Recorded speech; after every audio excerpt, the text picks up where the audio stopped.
Welcome to the March 4, 2026 School Committee meeting. District Vision and Core Values.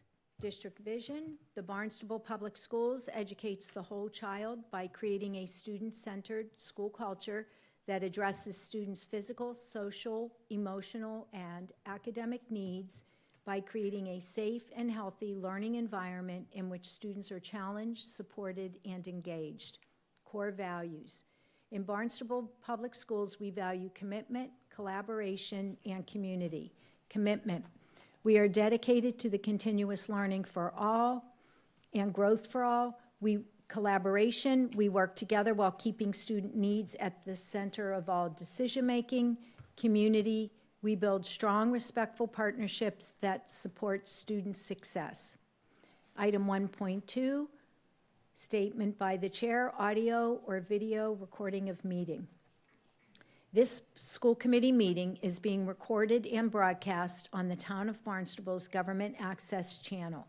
In accordance with Massachusetts General Laws, Chapter 30A, Section 20, the chair must inquire whether anyone else is recording this meeting, and if so, to please make their presence known. Okay, great. Thank you.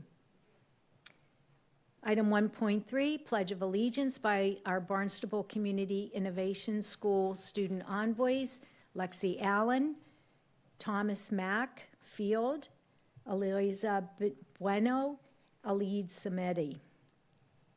Welcome.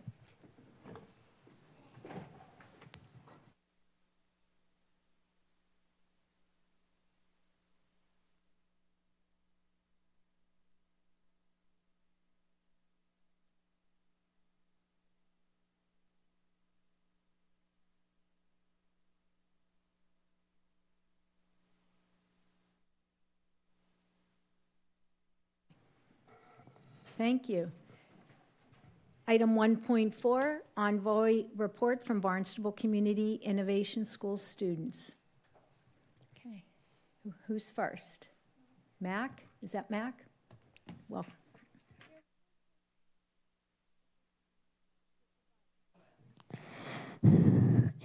Sorry. We would first like to thank the school committee, Dr. Ahern and Ms. Harmon, for inviting us to come and share things that are happening in our school. We are very proud of Barnstable Community Innovation School. At BCIS, following Barnstable's vision for a graduate, we are action takers. As third grade ambassadors, we mentor younger students by going to classrooms and helping students with their reading, writing, and math skills. Some of us also support younger classrooms in art and during their center times. This year, the second grade team raised over $200 in their Pennies for Pets campaign. This was the culmination of their project-based learning unit, where they asked the question, how can we help animals in our community and inspire others to do the same? The second graders were able to present their check to our local MSPCA. Students made posters to inspire the rest of our school to want to help animals in our community. Students donated change for weeks into large jars at the front of our building, and then they all counted the money together. That was a lot of pennies. At BCIS, we are inner explorers and unknown knowledge seekers. We are in the middle of our cluster program, where staff and community members offer many different classes that as students we get to follow our interests and choose classes that inspire us. These classes range from wearable art, robotics, healthy eating, amazing artists, singing, police academy, fire academy, to yoga, dance, running, and ice skating. We go to our chosen classes every Friday morning from 9:15 to 10:30, and we'll finish with a cluster celebration March 17th at the HICC. We invite all of you to join us as we present our final projects and share our learning. At BCIS, we are thoughtful communicators. The week of January 26th to the 30th, our school took part in the Great Kindness Challenge, a global event empowering students, schools, and families to foster a culture of compassion, unity, and bullying preventions. Students shared kindness quotes every morning. We participated in daily challenges to communicate kindness and inclusion. Competed a week-long spirit week, including dressing as a superhero, and taught each other lessons in kindness. We have become a kindness certified school and will continue to practice being active listeners and empathetic communicators.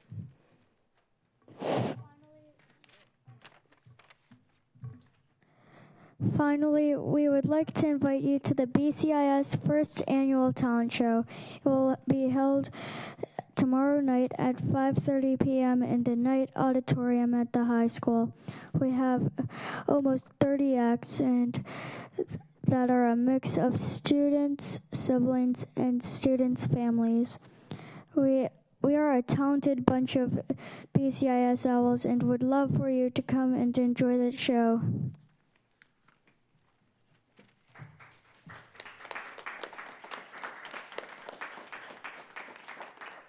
Thank you very much. Any questions or comments? Andre? Thank you, Chair. That was a great presentation, so much that you guys are doing. I had an interest in the courses you had a chance to take in the morning. I believe you said from 9:15 to 10:30. Wondering if anybody can tell me, you mentioned robotics, police and fire academy, amongst a host of other options that you have to pursue, and that's of great interest to me, that our students are prepared for the modern world. So would anybody want to tell me about these robotics classes or police, fire opportunities? Or whatever it is that you choose to do with that hour early in the morning where you have a fresh brain cycle, you're geared up. You want to share right here? It's on. Wait, what am I supposed to do again? Telling me about one of the classes that you take in the morning, you know, robotics, police, fire. What are you choosing to?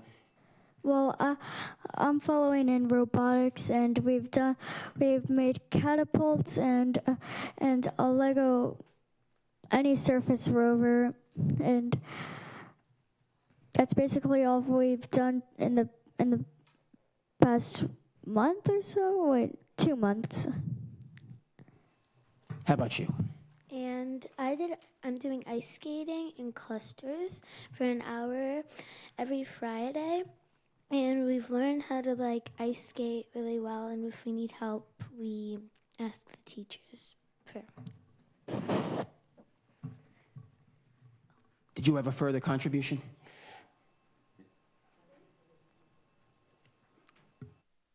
I do ice skating too, and this past month or so, we've been learning how to ice skate and free ice skating. The teacher said that we're gonna start learning how to do tricks. Wow. And so before I pass it over to my fellow committee members, that was tremendous. I'm thrilled we're learning about ice skating. I can't help but remember that American Alyssa Liu won the gold medal in the Winter Olympics, brought home the gold for us. So we have some future ice skaters, and I do like to hear about this robotics class. We are certainly hearing quite a bit about artificial intelligence in this brave new world that we're living in, and so I'm glad to hear about robotics. I'm going to move over to my colleagues, but the students are looking quite dapper in their blazers. I would be remiss if I didn't mention that. Great job, guys. Mike? All I want to say is excellent job. As I always say, if anybody watches these meetings, like, it's always hard to get up here and talk in front of the public. Most adults get really nervous. So yeah, I know I still get nervous, and I've been doing this for a long time, but excellent job. There was no nervousness. You just kind of went with the flow. Good job. But other than that, thank you. Any other comments? Oh, Courtney? Yes, so I just want to echo what my committee members have said, and then congratulations on doing such a great fundraiser for the MSPCA and doing all the time of counting all those pennies. It sounds like very inspirational classes. Ice skating sounds like a wonderful class to be at 9:30 in the morning. And then good luck on your final presentations and your talent show. Did you have a question? Okay. You got to come to the microphone. Okay, come on up.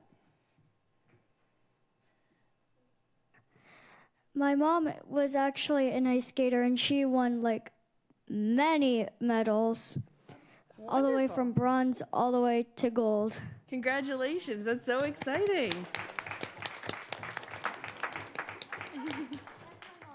Woo. It's always great to see the moms, right? Yes. Yeah, I did a hockey event once, and I don't think my children were proud of my endeavor. They used to have the mother-son big hockey game. Do they still do that at BCIS? No. Probably ended after the fiasco where they gave up all the goals. So anyway, great shout out to Mom. And thank you so much. The pledge was terrific. I have a late meeting tomorrow, but I'm going to hope that everybody talks quickly, because I would love nothing more than to end my day at the 5:30 talent show. So I hope I can squeeze over and see some of the acts that are going on. About how long do you think it'll last? A couple hours, maybe? About 2? 2 hours. Great. If it's 2, I'm sure I'll get over there. Okay. Now that I publicly said I was going to get out of my meeting. Thank you so much for coming. Would you like a picture? Come on up.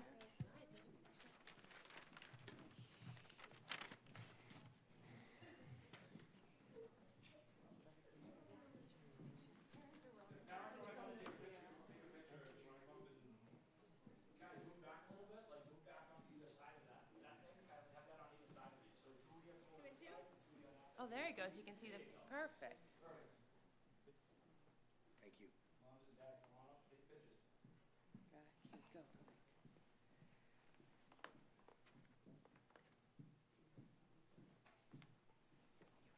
And Lexi will hate me bragging, but she's the only girl in robotics. Yes, yes. She's like, the one time I've seen her.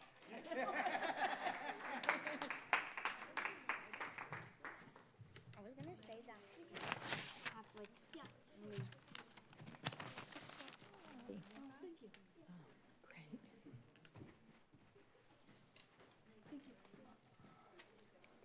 All right, we have 2.1, Barnstable Community Innovation School Innovation Plan update for our highlights in education.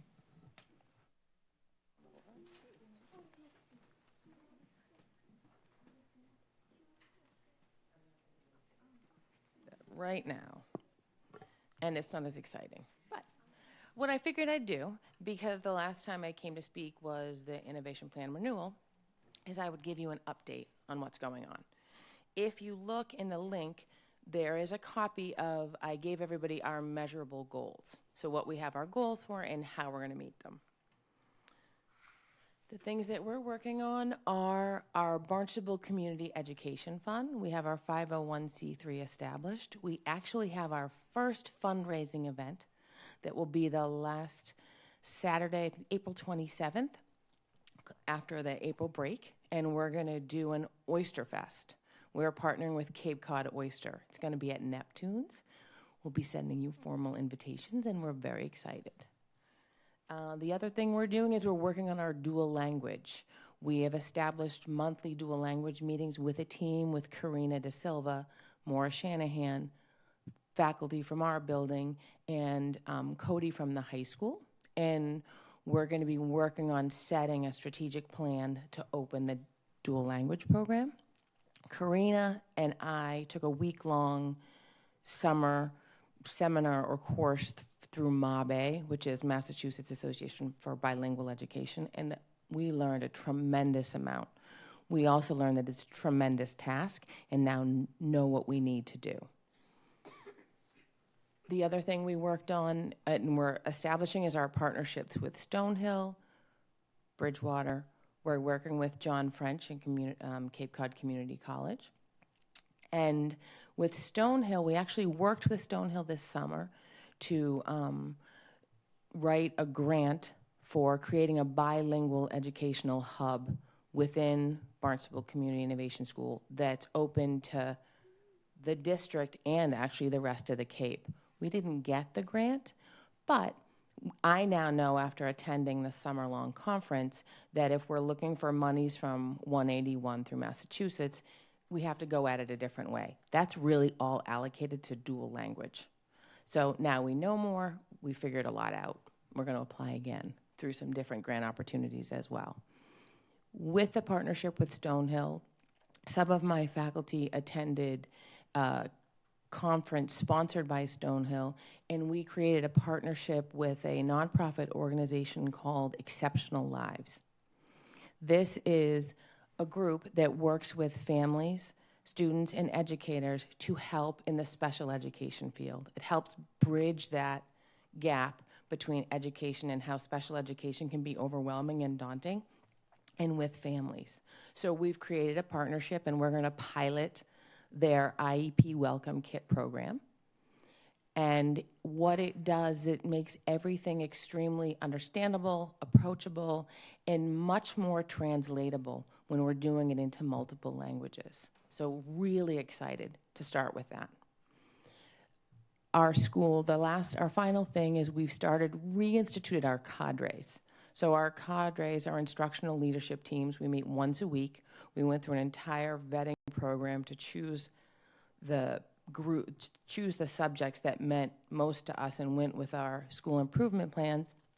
And we have a family community engagement cadre, which will be working with Exceptional Lives, an SEL cadre, a project-based learning cadre to re-bolster our project-based learning, ML instruction and support, which makes sense when we're dealing with dual language and with our population, and curriculum. Our Wonders program is up for renewal in about a year, so we need to look at that, and we need to decide whether we want to stay with Reveal Math. So that's what we've been up to. We've been pretty busy. Do you have any questions? Questions? No. So thank you. It's informative in adding on what you provided at the last meeting. Very interested in all of these dual language opportunities that you're seeking and kind of leaning into that, recognizing it is a lot of work. I just had a question because early literacy is so important just in terms of a child's journey, and particularly in first grade, but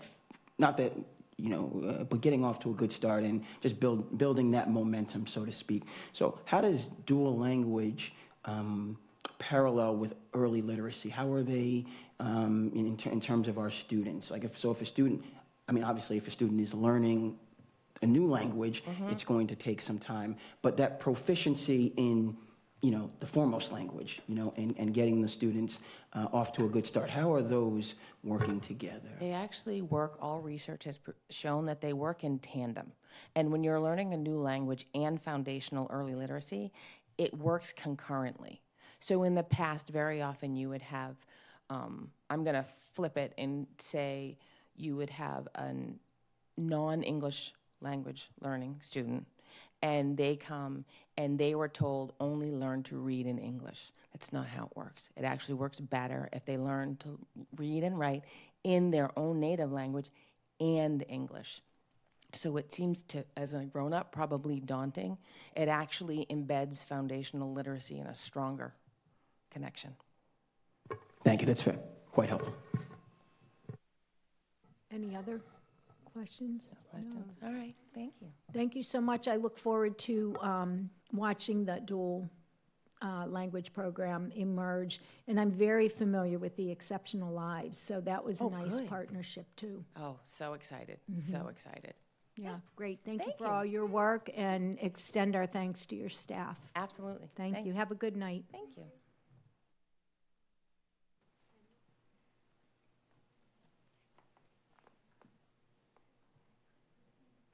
Okay.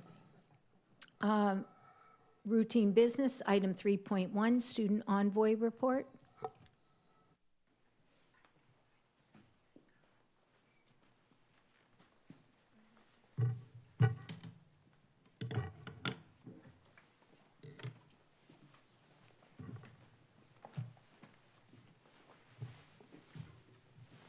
Hello. Do you want to start?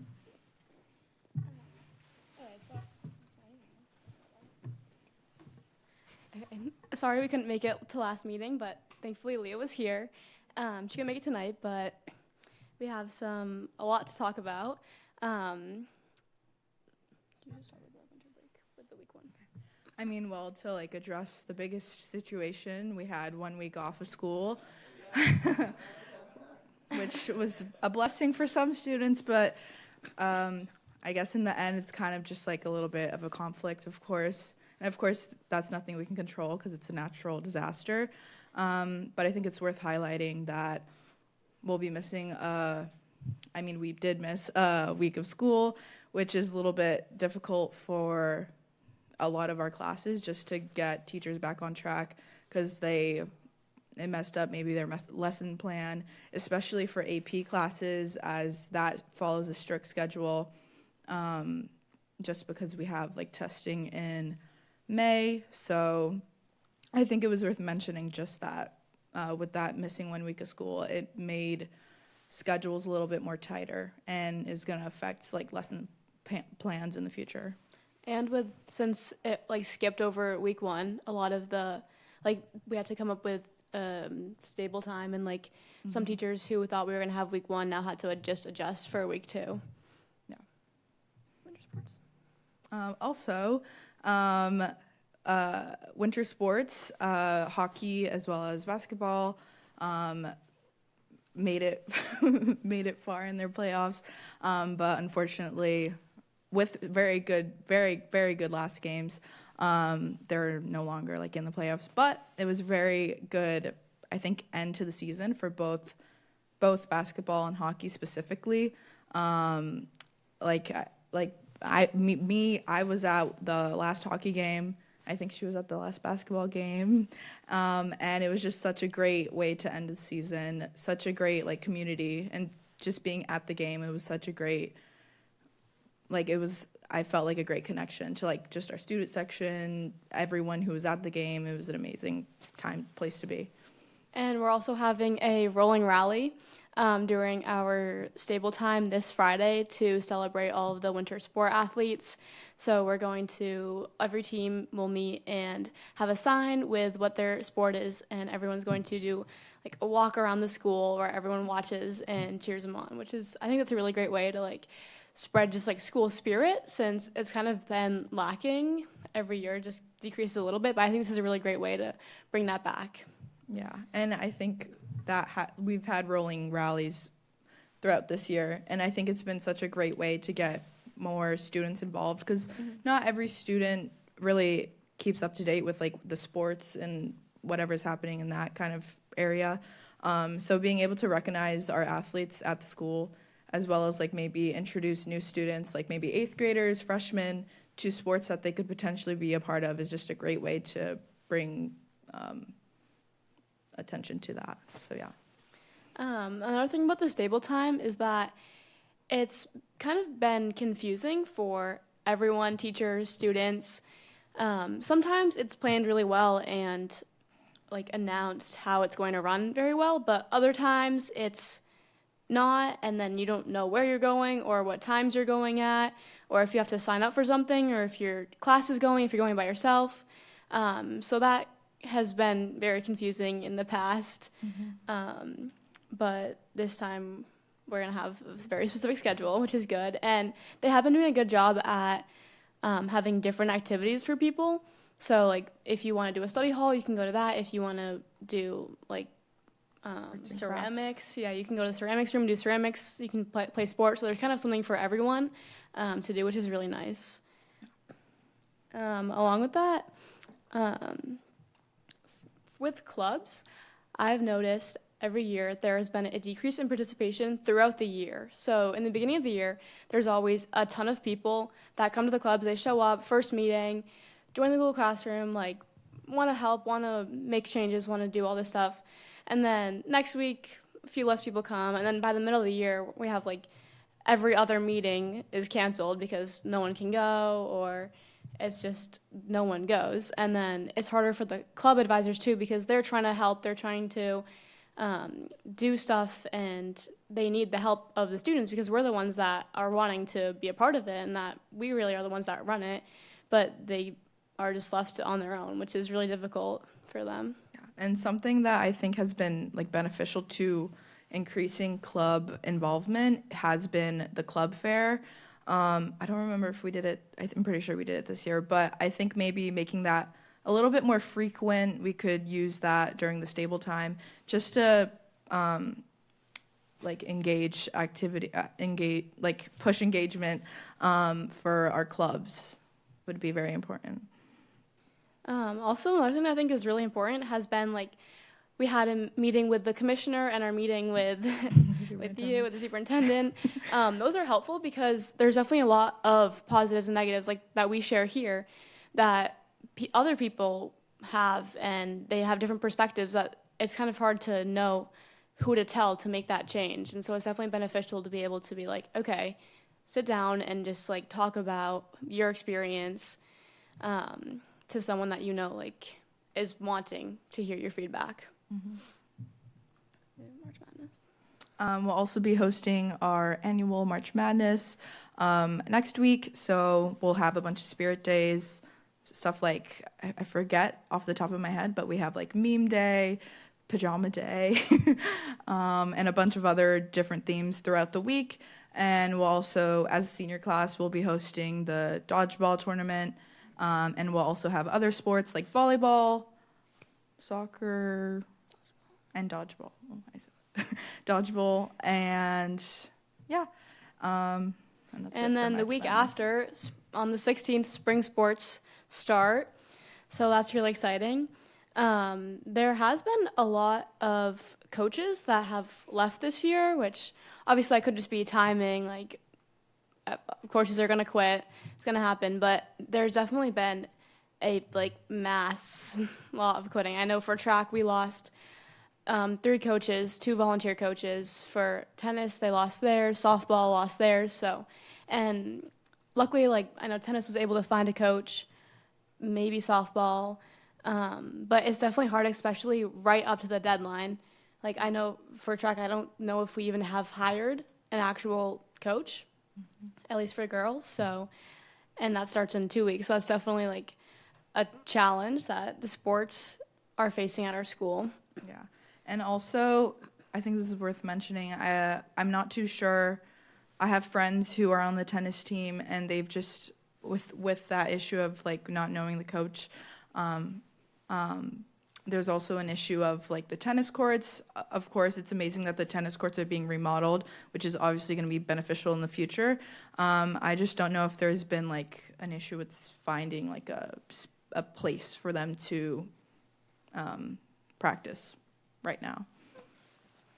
And another thing I just wanted to mention before we do the people of the month, or the students of the month, is that I did not know this, but I was informed that our teachers pay out of pocket for tissues, and I'm not sure what other supplies, but I know for a fact that my teacher said that they pay for tissues, and especially during, like, winter, I know I will go through at least a box of almost all my teachers' tissues, and, like, they are having to restock them constantly, which is, it's like a hassle for them. They're spending their own money for us, which is super kind. But yeah, I just feel like that is something that Should be addressed. yeah. Okay. And I'm going to announce the Students of the Month. I'm also going to say the little like spiels that they were given as to why they were given this award. So the Student of the Month for 8th grade was Amari Franklin Cooper. Amari has worked very hard in Term 2 to raise his grades and is now working very hard in science in Term 3.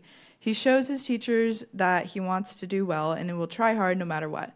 Amari has worked incredibly hard this year to improve his academics. He is always ready for science class, and he has so much science knowledge to share with the class. I'm so proud to see how far he's come this year. And for 9th grade, we have Derek Watson. Derek has been working so hard to improve academically, and he will put a lot of work into preparing for midterms. He works hard, but he's also funny and kind. When we need a volunteer in our class, he is always willing to help out, and he tries to encourage his classmates to work harder. I'm very lucky to have him in my class, and I am excited to see where the next few years will take him. In 10th grade, we have Estefany Ortiz. Estefany is quickly becoming a leader in the education pathway. She is wonderful when working with her peers, and our little learners flock to her as well. In addition to doing well in her classes and being a member of the music department, she has also recently taken on a role in our school's Hope Squad. Estefany is a kind peer and someone who others look for good advice and a solid moral compass. We feel so lucky to be able to have her as part of our pathway and as part of Hope Squad. For 11th grade, we have Sophia Devlin. Besides being a student athlete, Sophia spends her time forming friendships with special needs students and creating cards for the Barnstable Senior Center. She is authentically kind, funny, and hardworking. Her goal is to be an elementary school teacher. If that goal comes into fruition, the world is going to be a better place because of her influence on young people. She deserves the recognition. And then for 12th grade, we have Sophia Murphy, and she was actually here, I think, last month presenting for the JROTC to put a face to the name. She holds the company commander leadership position for our Coast Guard JROTC unit. She leads 31 Coast Guards. She leads the 31 Coast Guard JROTC/Maritime Science classmates, which are from grades 9 to 12. At the January 7th, 2026 school committee meeting during the highlight and education portion, Sophia did a fantastic job representing the BHS Coast Guard JROTC/Maritime Science program by speaking and conducting a presentation to the committee about how the program has provided opportunities and positive experiences that have helped her set goals, lead others, increase self-confidence, and prepare for her post-high school future. And then for the staff of the month, we had Elijah Langio. He's a great teacher and really cares about the well-being of his students. He's been working super hard recently as well. He is putting so much work into the performing arts department, and it is so fun to be around. He should be nominated because he is hardworking and does so incredibly much for the music department that isn't recognized enough. He's super funny and a hardworking department head. And that's all we have for our students and staff of the month. Thank you. It's great. Any questions or comments? Andre? Thank you, Chair.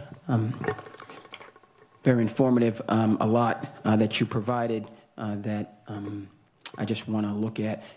You discussed the double vacation that we had relative to the blizzard of 2026 and how you're adjusting.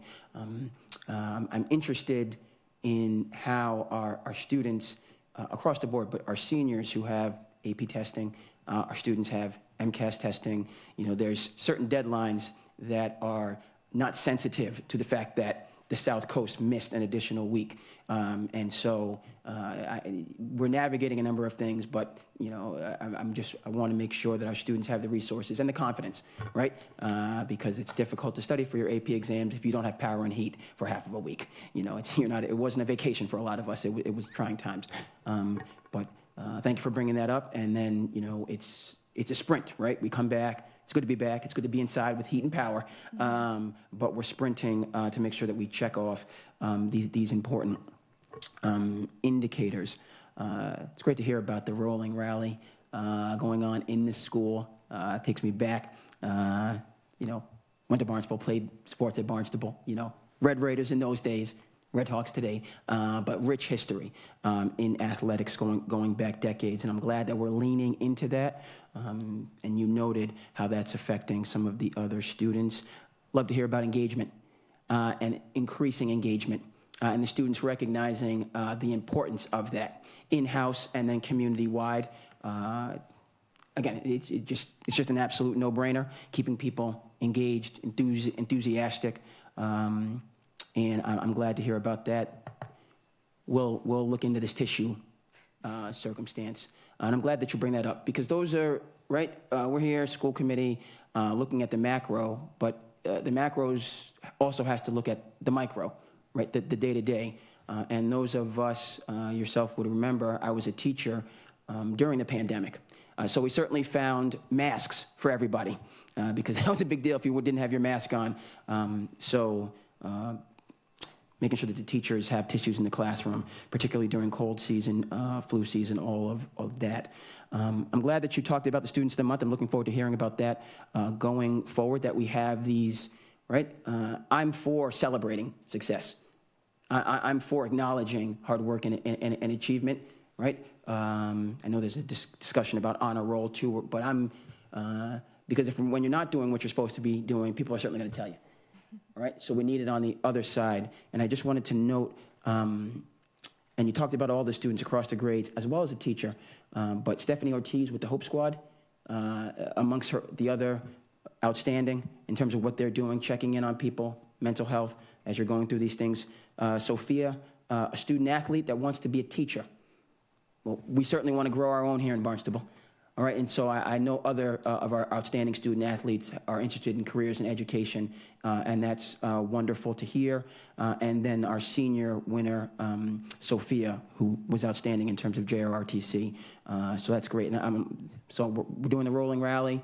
We have the Student of the Month, Teacher of the Month, right? Let's lean into what's working and what's good.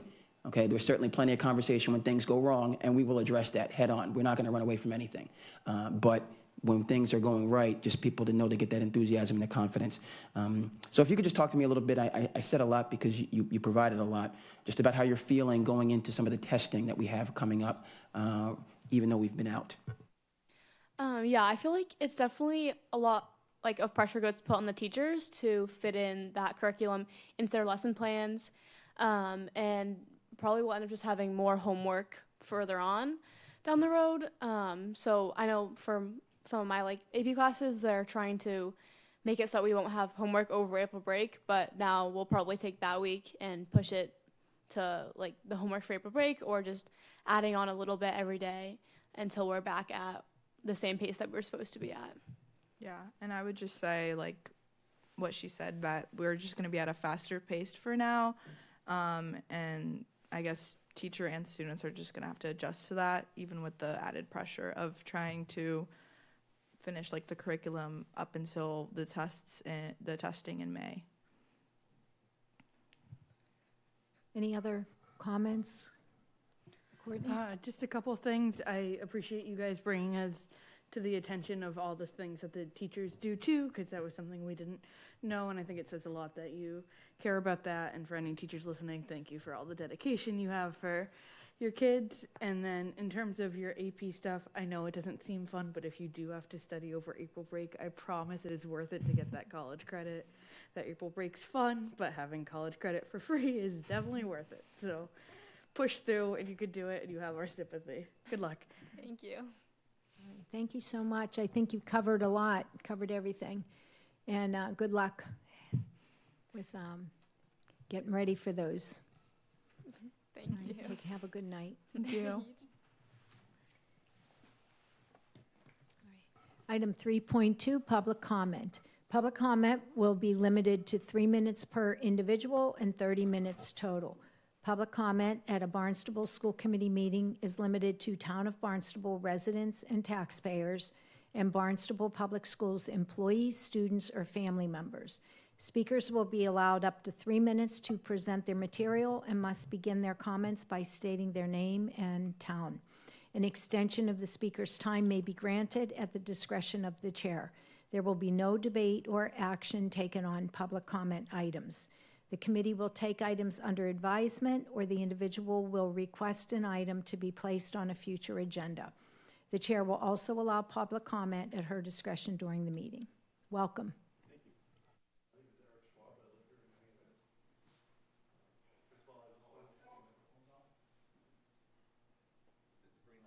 There it is. Eric Schwab, Hyannis. How are you today? First of all, I just want to say how impressive that was, that if most of the adults in town behaved as well as the children, I probably wouldn't be here.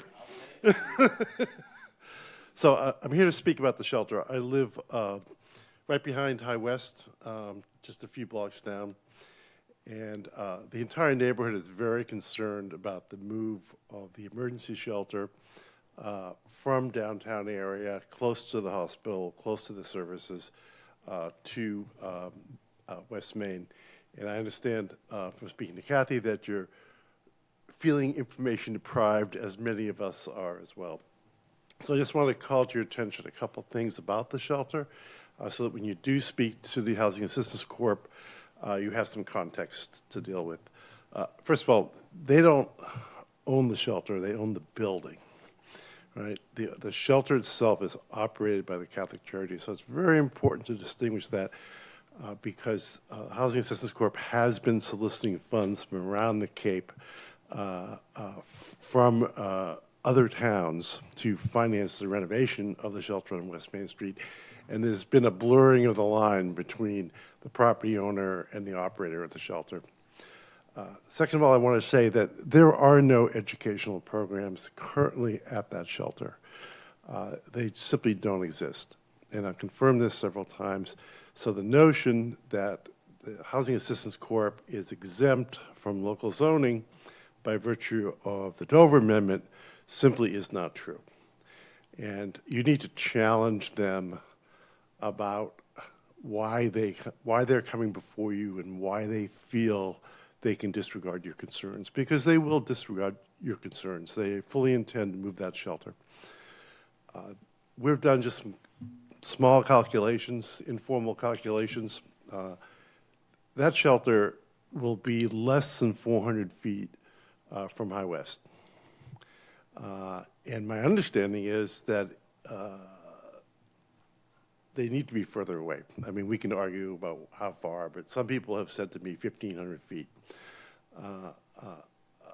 You're under 400 feet from High West. So someone needs to put their foot down and say, this shelter is simply too close to too many schools.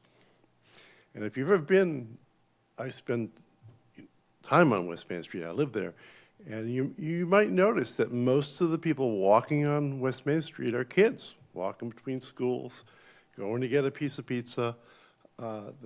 Sturgis does not have a cafeteria, so the kids are coming out, walking around, and that shelter is potentially, it's difficult to use the right word, but it's potentially a menace. And you can describe a menace any way you want, but it's probably not a good idea to have a population residing in an emergency shelter. It's an emergency shelter. There are no families, there are no kids in the shelter. It's an emergency adult shelter in that close proximity to the schools. I think it's problematic, and I think you should push back on it. I would like to see you write a letter to the town attorney specifically challenging the assertion that the Housing Assistance Corp can invoke the Dover Amendment to sidestep any and all zoning. I just think that's just too aggressive a posture. They need to negotiate with you, at the very least, about safety and public safety issues and the safety of the schools, I think is important. So I encourage you to continue your due diligence, and thank you for doing the work that you're doing. And if you ever have a question, I think most of you know where to find me. You can find me online, and I'd be happy to assist any way I can. Thank you very much. Thank you.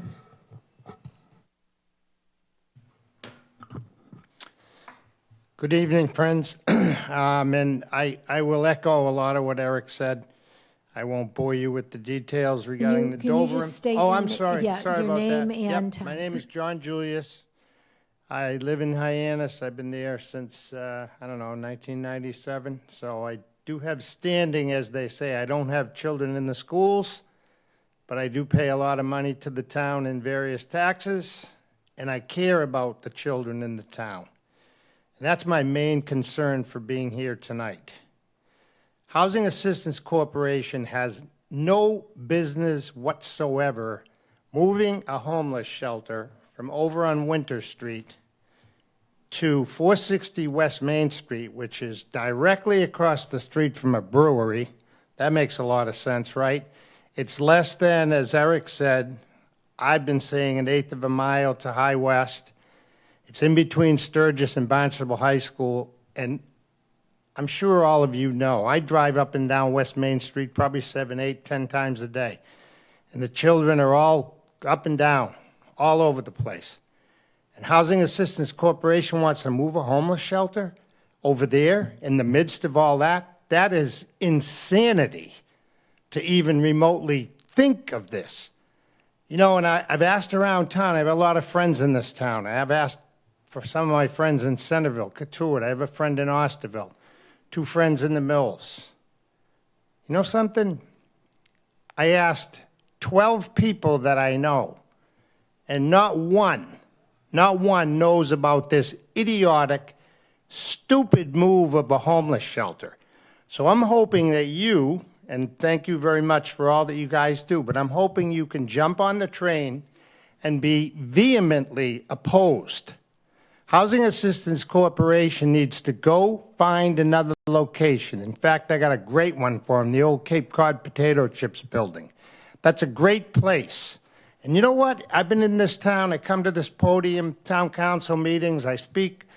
I've said it for years. I'll keep saying it. There's only one reason why I come here. It's because I care about the people in the town. Tonight, I care about the children in the town, and I have a big concern of this move, idiotic move of this homeless shelter. And that's not even to mention, I don't want to waste too much time here tonight, but you have a lot of people who own homes over there and businesses. And it's just pure insanity to me. And all I ever hear from is, well, you know, they need the shelter close to services. And before I expand on that a little bit, if anyone wants to throw stones at me and say, well, he doesn't care about the homeless, if you only knew how much money I've donated to Housing Assistance Corp and various charities, you'd be appalled. You'd be amazed. But I'll tell you what, and this is a message I'm going to spread. Don't give a nickel to the Housing Assistance Corporation until and unless they agree to move that homeless shelter over in Independence Park where it belongs. Because all I ever hear about is, oh, well, you know, they need to be close to services. You know the Cape Cod Rapid Transit bus? You know, anyone in this room right now, if you wanted to get up on July 2nd when a beautiful 89 degrees outside, you can call them and they'll pick you up and take you. You want to go to Provincetown, they'll take you down there. You want to go to Woods Hole, they'll take you to Woods Hole. So stop this nonsense that it has to be, well, how will they get for the services? Ride the bus. It's like $1.50 to get on a bus. So again, I didn't want to come here and bash Housing Assistance Corp, but you know what? They leave us no other choice, unfortunately. So I'll leave you with this. Please, all of you, try to get the word out to the parents of these innocent kids that are going to be walking up and down West Main Street, and they're going to be at the unfortunate mercy of something bad happening. I hope to God that it doesn't, but it might, because you know something, and anybody can come challenge me. I've been in this town now since 1996, and I've seen the shelter, and to my knowledge, no one in and out of that shelter is ever vetted. And if that's not a concern, certainly, and I can see that it's a concern to all of you, but I need you to help us spread the word to the parents. And I think one night, if this room were filled full of parents, I know, I'll tell you what, I don't have children in the schools. My grandchildren are in California, but I said this to the council, and I'll say it to you. If I did, I'd probably be in handcuffs and right out of this room if I had children in these schools. And Housing Assistance Corporation thinks they're going to come in and do this.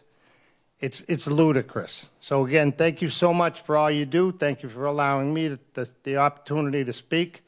As I said, I'm not a great public speaker. Mike said, you know, it's my first time ever at a school committee, and the nerves are here. And usually, you know, when I come to talk to the council, I don't have nerves. Tonight, I guess I got a couple of nerves. But you know what, again, thank you for all you do, and please, please, please help us. You know, all I need to do is go find another location, and then I'll come back in here after that and say, hey, Hacks, they're a good neighbor. Let's donate to Hack. But right now, don't donate 5 cents to Hack. And I'm spreading that word. I don't want to, but you know what? If they leave us no other choice, that's the choice I take. Thanks again, guys. Appreciate it. Have a good night. Thank you. Is anyone else here for public comment? Seeing no one, public comment is now closed. Item 3.3, School Committee Subcommittee and Liaison Reports Facility Subcommittee. Andre? Thank you, Chair. So the Facility Subcommittee met over February vacation. We continue to look at our local nonprofit organizations and the rental fees that they are paying. At the last meeting, a proposed category for our local nonprofit organizations was presented and discussed by the subcommittee, and there was a favorable response. We're still going over it. Our community organizations, parents, the hardworking community members have had an opportunity to see it, and there's been some initial feedback that has been positive, and so we will continue to discuss that at our March meeting. Also, our continuing discussion related to our fields and making sure that they are maintained, making sure that they are accessible to the community, the idea of resting fields and making sure that they're in good stead, but at the same time making sure the community has access to the fields so that they can take part in so many of the activities that are really high turnout and really much beloved in the community, whether it be at United School, whether it be at the high school, the middle school, so on and forth. So that was the facilities. Thank you. Policy Subcommittee did not meet between February's meeting and today, but our next meeting is scheduled for Friday, March 13th at 1 p.m. We plan to discuss the entrance age policy and public comment policies. Cape Cod Collaborative. Thank you again, Chair. The collaborative met on February 11th, at which time there was a professional development update, there was a strategic planning update. Dr. Hanscom provided a number of program updates, and Pat Murphy, former committee member, took the collaborative through a financial review at that meeting.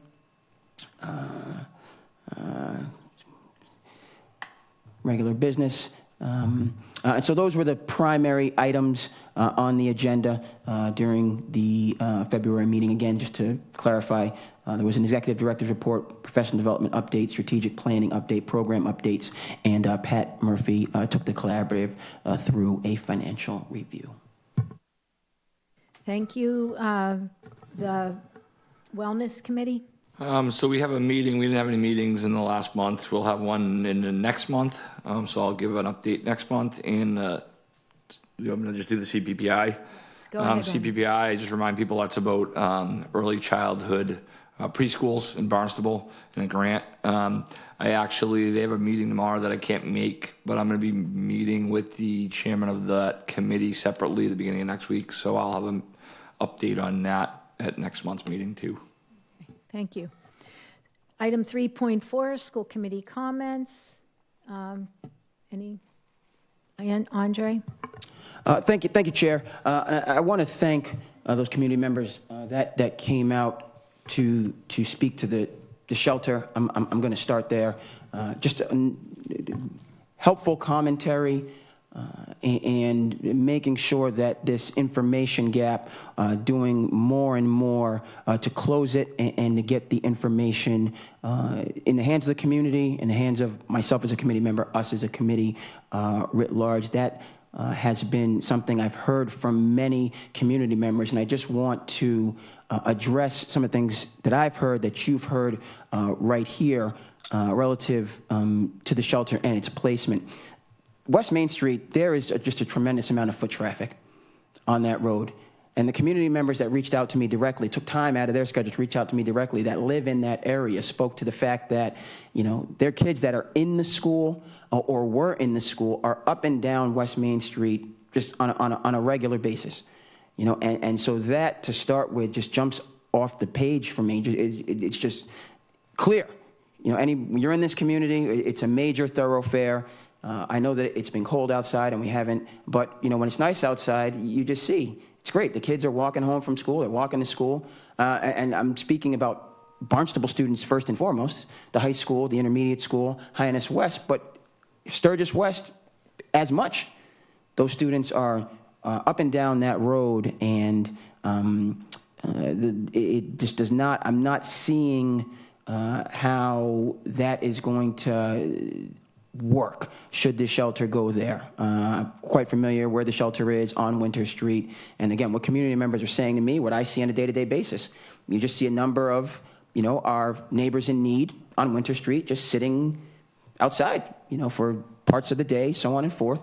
And if you just take that and put it on West Main Street and then you juxtapose those two things, it really raises a number of concerns. And so the public safety questions that were brought up here at this meeting and then from community members to me, I have deep concerns, and I'm going to continue to seek clarification on that. So thank you, and please continue to reach out as we seek to get more information relative to this circumstance. I want to also express what community members have said relative to our full days of school.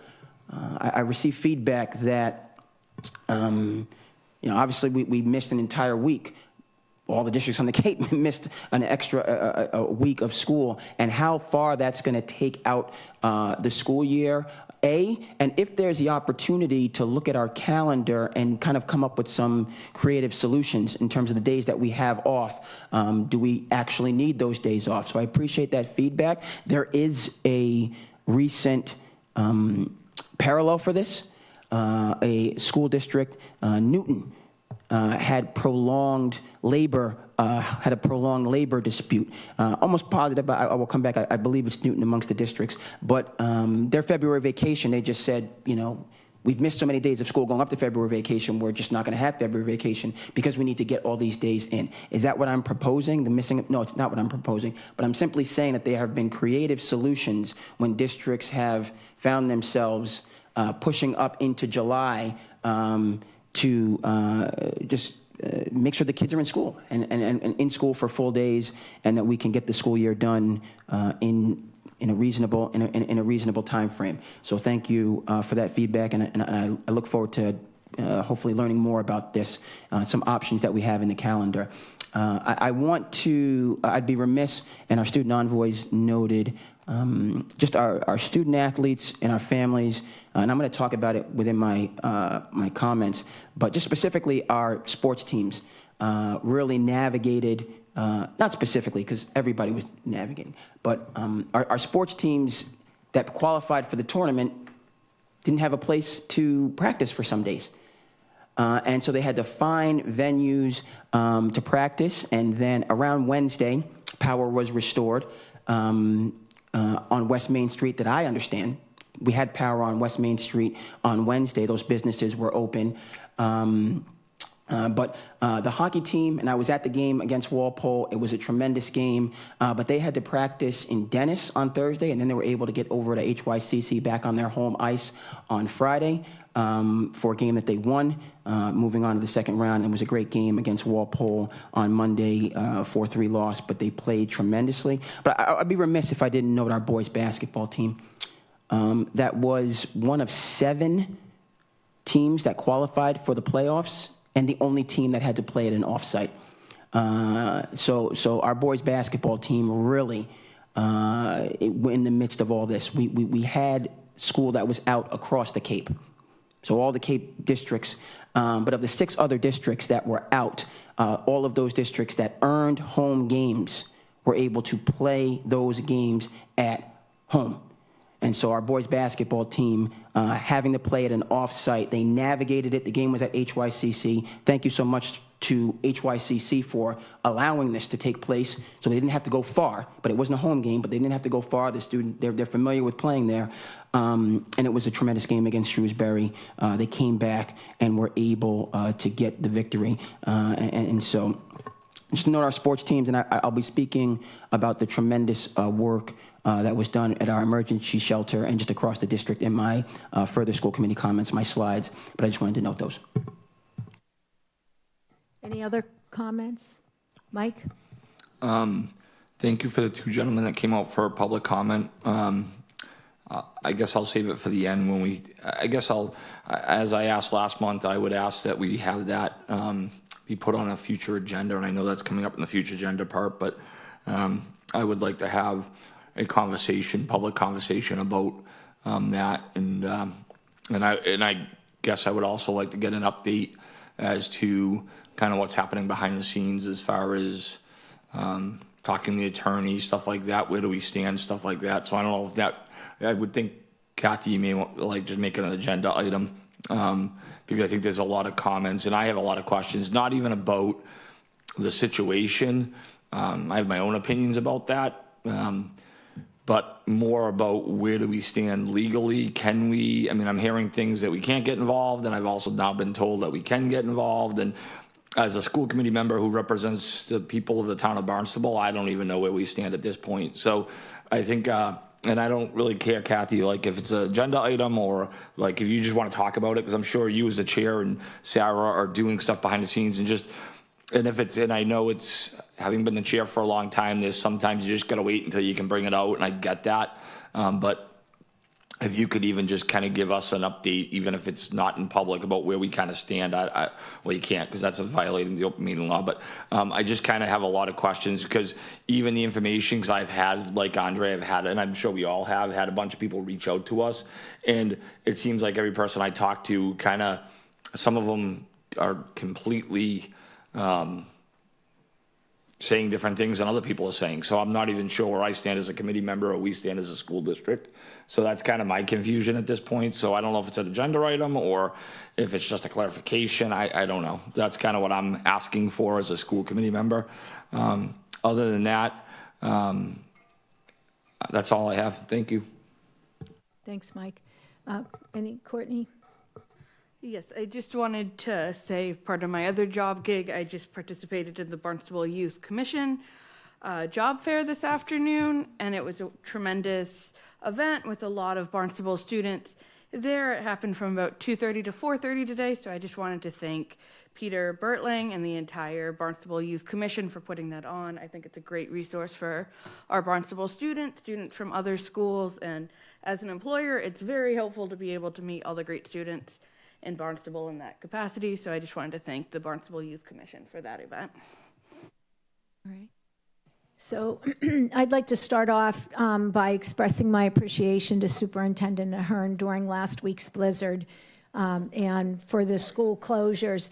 She and the leadership team worked throughout that week, primarily out of BIS, and attended not only to their regular work, but also to the additional work that resulted from the blizzard to ensure that the schools would open safely and as soon as possible, and also helping to make sure that food was provided to the families and the students. So they did a great job.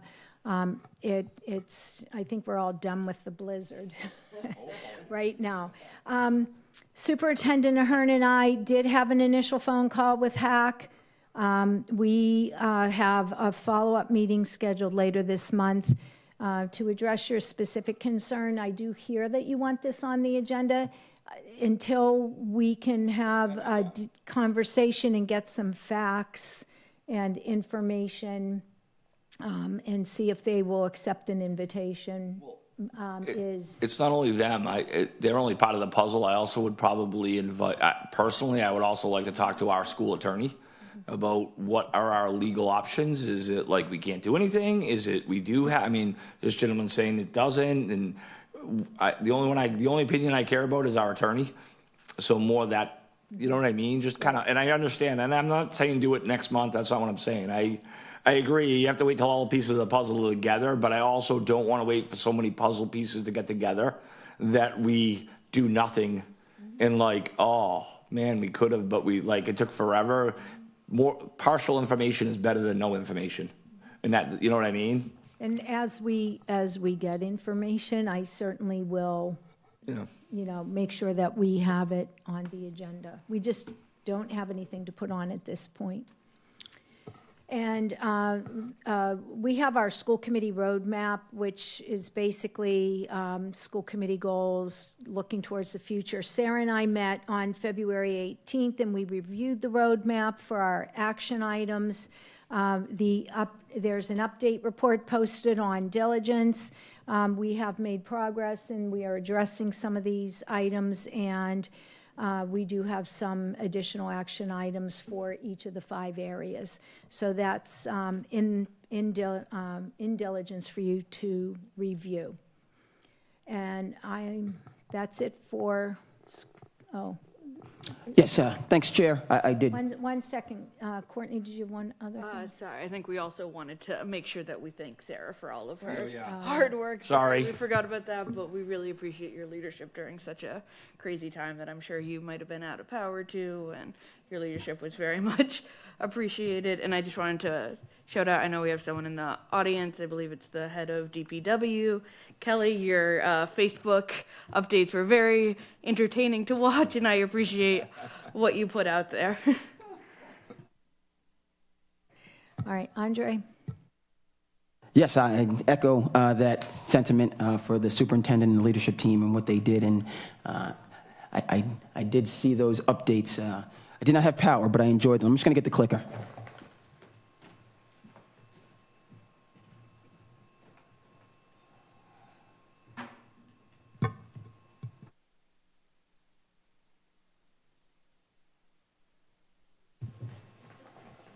They'll certainly be speaking to the hard work. But as we say, Barnstable, we are a large district, we are a diverse district, and we are a dynamic district, and so every month there's so much to speak to. But beginning at Hyannis West, Principal Amato and Assistant Principal Curry celebrated the 100th day of school at Hyannis West Elementary. This is the 100th day of school at Hyannis West Elementary. Moving over to BCIS, first graders also celebrated being 100 days smarter. Miss Meager, Miss Pisano, Miss Gilson, and Miss Burnett's classes celebrated the 100th day of first grade in style, dressing up as 100-year-olds. From gray hair to glasses and canes, our students showed off their creativity and school spirit while celebrating 100 days of learning. This is at BCIS. Moving over to Barnstable United Elementary School, Amy Croteau, Senior Natural Resource Officer from the town of Barnstable, visited 5th grade students at the United School. She shared her taxonomy collection and knowledge about local animal species, specifically their adaptations and niches and local ecosystems. The presentation tied in well with what the grade levels are learning about ecology. Over at Barnstable Intermediate School, our peer ambassador students organized One Love campaign to support families who were impacted by Hurricane Melissa. Huge congratulations to all of our 6th and 7th graders. Because of your kindness and teamwork, you collected 1,780 hygiene items and nearly 1,800 healthy and safe items for people in need. Great job at BIS. We're going to stay at BIS, where in celebration of February as Kindness Month, students from local impact and ILC classes created more than 200 placemats for Meals on Wheels. They were delivered to the Barnstable Adult Community Center, and the kindness does not stop in February. Great job to the BIS students. Again, at the intermediate school, 41 BIS 7th graders took their first mass future problem-solving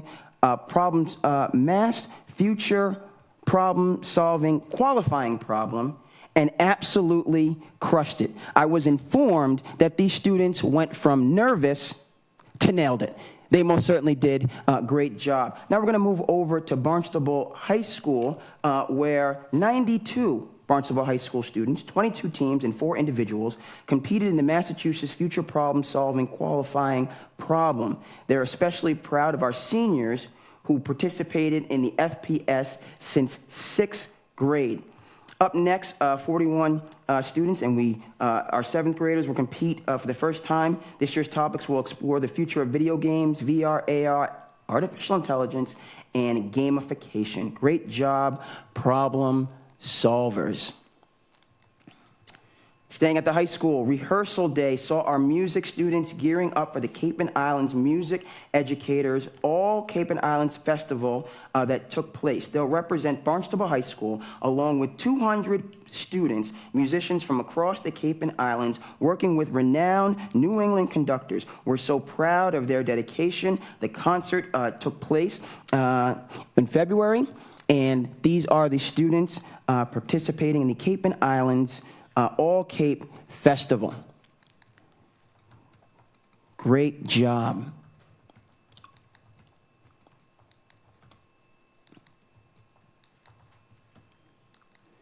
Continuing at the high school, Cape Cod Symphony was there for a visit. We had the honor of hosting Cape Cod Symphony. Our elementary students joined musicians by playing their recorders, while the BHS Performing Arts Department sat alongside them, an inspiration celebration of music, membership, and community. Thanks so much to Brianna Brand for providing these photos. This is the Cape Cod Symphony, which visited Barnstable High School.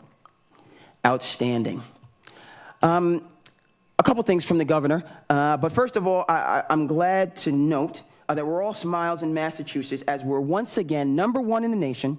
That's, of course, Governor Healy and our Commissioner of Education, Commissioner Martinez, who visited Barnstable High School. #1 in the nation in advanced placement exams, earning the highest scores last year and setting an all-time record for percentage of graduates scoring a 3 or higher, 35.8% on their AP exams. We are a part of that. #1 in the nation in public education.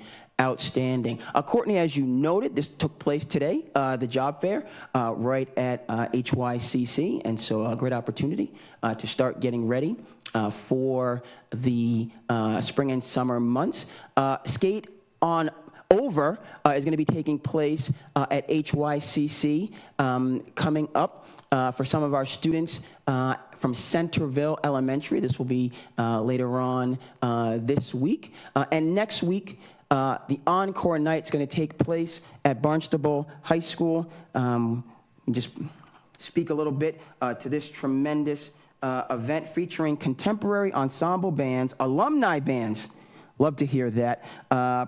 Musical production showcases, and a special headlining performance from Barnstable's own, I love this, Funktopus. Graduated with me. I'm not going to say the specific year, but some members from that band graduated with me, and they will be participating. So go ahead and check this out. This is going to be next Thursday. And it was noted the work of our Superintendent, Dr. Ahern, as well as the entire leadership team during the blizzard of 2026, in which a historic amount of snowfall landed surpassing the blizzard of 1978. And so Governor Healy visited the intermediate school to meet with our superintendent, as well as Representative Ziaros, Representative Diggs, leaders from our local and statewide police department, just to see the tremendous work that was taking place there. It wasn't, and I first and foremost want to thank the custodial staff, our school nurses, lended a hand. Volunteers from the district were there to lend a hand. But amongst the community partners, AmeriCorps was there, the Red Cross was there, police, fire, our SROs. They didn't have a vacation. They were there straight throughout, as well as servicemen. Our military members were there contributing. And it was an all-hands-on-deck effort. And this is really what we strive for. And I'm speaking on a personal note, because not only did I have friends, I have family members that needed a warm place. You know, when the temperature in your house is going below 40 degrees, okay, I myself, I'm no spring chicken, but it pushed me to the limits, okay? But we had young people, we had older people, just people in general that were able to come in, heat, electricity, share, people just starting conversations, talking to each other, be able to get a warm meal. Okay, what the staff was doing that we have in the district, lay down, take a rest. This is on a human level. If we want to talk about Maslow's hierarchy of needs, this is on the ground floor that this district was leading the way, coming together to really stand up during this time. Credit to our superintendent, Dr. Ahern, credit to the leadership staff. It was, and our food pantry was available, you know, for the community can come, right? Because as we, you know, you have all this food in your refrigerator, you can't cook any of it. You got a refrigerator, you went shopping, you couldn't cook anything, right? So you had to get what you could make there, and our district provided this. Concluding with athletics, this was Teacher Appreciation Day for our girls hockey team, which had a good season and broke through and was able to qualify for the state tournament. So we want to give a shout out to our girls hockey team on a successful season and their contributions. It was outstanding. Our boys hockey team, it was noted, packed house on Monday in terms of the game against Walpole, and it came down to the wire. We were down 3-2 going into the third period. Back and forth third period, they secured the tying goal, okay, to get us right back in there, and then Walpole scored late, you know, and you just have to tip your hat to them. But our boys hockey team, they had a tremendous season, earned 2 home playoff games. And we were able to get them back over to HYCC. They practiced in Dennis. Again, didn't have their home ice. Were able to get back on their home ice on Friday, win that game on Saturday, and it was just a rocking atmosphere on Monday in that next game. So an outstanding job to our boys hockey team for their great season. Girls basketball finished the season with a victory over Mashpee. They most certainly did, and this was a resurgent year. This program is on the right track. They have the energy, they have the enthusiasm. They're encouraging the students in the lower grades to get them excited about playing for Barnstable and carrying on a tremendous tradition. Okay, so our girls basketball team, great job. And we had 2 All-Stars in the Pioneer Athletic Conference from our girls basketball team, and I see that that's going to be continuing. And just continuing to grow. We have a number of players that graduated. They're going to go on to their future success, and a number of players that are coming back. Our boys basketball team, be remiss, okay? Qualifying for the state tournament. This is the second year in a row our boys basketball team has earned and won a home tournament game.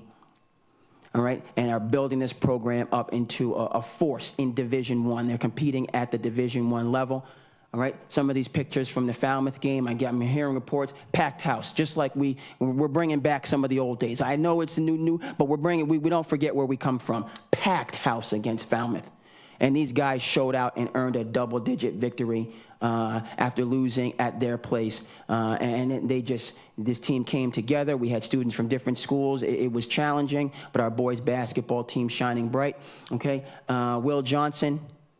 Okay, that was after the great job that he did in the Shrewsbury game. That's a write-up in the Cape Cod Times because our starting point guard went down and Will Johnson stepped in and stepped up to help the team secure the victory. And I just want to conclude with it has been noted, our track and field athletes. The boys track and field team took second place in their winter league meet. So credit to our winter track and field team.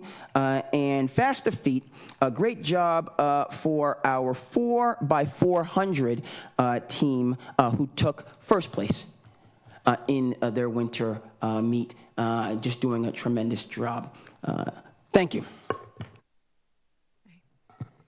All right, item 3.5, superintendent's report. Sarah? Thank you. I'm going to be brief tonight because it's been a month since we met, but really 2 weeks with a big part of that taken up by February vacation and the blizzard of last week. I hope everybody had a healthy and safe February break. I'm not going to repeat anything that was said, although I have it all here in my remarks to thank a number of people. Andre, you did a phenomenal job thanking so many within the district who stepped up. It's been a difficult time, and we weathered a significant emergency, but overall, it is one of the more impactful things I've been a part of, and I'm so proud of the success of the community for coming together. There are a few folks that I just want to note behind the scenes for any school community members who are watching. There's a tremendous effort on behalf and in collaboration with town and community officials. And so I want to make sure to note that our operations do not exist in isolation. We're in close communication with members of the Burlington County, Barnstable County Emergency Response Planning Committee, which is co-chaired by Chief Burke as a fire chief here in Hyannis. And the police chief here, Chief Chalice, serves as kind of the emergency response coordinator for the entire town. And they were tremendously helpful and supportive and present and supportive of not only us, but others who are doing important work. And the town leadership departments, Lynn Poyant and her team with communications also play a really critical role. It was really nerve-wracking at the beginning of the storm for me, feeling like I was in a communication bubble and imagining that others were also in a similar communication bubble. We are reviewing our policies and practices and things that we have set up. But I'm going to take this opportunity to emphasize how important it is that emergency contact information is up to date. It really is one of our primary methods of being direct and getting in touch with families. But we know that internet was out for a lot of people.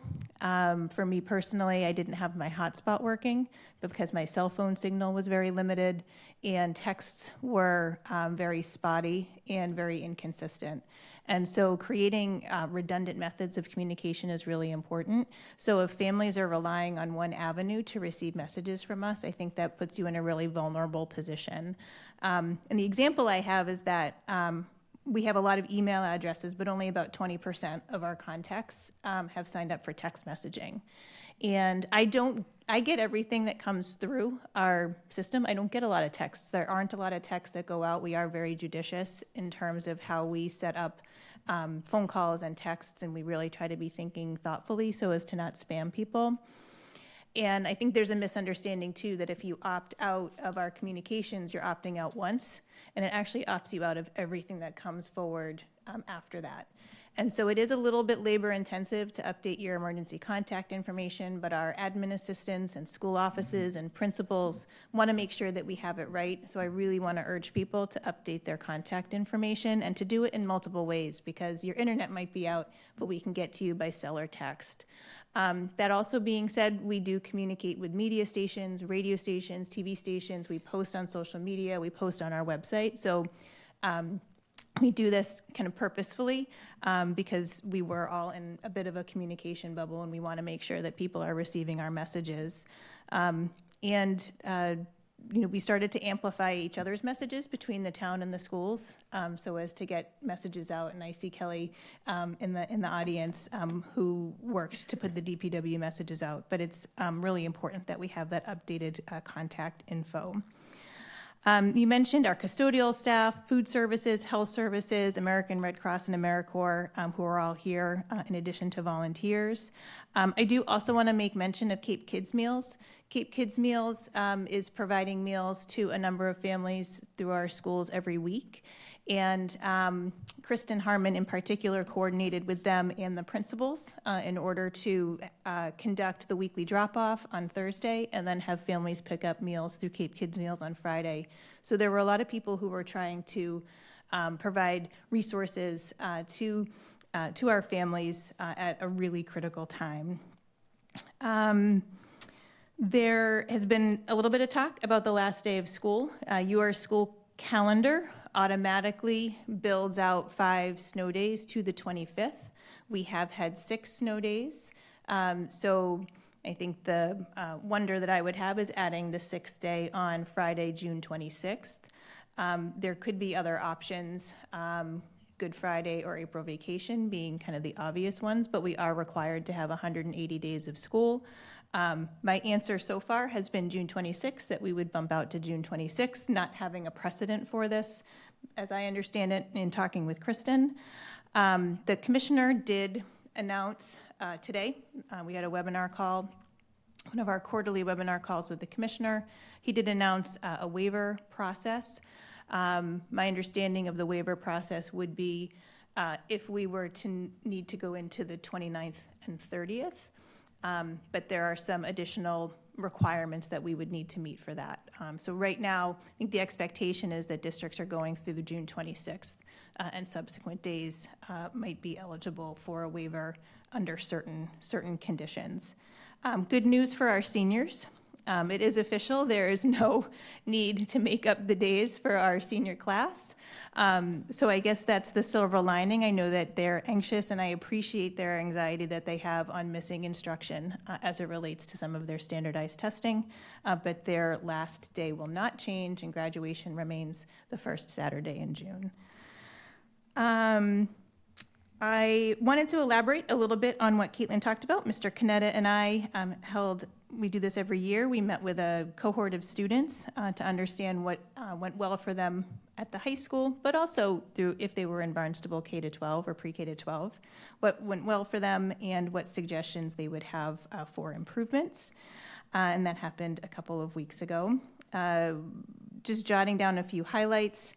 They mentioned the pathways and the internships as being really critical for them, and I think they appreciate the opportunity to explore different careers and identify what they might want to go into or what they don't want to go into.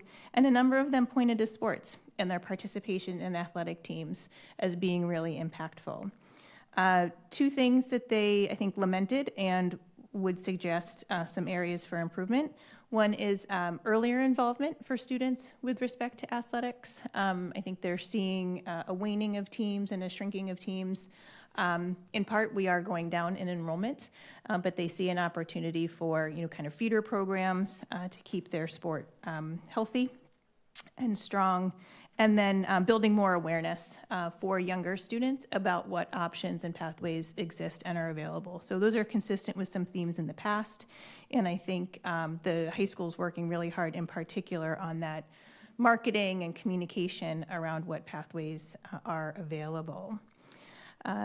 Kristen's going to talk a lot about curriculum and instruction, which is an update on our curriculum review plan. But I wanted to note for the public and the community some changes to my practice to be an instructional leader. It's not just blizzard and emergency response and facilities. I do visit schools monthly with principals, and I'm holding a day in residence at each school. I'm excited. I'm at BCIS, who was our highlight this evening. I'm at BCIS on Friday, and by being there on Friday, I get to participate in the enrichment clusters and maybe a little ice skating. So I've been told to dress for the occasion. So far, I've been to the high school, the intermediate school, BUES, Centerville, and High West, and I'm making my way to BCIS on Friday, and it is time that I protect as sacred. So there's been a couple of people who've tried to get on my calendar for Friday, and I've had to decline so that I can really immerse in the school setting. And this winter, I also started a new practice of circulating through content areas at the intermediate school and the high school with curriculum coordinators. I've been into social studies, science, ELA, and math and world language are being rescheduled because we were supposed to walk through last week. I've seen the pilot of the ELA curriculum. It gives me an understanding of the curriculum efforts of each content area, inclusive of common assessments and more alignment of their scope and sequence. I'm discussing department initiatives with the curriculum coordinators and have had a personal eye on the impact of the professional development being provided, both in supporting multilingual learners as well as in student engagement. And my last piece for you tonight is a Executive Director of Special Education update. Not right before vacation, but maybe a week or two before vacation, we had done an advertising push. So we had posted the position, but we took a couple weeks to get our flyers and advertising prepared. And so we did an advertising push. As such, we wanted to expand the window around which we were accepting applications. And so we did expand that to conclude, understanding that we had February vacation in the middle, to conclude this week. So it'll be closing this Friday. We've contacted the interview team and let them know, we'll be letting them know tomorrow what the interview schedule is. So we are in the process of taking next steps and convening that group. The interview should happen within the next few weeks. And finalists identified by the end of the month for a second step in the process. Questions, comments? No? Okay, thank you. Item 3.5, Assistant Superintendent Kristen. Thank you. Got a few items. So this week is Read Across America Week. It's being celebrated across many of our elementary schools with a variety of activities. I am looking forward to being a guest reader at BWB tomorrow, and I have my books already picked out. A reminder to families that next Friday, March 13th, is a half-day in service for staff. Students will have a half day of school. Staff will engage in professional development during the afternoon. The majority of our pre-K-5 educators will be participating in the final session of the professional development focused on effective Tier 1 instruction to support multilingual learners. That's facilitated by our TNTP partners. And the majority of our grades 6 through 12 staff will be participating in the final session of professional development focused on designing instruction for engagement and impact. That's facilitated by our Athena K-12 partners. Both of the professional development series have been funded through grants. It's been a multi-session series, and in between those presentations by our consultants, our school leaders have been conducting school-led professional development to reinforce the strategies and provide opportunities for staff to apply within their content area specifically. And I guess I should also mention we've also, parallel to that, while our school leaders participate in the school-based PD, they're also getting their additional and own PD at our monthly leadership meetings that is aligned to the multilingual learner and student engagement PD. So we really are working all angles to make sure that everyone has the support they need. The month of March, which it is hard to believe that it is March, signals the beginning of MCAS testing. These assessments are an opportunity for our students to showcase their academic growth and for our district to identify where we can provide additional supports. While the recent ballot initiative means that MCAS scores are no longer a statewide graduation requirement, it is important to note that the MCAS still is required for our students to take, that participation is required as a part of our federal funding and accountability. So students will, no specific dates because those will be coming out from the school principals, but just as a general comment, the participation by test and grades. So we have the ELA, the English Language Arts, MCAS is for grades 3 through 8 and grade 10. Mathematics is grade 3 through 8 and grade 10. Science is grades 5 and 8, and then the high school science is either grades 9 or 10 typically. And then we have the civics, which is a grade 8 MCAS. That is one of the newer assessments. So even without the graduation requirement, MCAS does serve some critical functions that we just want to make sure people are aware of.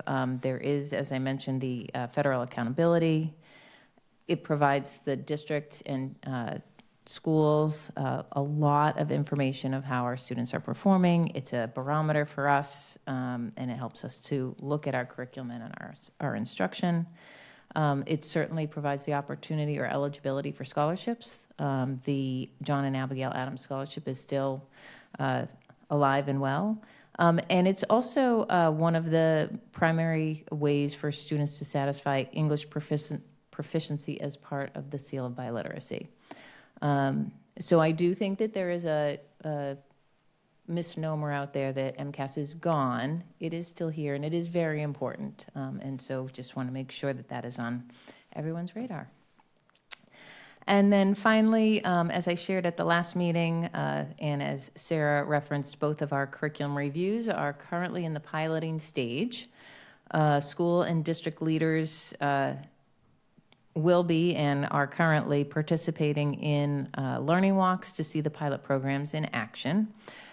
We started visiting elementary math classrooms this week, actually in BWB today. Tomorrow we're at Centerville and BUES on Friday to see iReady and Reveal Math. So those are our two pilot programs, see those in action.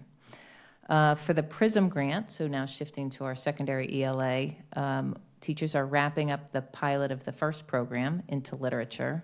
They'll be wrapping up next week. We conducted learning walks in those classrooms prior to the February vacation.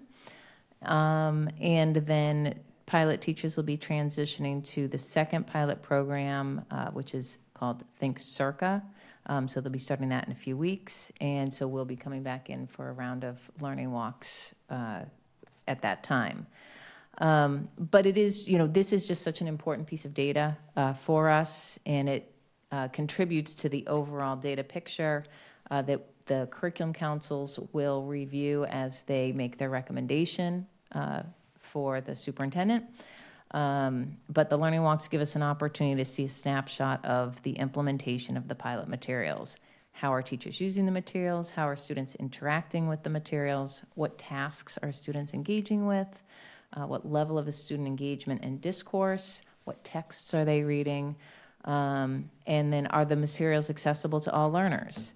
So the learning walks really allow us to see this side-by-side comparison of the programs. And as I said, it really is another data point that factors into the decision-making when we get to consensus, which will be April 10th on our April half day. So I will have a lot more information after that. And that's all I have today. Any questions, comments? Andre? Yes, thank you, Chair. Thank you so much for alluding relative to the MCAS to its importance for districts as a notable indicator, in what takes place within the district. I know the decision was made to remove it as a graduation requirement. It was about a 10% difference, and I think it was 55-45 in terms of keeping MCAS versus removing it as a graduation requirement. I do know that the governor also kind of weighed in about having standards for graduation that can be somewhat universal to keep our standing atop the national rankings. But I do appreciate the John and Abigail scholarship. That's relative to proficiency on the MCAS? Yes, in the ELA and math, and so that will give students for the state schools scholarship. Okay, so students can earn notable scholarship money, if not a full scholarship, based on how you perform on your MCAS. So something, I know standardized testing is, but there are notable incentives for our students to go out and shine bright on those assessments. And just in general, do your best. It's still an important indicator. And thank you for the update relative to the learning walks that'll be taking place, just to get that feedback and that important professional development. Anybody else with questions? Thank you so much. All right. At this point, I'd like to move some items on the agenda. I would like to move to take items 5.1, 5.2, and 6.1 before we begin old business. We have guests here, so is there a second? Second. All in favor of moving those agenda items? Aye. Aye. Okay, motion approved. So we're going to start with 5.1, which is the Barnstable Community Innovation School Playground Upgrade Proposal.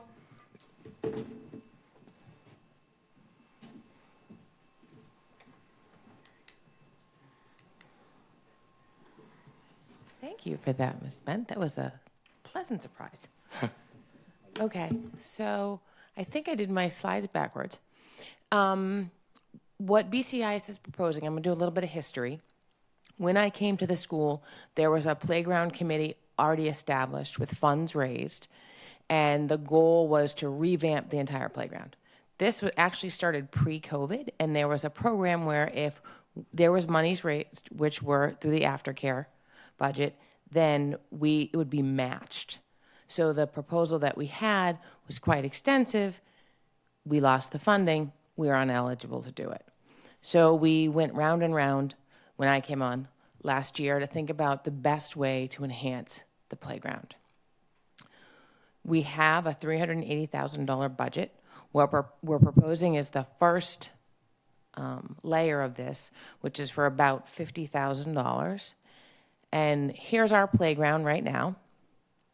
And there's two things. It's great that we're fenced in. Our fence is only 4 feet high.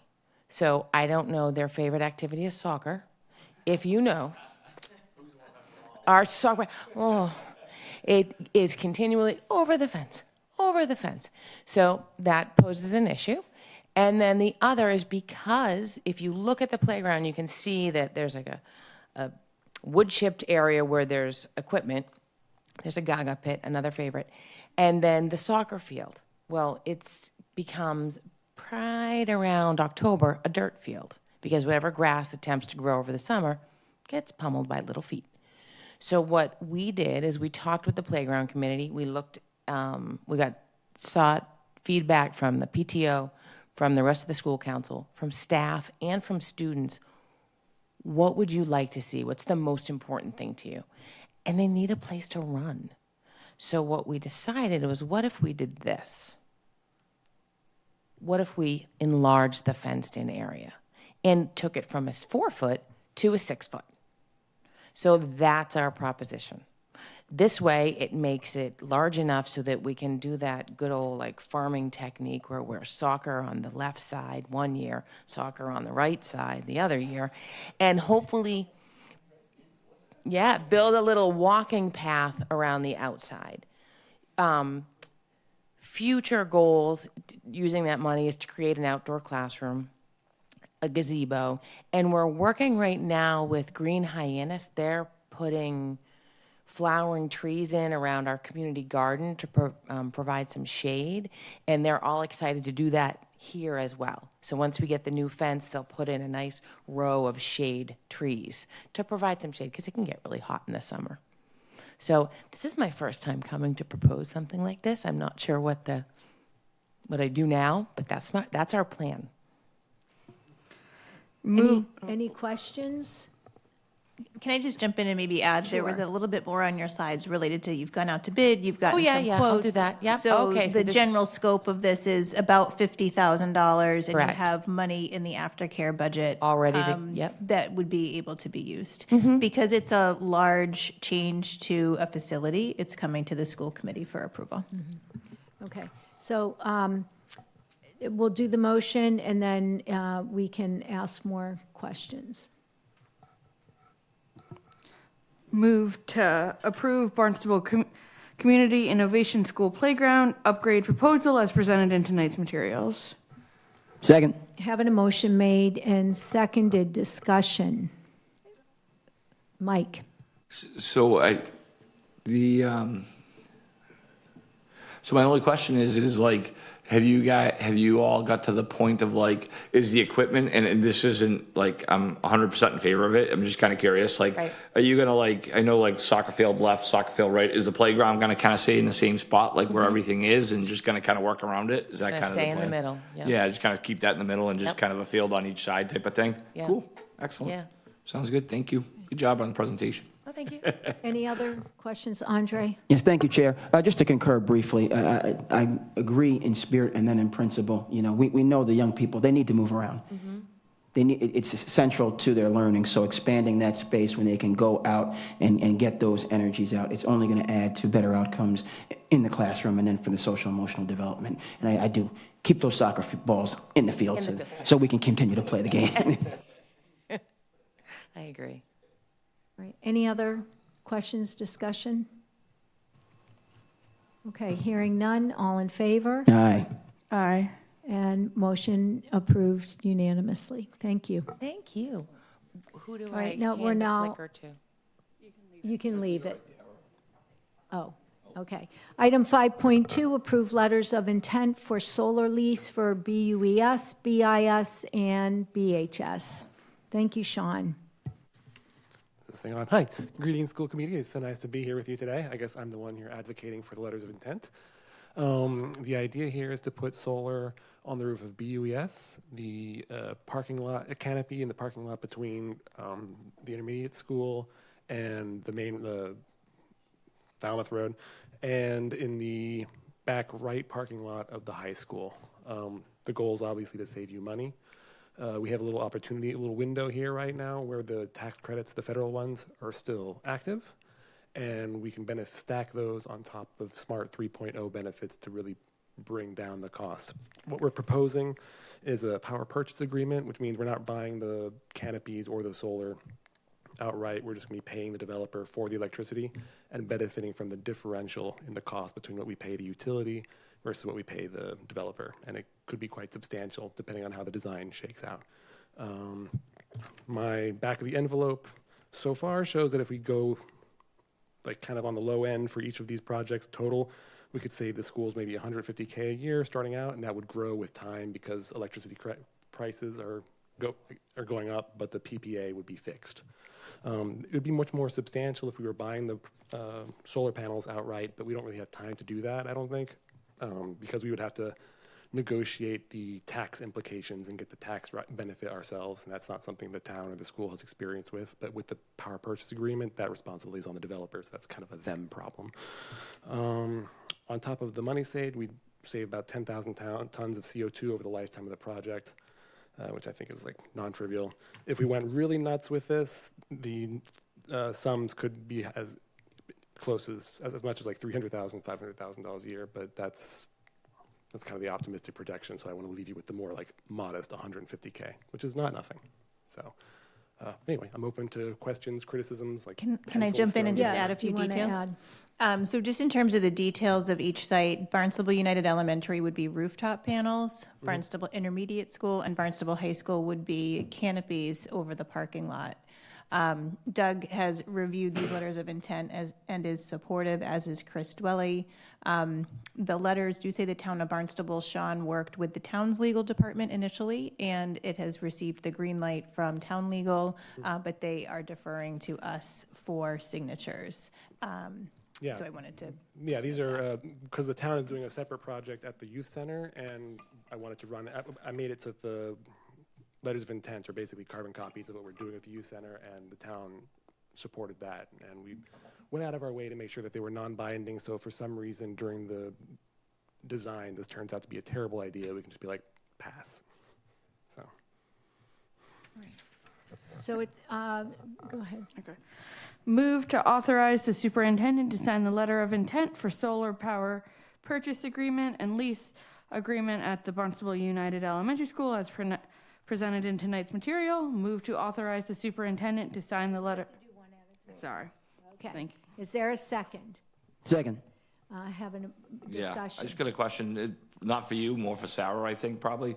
So this is the letter of intent, I guess it, nuts and bolts, is it gonna cost us any money when it, into the design phase or anything like that, or it's just, or maybe you can answer, I don't really care, but like, is this gonna cost us, like, I know the normal, like, design phase, when Doug comes up, we have to pay money to have things designed and architects and blah, blah, blah, so this is completely, we're just letting them use our parking lot and you're doing the rest? This won't cost us anything. All that stuff is done out of their pocket. I mean, nothing in life is free. Like, the downside is that we will end up paying a higher power purchase agreement than if we had done this. Right, that if we'd bought them and had somebody do it ourselves, but then we're paying the money at the beginning, so it, Right. okay, so I just wanna make sure that we're not, this is a letter of intent, but then at some point they're gonna come up and be like, not you, but somebody's gonna be like, oh, we need $100,000 for doing the drawings or anything. We don't, No. we're completely not on the hook for anything. No, if there's any, like, if there are any unfavorable elements to these designs, we would either like abandon the project or we'd end up paying a slightly higher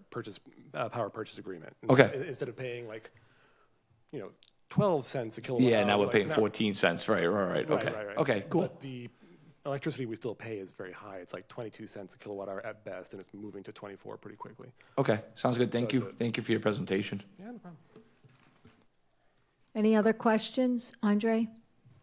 Yeah, thank you for providing some of the comparable locations, that it's being proposed and green-lighted at HYCC. I see this at more and more schools. They have this canopy in the parking lot. I think about Cape Cod Community College. Yes. When I go to Upper Cape Tech, they have the same kind of model, and, it's seamless. You don't really notice the difference. It doesn't, and then you're getting all of that power, which is quite helpful. So that was helpful for me to understand the comps. Yeah, and my fantasy long-term is to be able to plug this into a battery at some point, and so then, during storms like we just Yeah, had. we get the we'd be power able- from it. Yeah, exactly. Sorry, I got one more question, Kathy. Go ahead, Sorry. Mike. Do you see this happening in other schools, or is this kind of the beginning of it, or do you think that, or is this the schools that it's probably the easiest to do it at with no trees and? Well, I think if you're talking statewide, this is. Well, I mean, just for us, like, do you see it happening in any of the others, or any of our other schools at some point? I know right now the federal and all that, you gotta hurry up and get it in under the wire, but do you see if those were to become up again at some point, would you 100%. I mean, Okay. there's a lot of opportunities. We could do West Village's roof as well, but I don't think the roof is quite ready to accept Yep. that on this time horizon. Yep.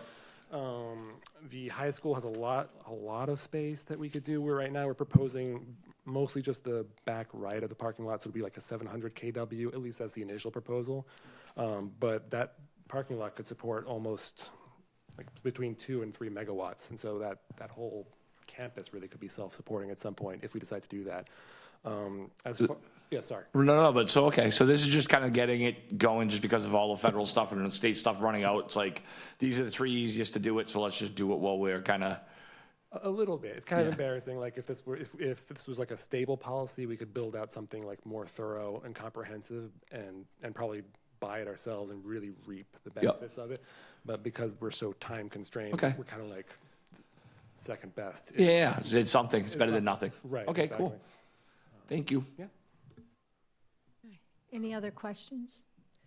All right. Having a motion made and seconded, all in favor? Aye. Aye. Motion carries unanimously. Move to authorize the superintendent to sign the letter of intent for a solar power purchase agreement and lease agreement at Barnstable Intermediate School as presented in tonight's materials. Second. Discussion? Having a motion made and seconded, all in favor? Aye. Aye. Motion carries unanimously.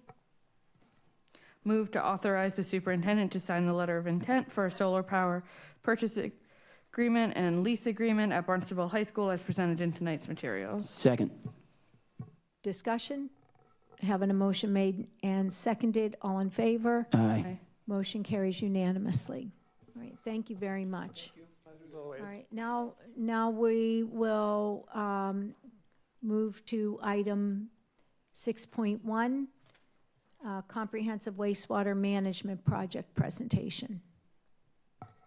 We're joined by members from the DPW and also Mark Milne, who is remote via Zoom. The first part of the presentation will be about the comprehensive wastewater management program, and then Mark will share a bit about the financial details. Just by way of context, for the school committee and the community, part of the school committee roadmap has included more communication between town departments and schools in order to foster kind of mutual understanding, recognizing that we're one town and there's multiple kind of audiences. So this is to bring some awareness to a major project that's happening in town, its implications for the schools, and then some of the financial aspects of it. Thank you. Good evening, Griffin Bowden, Town Engineer. I'm joined today with Kelly Colopy, the DPW's Communications Manager. We were asked this evening, as you alluded to, Superintendent Ahern, to provide a briefing on the town's comprehensive wastewater management plan. That is a huge topic, and we could be here all night talking about it. I promise we won't be. We tried to jam a lot of material into as quick of a presentation as we could. It might feel like we're kind of flying through it. If you want to stop and ask any more details about anything, feel free, but we're trying to get as much information into a relatively short time frame. So, all right, what we're going to hit on is just a quick overview of why we're doing the CWMP. We'll then go through just an explanation of what you're seeing going on out in the road. So we'll go through kind of some of the projects that we've completed, the projects that are under construction, and some upcoming projects. We'll also show how they link to school buildings and facilities and what's going on, where kind of some of the overlap exists. And then Kelly will touch on our communications and public outreach program that we have for our plan. So what is the CWMP? It identifies the town's wastewater needs ultimately. It's designed to address multiple wastewater needs such as nitrogen reduction. That's the principal need we're looking to address, but there's also others identified there. Ultimately, the plan is mandated to meet the total maximum daily loads within the impaired coastal embayments. That's the primary objective of the program, is to rehabilitate our coastal waterways. And it's three 10-year phases for 30 years total. We're currently in year 5. And each phase is broken out into multiple projects. So each phase isn't one big project. There's actually a number of still very large but more digestible projects that we're implementing in order to kind of make it more achievable, as well as to reduce the construction fatigue as much as possible. So this is a map showing our plan. The areas in red are our phase 1, the first 10 years of our plan. The areas in green are phase 2, years 11 to 20, and phase 3 is shown in yellow. You'll also see a couple of colors out in the Katuitt area. Those are our stages. Those don't currently have a time frame associated with them. We actually anticipate that will change in the near future, but this is the current plan as it exists today. Again, as I alluded to, each phase is broken out into smaller projects. This is what we call our phase 1 sewer expansion implementation plan. So each different color is a different project that we're implementing. There are 19 in phase 1, some of which have been completed, some of which are under construction, and some of which are in planning. We'll go through a couple of those right now, or in a moment. So we just always like to look back at what are our goals. So for phase 1, these are the goals that were stated in our comprehensive wastewater management plan. Our number 1 objective is construction of sewers in Route 28. And the biggest reason for that is because it's the backbone of our whole program. So all the pain and suffering for the installation of sewers down 28, ultimately everything feeds into that and comes back to our wastewater treatment plant here in Hyannis. So without doing that, we can't complete the program. So that's our largest objective for our sewer expansion program. There's also a number of other targeted objectives within our sewer program. We also have treatment plant objectives. We just broke ground on a significant rehabilitation, or upgrade rather, of our wastewater treatment plant, which will significantly improve our ability to remove nitrogen at that facility. That's a $90 million project that we're undertaking. So you see cranes as you drive down Barber's Way. That's what that's all about. There's a lot going on there, huge project. All right, so quickly I'll just go through some of our projects that that we have here. So these are 2 projects that have been completed to date. The Strawberry Hill Road Sewer Expansion Project. This was our first project that we broke ground on as part of the Comprehensive Wastewater Management Plan. It's sewered basically from Craigville Beach Road, Strawberry Hill Road, Finney's Lane, those areas. It accepts about 215 residential connections. And our first connection actually was successfully completed back in May of 2024. And we're continuing to accept connections, not daily at this point. There's been a large percentage of them that have connected, but we are still accepting connections. The Route 28 East Sewer Expansion Project was our second major project. It was kind of our first, we called it our first backbone project, where we extended the sewer system down Route 28 to the new pump station that's located at the corner of Route 28 and Finney's Lane. That piece of infrastructure that we installed was a huge milestone for us, because ultimately, literally every bit of sewer that we connect as part of this program is going to go through that piece of infrastructure. So it was a significant milestone for us. That project didn't connect a lot of parcels. There were about 100 properties that were connected directly to the mains that we installed. But it will eventually serve about 7,500 properties upon full build out of the program. So these are projects now that are under construction. So these are the areas of town that if you try to drive sometime between 7 and 3:30, Monday through Friday, you're probably going to run into one of our construction crews. So this is the Centerville Village Sewer Expansion Project, the north phase. This is the work that's ongoing on Shoe Flying Hill Road. We also have work ongoing on Route 28 from Finney's Lane to Old Stage. That's happening at night. And then there's work on Finney's Lane in the Mothers Park area, also incorporated into this project.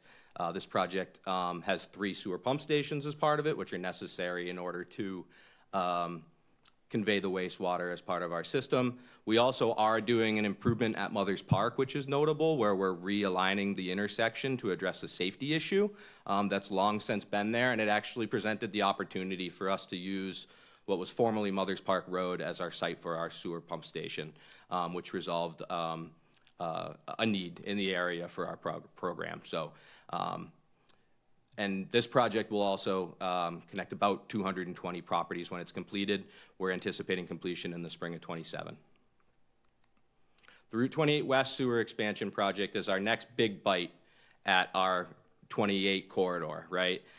This project is actually under construction right now, technically. We haven't broken ground other than at a couple of our pump station sites, but work's about to ramp up. We will be commencing sewer construction in 2 weeks on Bumps River Road in the area of the Cape Cod Collaborative, which will be the first section of sewer that gets installed as part of this project. Notably, this was ranked the 3rd highest priority on the 2024 State Revolving Fund Clean Water Intended Use Plan. That's the location where and Mark will discuss this more, I'm sure, in the financing piece of this presentation, but that is where we ultimately get federal and state money for these types of projects, and this project was very, very highly ranked in the state. It was the 3rd highest project that year. This continues our backbone out to effectively Route 149.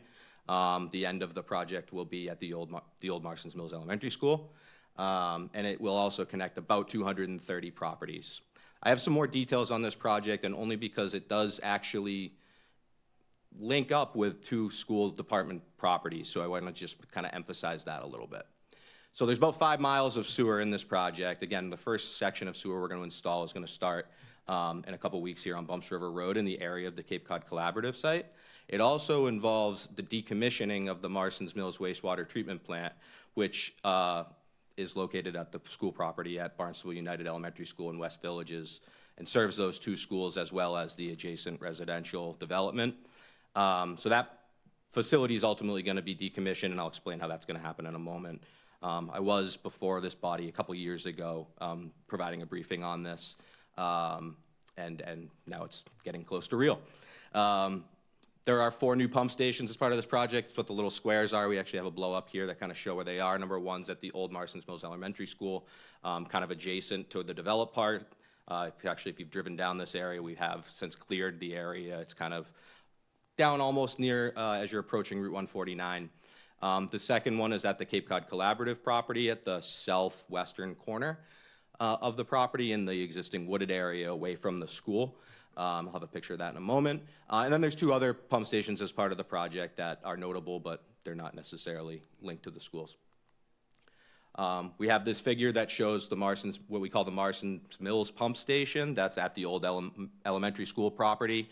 In the bottom left, it shows where on the site the pump station is proposed. You can see the old building is actually shown on this aerial for some reference, but the bottom left is the yellows being the driveway, and then there's a yellow square that kind of shows where this building, which is shown in the right, will be going.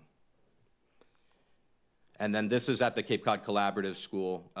We're not very fancy with our names, so this is the Bumps River Road pump station because it's on Bumps River Road. But in the bottom left of the aerial, you can see adjacent to Bumps River Road, kind of as far away from the school as we could put it, is where the proposed pump station will be, and that's a rendering of what it will ultimately look like. And again, I alluded to this project also has a significant component to it, which is decommissioning of that wastewater treatment plant at BUES and West Villages. This is a map of kind of what exists today. So those red lines are actually the sewers that are under the parking lot that serve the residential development to the southwest, as well as the 2 schools, and they kind of feed to the wastewater treatment plant in the middle. The wastewater treatment plant is effectively past its design life and is due for a significant investment in rehabilitation if we don't decommission it. So ultimately, we did an alternatives analysis as we were developing the comprehensive wastewater management plan, and what that analysis showed was that our best option was to decommission it, redirect all the sewers out to the road, and then eventually to the wastewater treatment plant here in Hyannis to be treated. So this is ultimately kind of what that'll look like. The red lines are the new pipes that we have to put in to get from the wastewater treatment plant out to the road. It will have to cross the fields that are kind of over by the road there, and it will cross portions of the parking lot. Our contract will include resurfacing of those parking lots in the areas they're disturbed. This will also present an opportunity, I would argue, in that there's going to be an empty building there that's completely functional. Our contract will include cleaning the building and will include pouring a new slab within the building. Right now there's some tanks, so obviously that's not going to be overly beneficial for anything but a wastewater treatment plant. But we're going to pour a new concrete slab, so there is a floor in there, and then it presents an opportunity for use potentially for the schools, for potentially storage at this point, and then there may be other opportunities. We have done some studies on potential opportunities there. DPW won't need the building any longer after this is done. So certainly we would be happy to collaborate in discussions on what could be done with that building, but we certainly see opportunity there for a need that I know the committee has, the school has, which is, and everybody frankly in town has, which is storage. 2 other projects, these are coming attractions, so to speak. This is the Finney's Lane neighborhood sewer expansion project. The area is in pink, adjacent to Finney's Lane, so kind of right down the center there, that's Finney's Lane. On the left of the blue area is Lake Wequaquet. You can see Route 28 running east to west across the figure. The pink parcels are the parcels that would be connected. There's about 40 neighborhoods that this project includes, basically on the east and west side of Finney's Lane. We actually have a public information meeting scheduled next Wednesday at the Adult Community Center at 6 o'clock. If you're interested in hearing Kelly and I speak more, we'll be going into explicit detail about this project and answering questions that we're sure residents will have. There's about 560 properties that'll be connected in this project.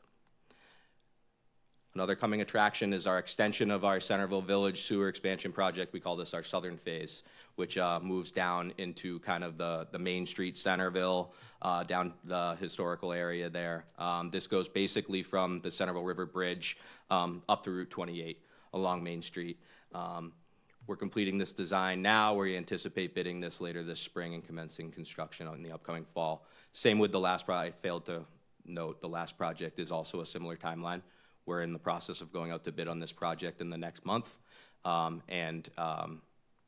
of these projects are about 3 to 4 year efforts. 150 properties to be connected as part of this project. Last coming attraction, there are plenty more after, but this is the last relevant one for the moment, is our Long Pond area sewer expansion project. So this is our our project that's going to sewer the residential areas, really principally to the south of Long Pond Centerville, but also there's a couple neighborhoods on the north. It's about 550 properties.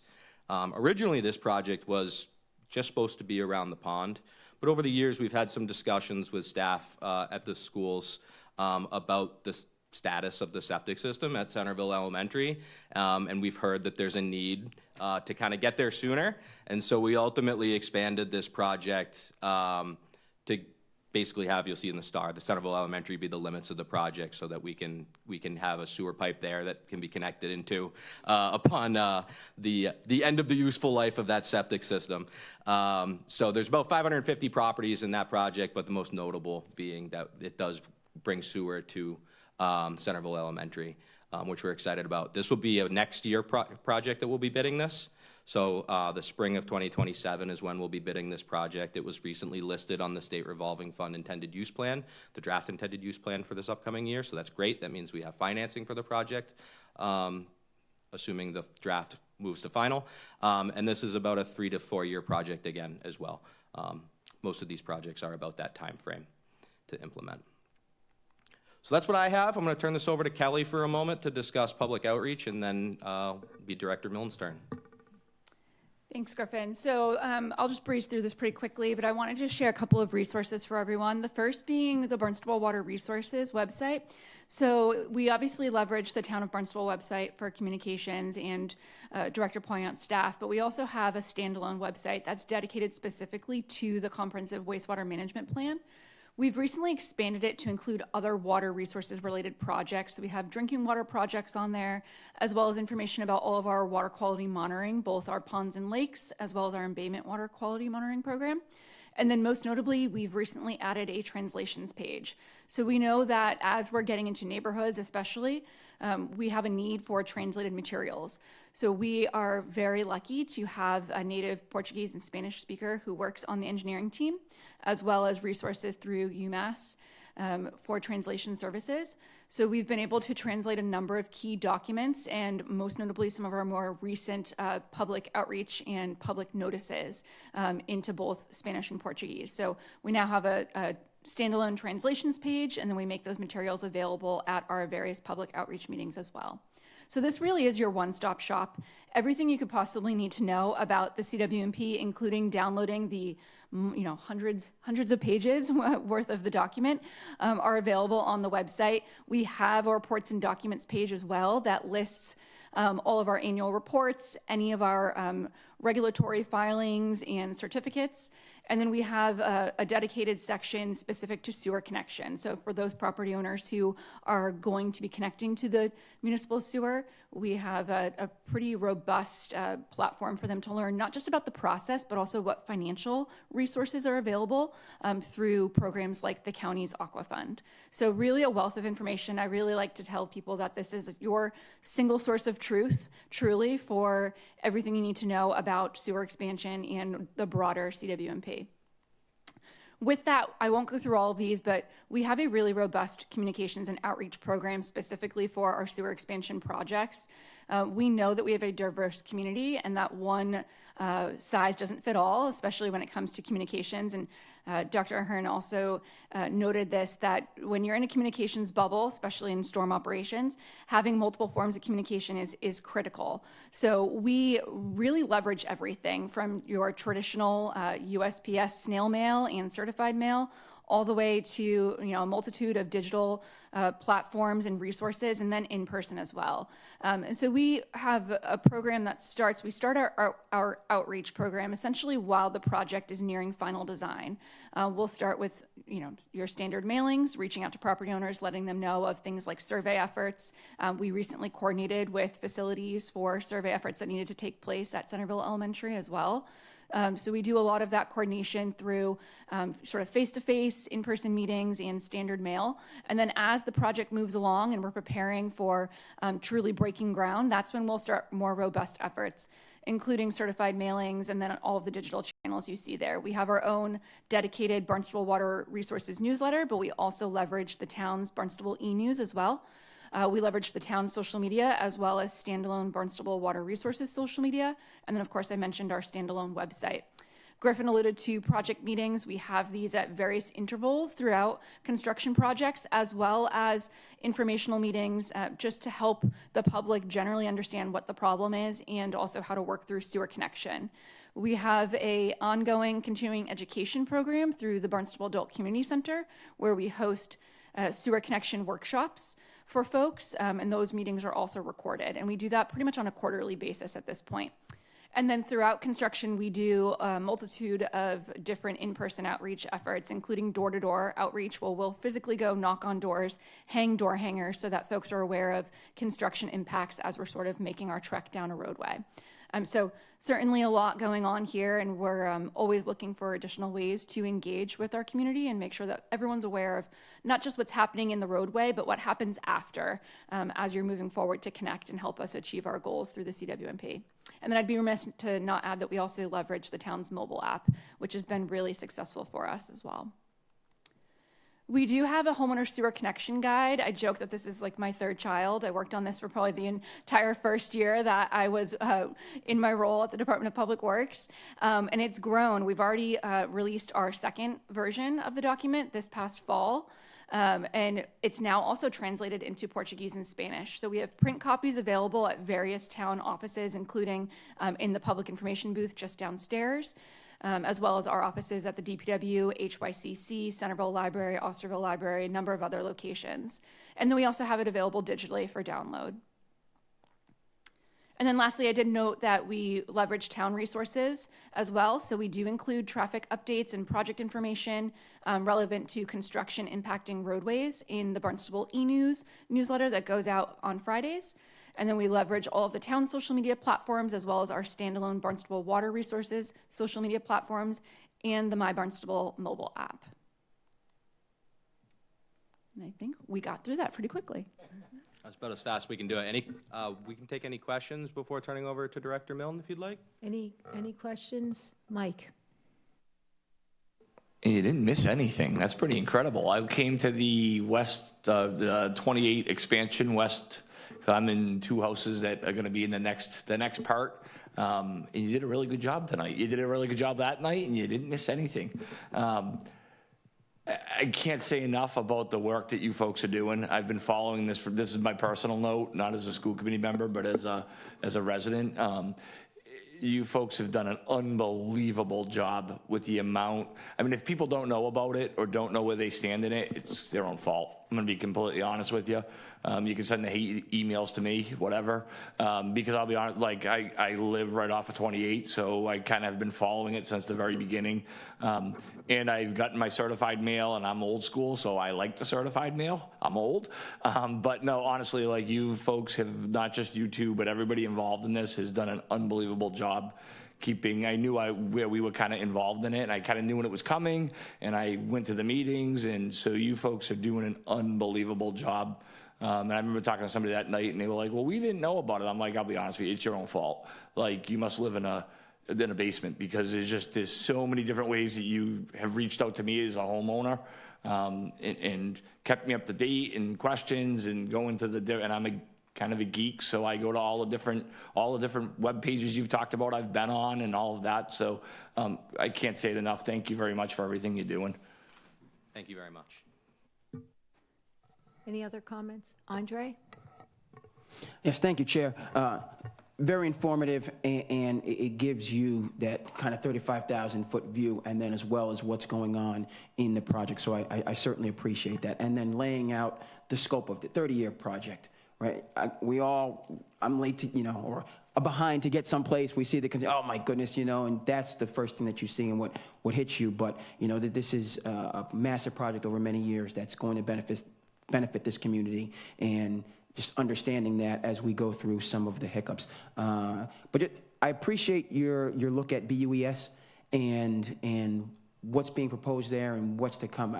I like the idea of that building being available, and what do we do? Storage, is there a possibility of educational spaces? We talk about the different needs, but there's going to be work that's going to go.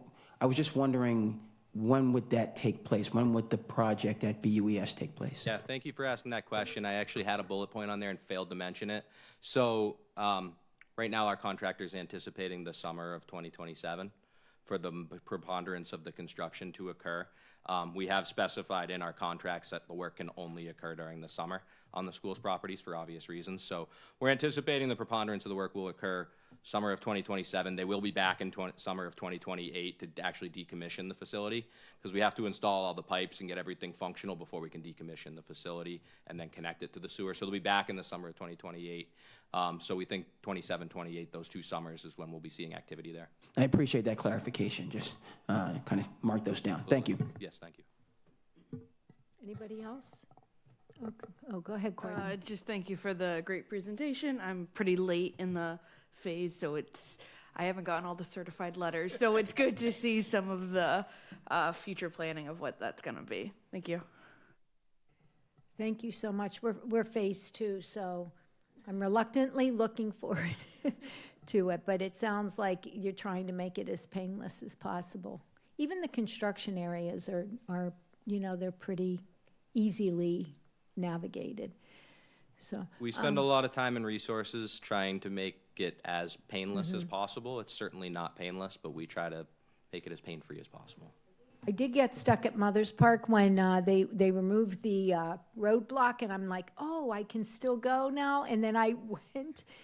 It was just moved to the side because of weather, and then I had to make a 3-point turn in a very precocious place. But that was the only glitch I had. Mike.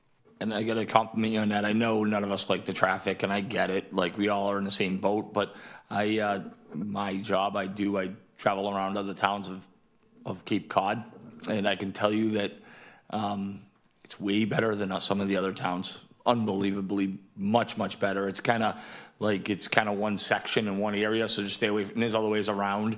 You're not blocking off the way I'm going to take going around, you know what I mean? Which I can tell you some of the other communities, I've tried to take the shortcut of the way around it, and that's blocked too because they're doing a project over there and then another project over here. And so you're trying to make it it is what it is, but you're trying to make it as painless as possible, and as a commuter, thank you.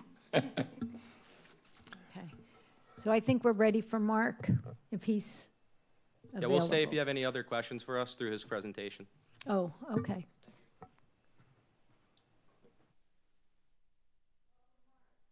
Welcome, Mark. Great. Good to see you. But thank you. Thank you, members of the school committee and school administration, for inviting me here this evening to talk about financing of this massive public works infrastructure program.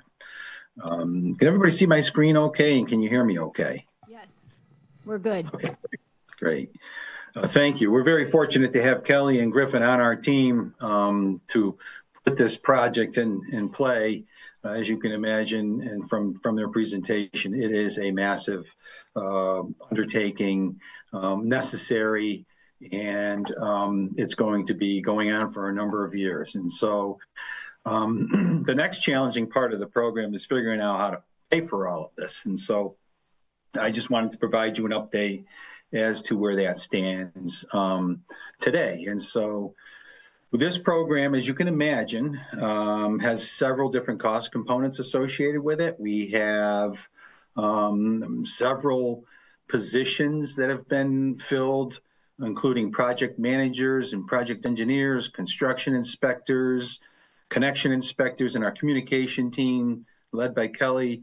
All of that comes with, salary and benefits and operating expenses to support them, design costs associated with these projects. And the biggest piece of the annual budget is the debt service that we're going to have to pay on the loans that we take out to fund the construction on these projects. To date, we've appropriated a total of $337 million in project costs for this program, and we're into our 6th year in this program pretty soon. So financing those construction costs, really the best tool available to us right now, because there's no longer any direct grant programs from the federal and state government. They provide all of these grants now to state revolving loan funds. And so we finance all this construction costs through the state's revolving loan fund. We've been fortunate to get every project listed on their intended use plan that Griffin mentioned earlier, to date, making us eligible for low interest loans. Those interest rates are anywhere from 0% to 1.5%. So that's been the major component of financing the construction costs associated with this project to date. When funding is available at the State Revolving Loan Fund, they do provide us principal subsidies on some of our loans, but that's all subject to their funding availability. But we have fortunately received some subsidies in our recent loans that we've issued to the trust. And in addition, the Cape and Islands Water Protection Fund was created a few years ago that provides funding for the entire Cape area associated with this program. And to date, we've been eligible for 25% subsidies on the projects that we've appropriated funding for. We received those subsidies through the State Revolving Loan Fund. They reduce our annual loan payments that we have to make back to the State Revolving Loan Fund once the long-term loan is issued for the construction project. The critical piece of that, though, is that the project that to be eligible for the Cape and Islands Water Protection Fund subsidy, we have to get our projects listed on the Department of Environmental Protection's intended use plan, and to date, we have been successful with all of our projects being listed on there. So pay all those loans back and to cover all of the staffing costs associated with managing this program, we've had to create some dedicated revenue sources. Those include all the local meals tax that the town generates, as well as rooms tax revenue on vacation rentals. It includes 1/3 of the local rooms tax that we generate on traditional lodging. We've also implemented a sewer assessment ordinance, which caps a sewer assessment at $10,000 per dwelling unit. And of course, with all these new connections coming online in the future, we're going to have a lot more customers paying the annual or the quarterly sewer user fee, and that's going to generate additional revenue. And we're dedicating a portion of that revenue towards the expansion of the public sewer system. And to date, we've dedicated annually $5.75 million in property taxes to this program. So collectively, that gives us several $million that we can use to fund the ongoing operating costs, which includes all the salaries and benefits and debt service associated with the program. But right now, Barnstable is facing a lot of fiscal pressure. And that's really just attributable to the stagnant revenue growth that we have because it's not keeping up with inflation. And in addition to all of the capital needs that we have, they're drawing resources away from the operating side of the budget. And it's not just this program, but it's all our other capital as well. We have very limited growth in our state aid right now and our local receipts. A majority of our general fund revenue comes from property taxes. 70% of our operating budgets are provided with property taxes, and that's capped. That 70% of our general fund revenue is capped, as you know, under Proposition 2.5. And our expenditure growth for the past few years has exceeded our ability to grow our revenue because of that cap. And so we've used almost $8.5 million of reserves to balance the operating budgets in fiscal year 26. And again, we have over $650 million of capital needs that have been identified for the next 5 years. That includes the school projects, police projects, CWMP, and every other department. So talking a little bit more about our property tax levy, again, capped at 2.5% a year, and that 2.5% doesn't apply to your tax bill, doesn't apply to your assessed value, doesn't apply to the tax rate. It applies to the tax levy. A lot of confusion around that.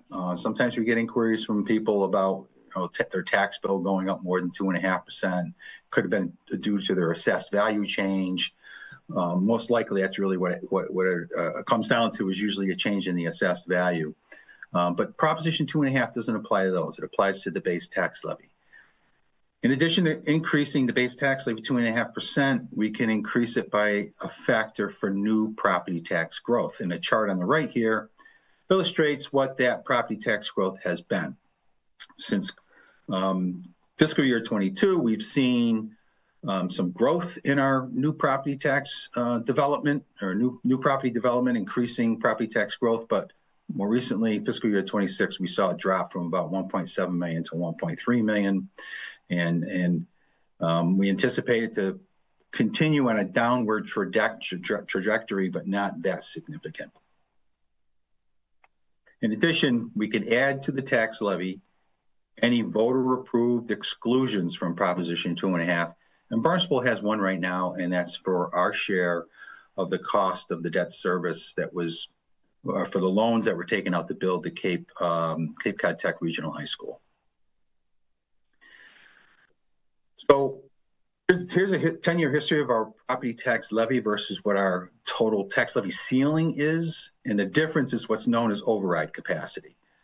The blue bar, the blue section of each bar represents what our property tax levy has been for the past 10 years. It's grown from 107 million to about 156 million in fiscal year 26. But you can see the override capacity has significantly grown. And that's because assessed values in the town has significantly grown. And that's common amongst around the entire state. We've seen significant increases in property values, especially on Cape Cod, but around the state as well. So what this means is we have about $500 million in excess taxing capability, but the only way to access that is through a vote on a ballot for voters in the town of Barnstable. But I just want to illustrate that capacity continues to grow because we can only grow the levy 2.5% plus a factor for new growth, but yet the capacity to tax more continues to grow because of our assessed value growth. Here's the tax rates in relation to the rest of the Cape communities, as well as the state average and the state median. You can see Cape communities enjoy very low tax rates because of our assessed values, but also just because of the size of the tax levy that we have compared to the rest of the state's average and the state median. You can see Barnstable is around $6 per $1,000, excluding the fire districts, which aren't under our control. But all Cape communities are well below what the state median and the state average is.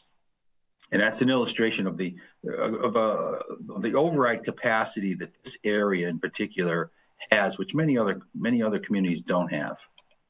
So we're at a point now we need to raise additional revenue.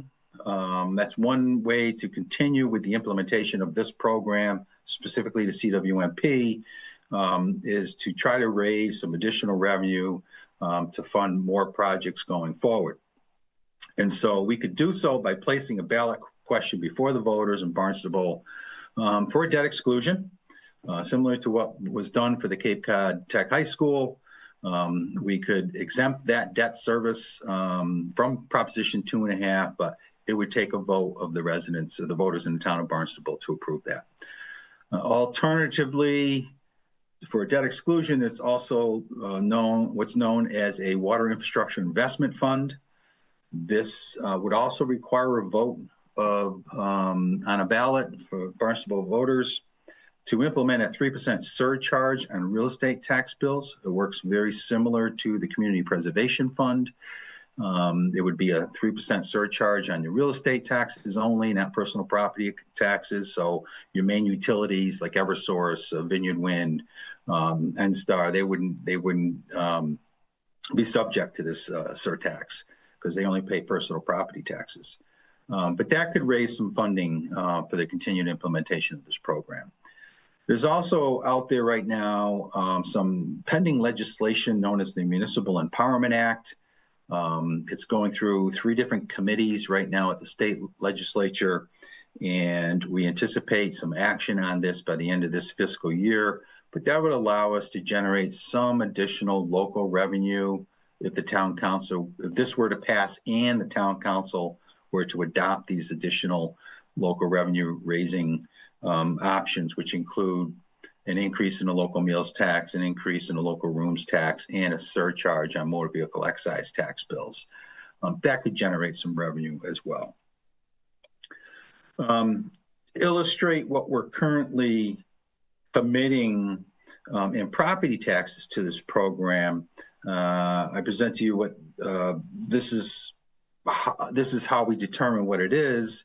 With a tax levy of $156 million and a tax rate of 594 right now, if you divide that levy by 594, it means that every penny on the tax rate raises $262,000.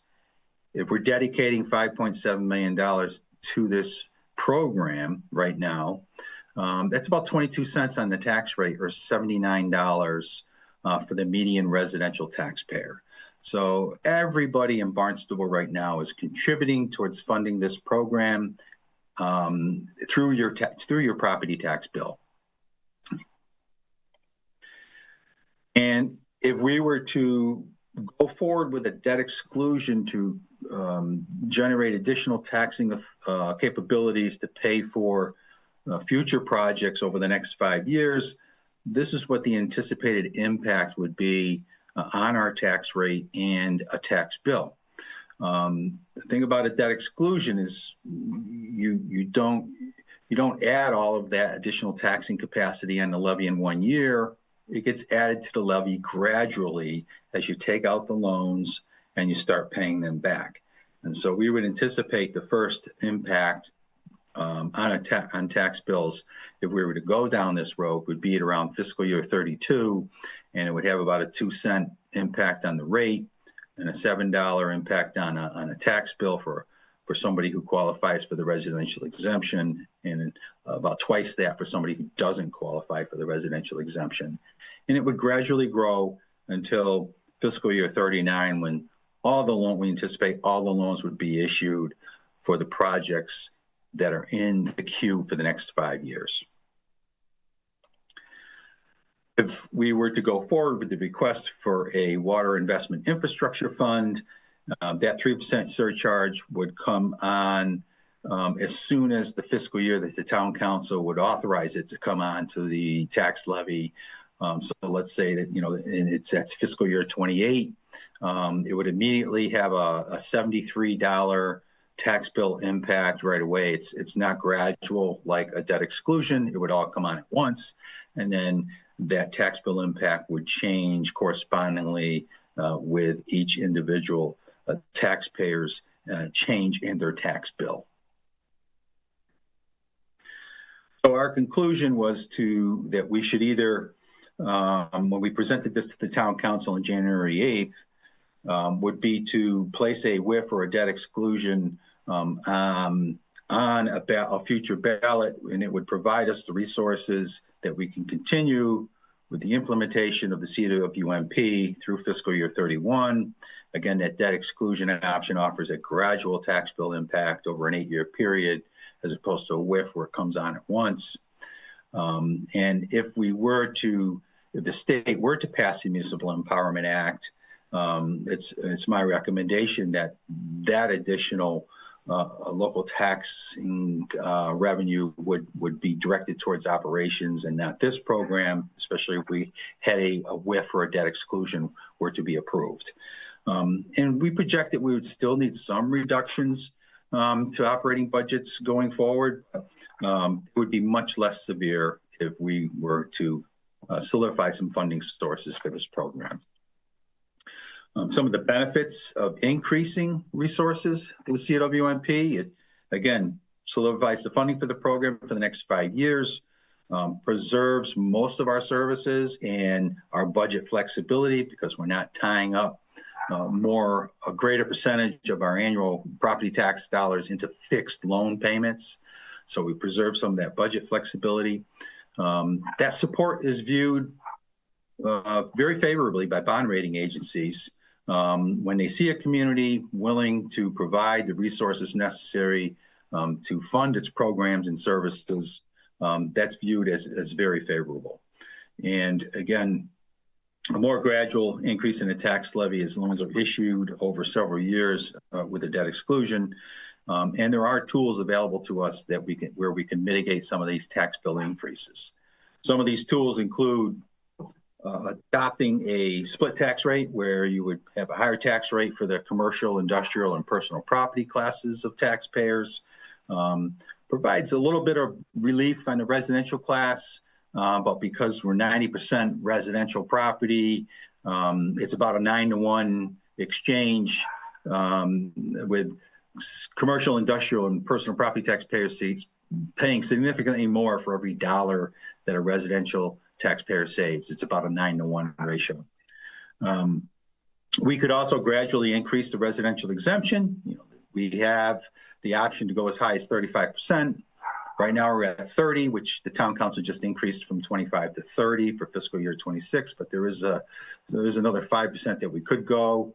But there are some negative impacts of that residential exemption, and most notably, it's owners of affordable housing rental units, because they don't qualify for the residential exemption, so it increases their tax bill. So we're looking at seeing if we can create an ordinance that would mitigate some of the tax bill impact from a residential exemption on affordable housing units. There's also included in the Municipal Empowerment Act a senior means tested exemption for qualifying seniors. So if that gets passed, we can take a look at that and providing some of our seniors much needed tax relief, and especially for those with certain income limitations. And the other thing we could look at is reducing the Community Preservation Act surcharge at 3%. We currently don't have any more debt service associated with our community preservation program. And so there aren't any fixed loan payments that exist anymore. So there is an opportunity there if the town council did want to take a look at that.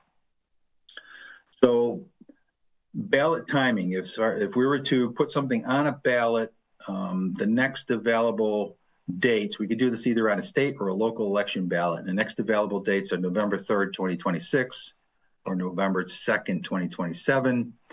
Or we could schedule a special election at any date we chose. So the next steps that we recommended to the town council were to provide our funding tool that we developed that analyzes the capacity of our ability to fund the implementation of this program. We would give that tool to our Comprehensive Financial Advisory Committee and ask them to report back on that tool and our recommendation to place something on a ballot in the near future. We would have them report back by this summer. We're going to have a workshop next month on election procedures for ballot initiatives with the town council. And if that debt exclusion or WIF is chosen as a strategy to place it on a ballot, we would ask the town council to act on that at their August 2026 meeting.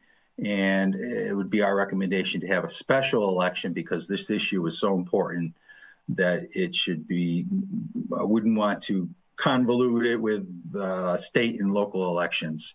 I think it deserves its own attention, and putting it on a special election in the spring of 2027 would give us a timing and an answer as to whether or not we have the funding in place to secure the next 5 years worth of projects. And so I'll stop sharing my screen. That concludes my presentation, and I'll be happy to answer any questions anybody might have. Thank you, Mark. Any questions? Mike. First of all, Mark, I like the beard.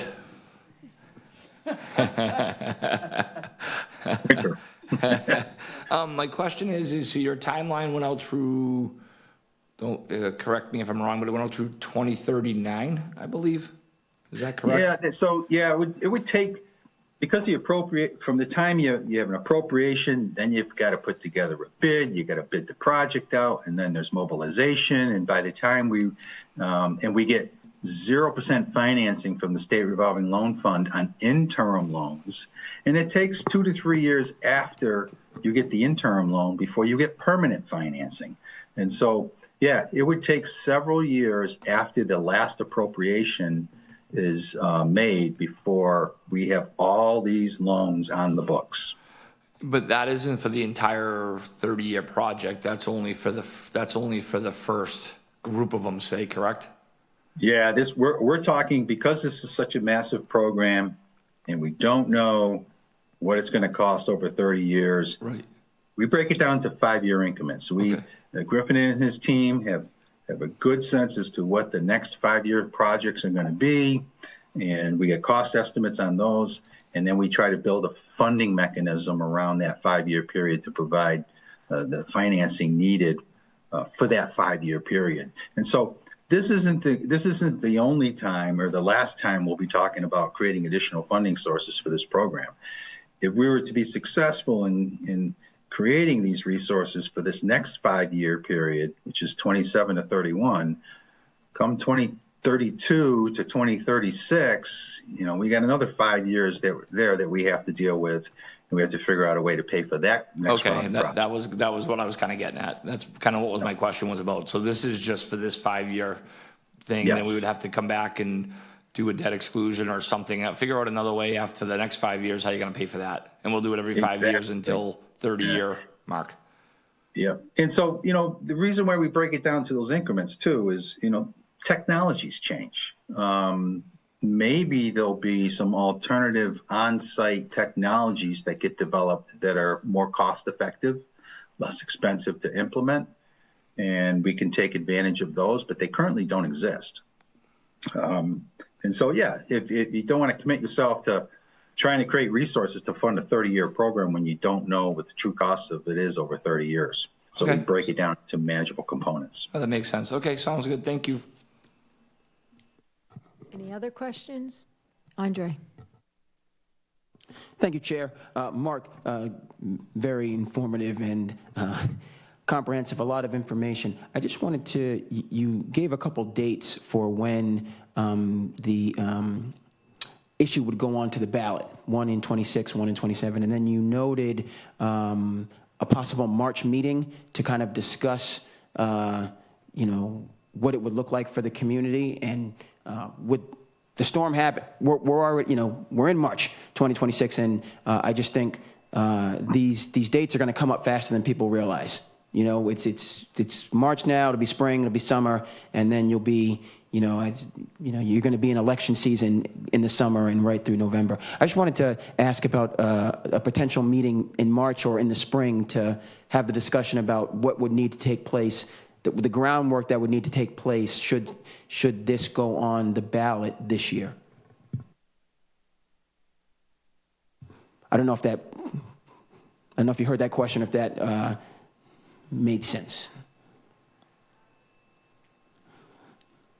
Maybe. So you want me to answer? Yes, yeah. I just that okay. March. You gave a March date, which it's March now. So, that would possibly be some sort of meeting. We made our presentation to the council in January. We suggested that we'd come back to them in March, this March, and the plan is right now on March 26th town council meeting to talk about ballot initiatives and ballot procedures so that the town council can get a refresh, because we don't do this often, but we need to give them a refresh as to how it all works.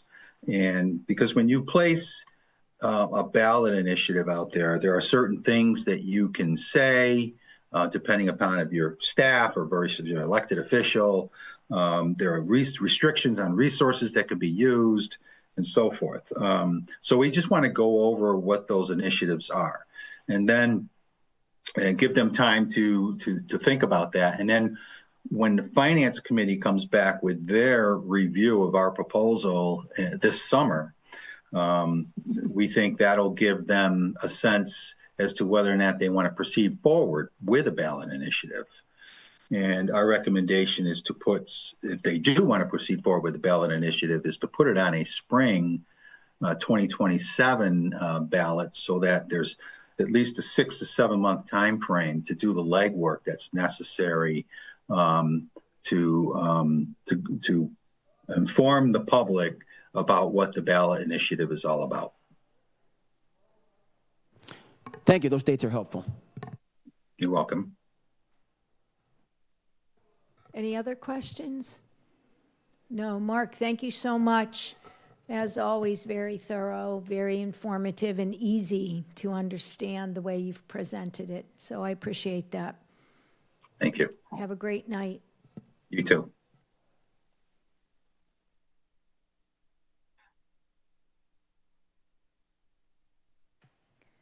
All right, so couple of housekeeping items before we continue going back to old business.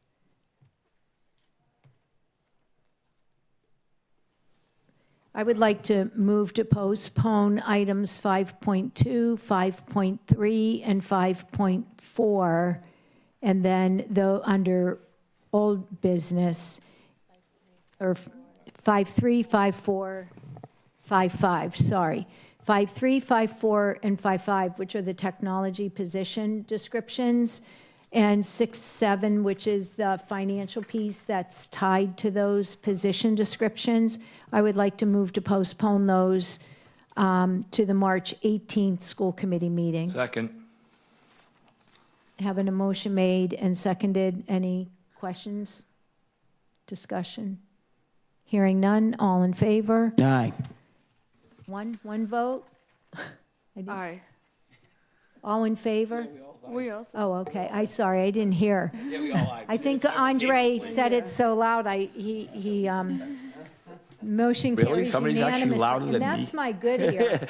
Kathy, somebody's louder than me? Never. Okay, I just heard one. All right, so that means we are at item 4.1, which is create policy JFABB, admission for exchange students. This is, we had the first read last month. This is for action. We had no foreign admission of foreign exchange students, and therefore the subcommittee has proposed one to provide guidance moving forward. Did you hear any comments? No. Sarah, did you have any feedback? All right. So you want to make a motion? Move to create policy JFABB, admission for exchange students, as presented in tonight's materials. Second. Having a motion made and seconded. Any discussion? Hearing none. All in favor? Aye. Motion carries unanimously. Item 4.2, create a community engagement subcommittee. I'm going to turn it over to Andre. Thank you, Chair. This is something that was discussed at our last meeting in terms of the Community Engagement Subcommittee. We talked about the charge of this subcommittee that would mirror very closely what we have with the Facilities and the Policy Subcommittee. You've heard throughout the course of this meeting about various things that are taking place in our town, and the need for those to be addressed and for information, accurate information, to be disseminated for the community to be well informed of what the school is doing, and then vice versa, for the schools to be have our finger on the pulse in terms of what is going on in the community, and there is so very much, not necessarily immediate issues, right? Whether it be shelter on West Main Street, whether it be the blizzard that we just had and how that affects our calendar, but overarching issues, right?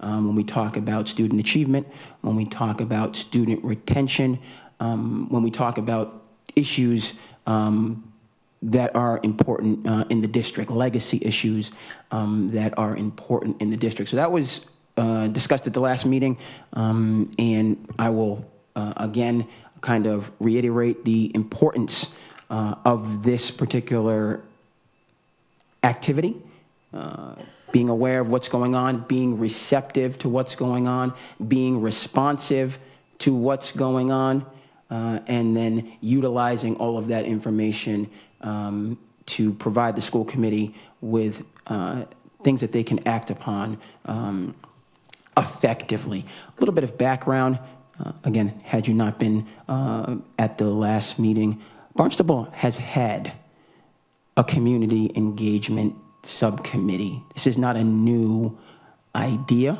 It was in effect for a number of years. It was disbanded around, 2021. But we've had this. In my view, we need this for the aforementioned reasons.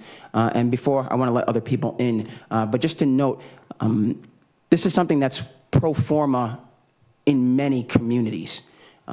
Franklin, for instance, as a school district, has 5 subcommittees, and they have a community engagement subcommittee.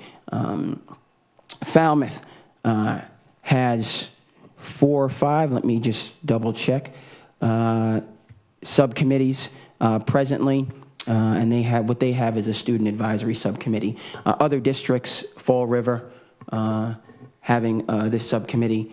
So it's a normal thing for many school committees, and it serves an essential role. Also note that we have 2 subcommittees.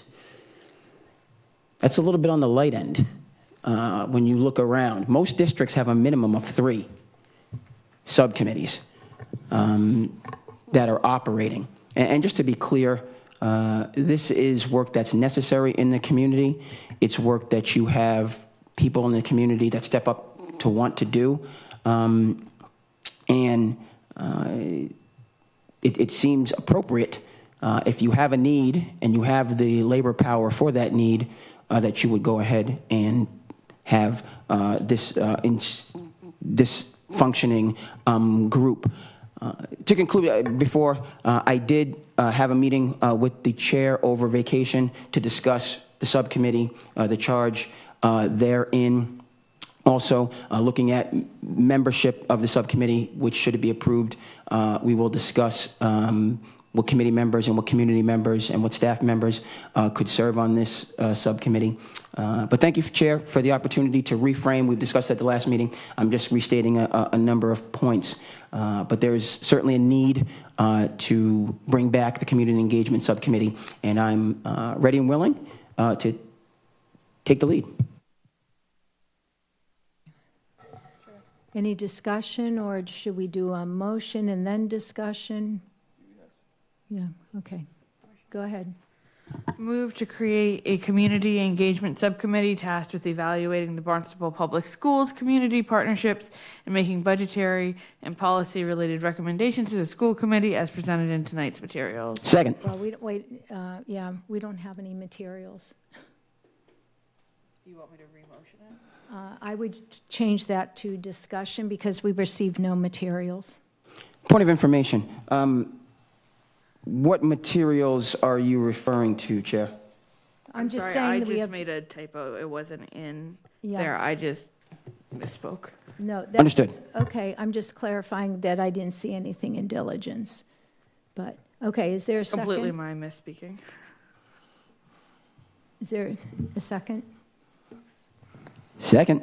Okay, discussion, remaining discussion. Mike? So I'm in favor of this, but I think we need to make it, I would like to, well, I'm not going to amend the motion yet because I think we need to have a discussion about it, but I would like to amend it to something to the effect of the school committee determines instead of making, because my concern has always been about a very broad, as that is a very broad charge.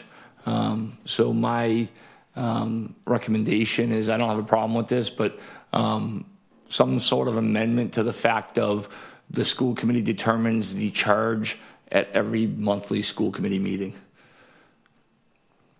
Just so that keeps it very narrow as to what's being discussed at meetings. And then, because it's our subcommittee, so we determine what is going to be discussed at every given school committee and we have had this in the past, and there was a specific charge for it, as we talked at the last meeting. So I have no problems with this, but I think it can't be, no subcommittee has a carte blanche, do whatever you want at the meetings, whoever's on it.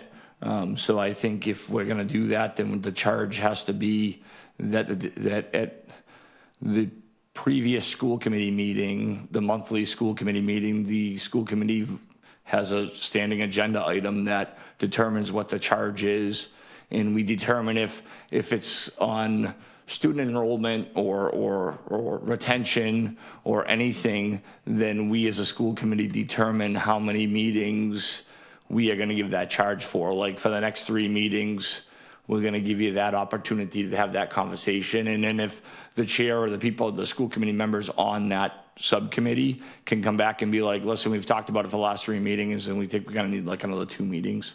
I just think that there has to be guardrails. There's guardrails for every subcommittee we have. And I just think that we need to have guardrails on this like we do everything else. So therefore, I just think that we can, and I think and I don't want to make it so stringent that it's like whoever is on this subcommittee can't but you can come back and be like, okay, yeah, I need it for another 4 meetings, and we can make a motion at that school committee meeting saying, okay, we'll let the charge be for the next 4 meetings.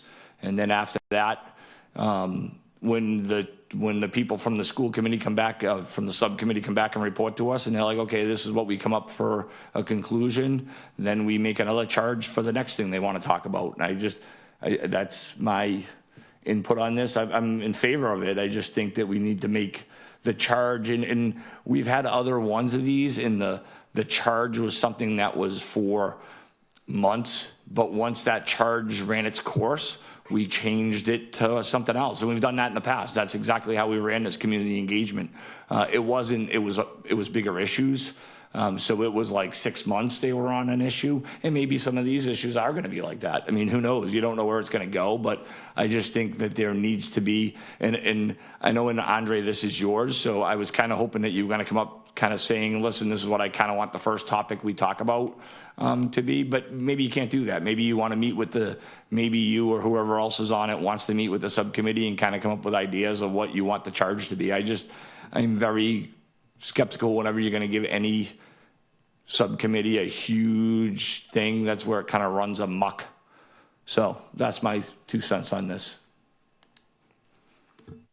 Any other discussion? So if I understand what you're proposing, it would be to come up with a charge at every monthly meeting. Well, whenever they run, that sounds like an agenda. That's kind of what it's going to be. Is going to be, and maybe it isn't every monthly. Maybe if I'm on that subcommittee, maybe I say, listen, you don't need to put it on for the next 4 months. But that's kind of what we did. What was the first thing that the community engagement? The community, because there was no community engagement center. So they had the subcommittee to figure out how to interact with the community and handle the various items that are now housed under the community. And that lasted probably about 4 or 5 months. And at the end of the 4 or 5 months, they came up with a proposal. They brought it to us. And then we were like, but they wanted to keep the community engagement subcommittee. They came back with a second idea after that was finished. And then they proposed that the committee continue. And then a new charge. I'm uncomfortable approving a subcommittee that appears to have a rolling charge. And I feel as though it needs to have a specific charge to be formed. And that's my way of getting it. Because then we would have a community engagement subcommittee, and we're asking to have volunteers volunteer to be assigned to the committee, and they don't even, how are they going to, I wouldn't volunteer for something I have no idea what the point of the subcommittee is. So we can vote on whether to do it and go with the way the vote goes. But we would need to have an amendment to that motion. And if you can come up with the wording for the amendment, we can vote. I agree with you. I'm uncomfortable with a rolling charge. So that's why I'm trying to kind of compromise and come up with something more specific, a way to kind of become more specific, but not also make it so it's, it has to have some kind of an outcome. So right. And we have to make sure that we stay within our purview. And when I hear things like, let's have a discussion about curriculum, it raises a red flag to me, because That's we not our don't job. deal with curriculum, and we should not be holding listening sessions or conversations about curriculum. I just feel that's an overstep. And so, but reading that, that's the same charge that was put forward last month that we postponed to this month, the action, because we were looking for a specific charge. And that's what the discussion that we had when Sarah and Andre and I met, was to come up with a charge. And this is coming back the same charge as what we saw initially. We already have something to handle policy-related recommendations, and that's the policy subcommittee. We already have a way for the public to engage with us, and although they haven't come out in droves when we had other budget hearings, the budget hearing and the numerous meetings we have about the budget is the opportunity for the public to engage with us. And so there are two overlaps given what's written in this charge already. And so it seems to be duplicating efforts. But if you want to come up with a motion to amend and then put it to vote, right now we have a motion on the floor. Thank you, Chair. So just to speak to the stated concerns of my fellow committee members relative to the guardrails that you would need on a subcommittee. So that takes place through the membership of the subcommittee, and then also conversations that you're having within the guidelines of the open meeting laws with your fellow committee members, meaning two of us can discuss something, can have a conversation, but we can't have serial deliberation. Just what I'm saying is that if a committee member had a reservation about a proposed agenda for this subcommittee, nothing precludes that committee member from making that clear to the chair. And I think that's what we already have in place with the finance and the policy subcommittee. If you would like me to think about an amendment for this subcommittee or the charge, I am receptive to that. But speaking to the very important and consistently brought up point of guardrails, what I'll say is that a subcommittee simply reports on what it discusses to the school committee. If the school committee is not in agreement or does not choose to act on that subcommittee's recommendations, there's nothing binding about it. That's why districts have multiple, at least 3, 4, 5 different subcommittees that discuss a number of things. So for instance, and I don't know if this is addressing your question in the midst of discussion, if we were going to discuss academic achievement and our scores, for instance, which is a very important issue for a lot of people that consider coming to Barnstable, and that was going to be the discussion at one of our meetings, and a committee member that wasn't on the subcommittee had a reservation about that. Nothing precludes them from saying, I don't necessarily, I'm not in your subcommittee, but I have a reservation about that. And I can say, again, to the point of guardrails, I plan on being receptive to that. I plan on being receptive to the feedback from the school committee. But just so that we are all clear about guardrails, if the subcommittee has something on the agenda, a fellow committee member disagrees with, there's nothing that forces that issue to go on our actual agenda. We just bring the report to what we discussed to the meeting to inform the other members and the community, and then it goes from there. So I do think, given the structure of subcommittees, that we have guardrails so that we're clear, so that everyone is clear, that a subcommittee cannot dictate to the school committee what it will address. A subcommittee is exploratory.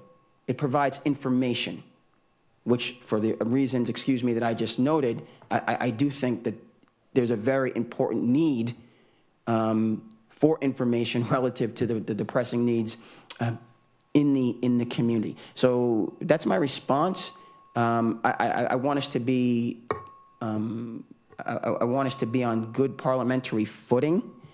I don't think it's either needed to amend this motion because the current framework for subcommittees already allows for the guardrails that you are speaking of. We would explore topics. We would present those during our time. The chair or the subcommittee, the chair or the school committee, the agenda is the purview of the chair, and then the school committee does have the right to weigh in on the agenda. If a majority of school committee members want something on the agenda, there are mechanisms for that to go on the agenda. But just so that we're clear about guardrails, a subcommittee in no way, shape, or form dictates what the school committee discusses. If the school committee is not in favor or does not want to take any action on the item, the school committee doesn't need to take any action. But the important part for the community and why we need this subcommittee is because this information that we would be presenting is invaluable. It's important to many community members. That's why I've received personal feedback relative to this subcommittee. Community members believe it's important, it's necessary. We've had it in the past. It was an important subcommittee in the past. It was, and we can go back in terms of the discussion then. I don't see why, for our school committee, we only have 2 subcommittees. Every other district has a minimum of 3, if not 4 or 5. The district where our current superintendent previously came from has 5 subcommittees. And so if we have a charge, if we have a need, if we have people willing to do the work that is non-binding, this is non-binding, it's information for the community and for the committee. I don't see, or let me better state this, I feel that that represents the guardrails or safeguards that might make other committee members feel better. A clarifying question? Yeah, I have a clarifying question, if that's okay. That's what I was just trying to get Kathy's attention on. The motion, I want to make sure that I'm clear and understand, because I'd be kind of an ad hoc member of any subcommittee. The motion reads, evaluating the Barnstable Public Schools community partnerships. And so I'm just looking to understand a little bit more about what that means as compared to how you framed it. You're correct. With topics. And so that charge is verbatim the previous charge of the Community Engagement Subcommittee. And what a community partnership looks like is the work that's going on right now relative to our local nonprofit organizations. That would be a community partnership. Currently, we're looking at one issue vis-a-vis the facility subcommittee, but there are nonprofits that are willing to work with the district, that have ideas. We should be receptive, and we should be extending the olive branch. So again, I just want to, it's verbatim, those community partnerships. One would be our local nonprofits. Another exceedingly important partnership that this subcommittee could explore is our alumni, our previous graduates of Barnstable High School and their connection to the district. Very important to keep people connected, to keep people informed, to keep people encouraged, to keep people inspired. That would be a very important. Another partnership would be our business community, our local business community that wants to work with the district. I think about the Credit for Life work that we do with our local businesses. And so to your point, Dr. Ahern, this is verbatim what we've had. I've just listed a minimum of 3 avenues and opportunities for the district. Thank you. Any other discussion? All right, having a motion made and seconded. All in favor? Aye. Opposed? No. No. No. Motion does not carry. All right. Since the motion didn't carry, the next item is not relevant, so I would strike that from the agenda. We need a motion. For 4.3, we don't have this community engagement subcommittee was not approved, therefore we don't appoint membership. I know. We need a motion to strike down 4.3. Motion to remove item 4.3 from Second. the agenda. All in favor? Discussion. Discussion? Thank you. Thank you, Chair. And so this commentary will be relative to the membership of the Community Engagement Subcommittee that has just been struck down by my fellow committee members. I want to inform the community, So, point of order. There is no, the Community Engagement Subcommittee, for now, has not been approved, and this motion is to appoint members to a subcommittee, and we do not have the subcommittee. So, it's not, we can't have a discussion about who to appoint, nor can we have a discussion about who to appoint as chair, because we don't have a committee to appoint people to. So I would ask that, you know, the motion should not, there is nothing to have action on. And we've had the discussion about the formation of the committee. So we don't need to have a discussion about putting members on a committee that doesn't currently exist. Point of information, the motion currently is relative to membership in this subcommittee. Any relevant? There's no subcommittee, Andre. There's no subcommittee. No, there is no subcommittee. You know, it's just, I understand that you'd like to talk more about it, but I gave people the opportunity to continue discussing 4.2. We took a vote. We do not have a community engagement subcommittee to assign members to right now. So there's nothing, it's irrelevant. Point of order. It should Chair. be removed from, it should be removed. Point of order. We have a motion on the floor. There is discussion relative to the motion. So any discussion? All right, go ahead and talk to the motion of appointing to a membership. Point of order. Mike. Move the question. Point of order. You may not move a question until every member has had the opportunity to speak. No, that is not true. You can move a question if It is there's a true. second. It is true. You may not move every committee member vis-a-vis Robert Rules of Order. Point of order. I have the floor. Thank you. Nobody stopped you. So we're clear. Every committee member must have the opportunity to speak to a motion based on Robert's Rules of Order, which is the undergirding for Mass Rules of Law, Mass General Law, before you may move the question. Please speak to appointing members to the subcommittee. Thank you. I will which speak doesn't about the exist. agenda item, which is Community Engagement Subcommittee membership. Thank you so much. So we are clear that I do have the right, based on open meeting law, Mass General Law, and Robert's Rules of Order, I do have the right, just so that we're clear. Excuse, point of order. No, Andre. Point of order. I am the chair, and I'm asking you to keep your comment to this item, which it's what membership, what do you want to say about the subcommittee membership? That's it.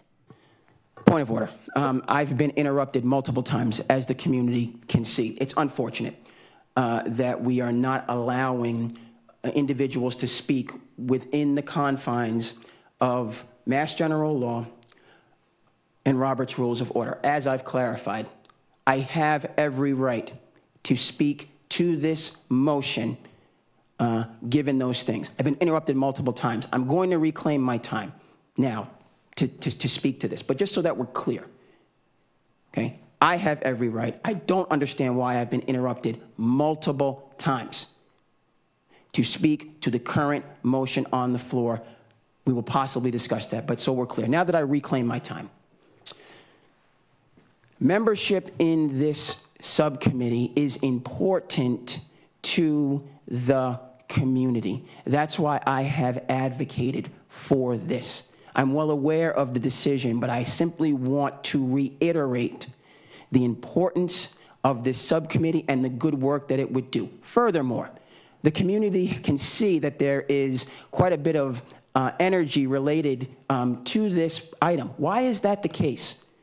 Why are we restricting, in certain respects, speech? Why aren't we not allowing individuals to express their opinions? Could it be because amongst the good work that the Community Engagement Subcommittee could have done, I want to make the community aware, it could have looked at our mascot. That's one area. It's not necessarily the most important, but it could have, so that we're all clear. Because that is what the previous Community Engagement Subcommittee did before it was disbanded. It would not have been the central charge because there are overarching issues relative to student retention, relative to student achievement, relative to a number of these partnerships. But that is one particular item that it could have addressed. But we don't have that opportunity. What I'll say along with that, relative to this particular item, there's been a concerted effort, in my view, and many others in the community, to move away from our long-standing and proud athletic tradition, our long-standing time as the Barnstable Red Raiders. There's been a concerted effort, many have seen, to move away and to push down this important history. Why is that?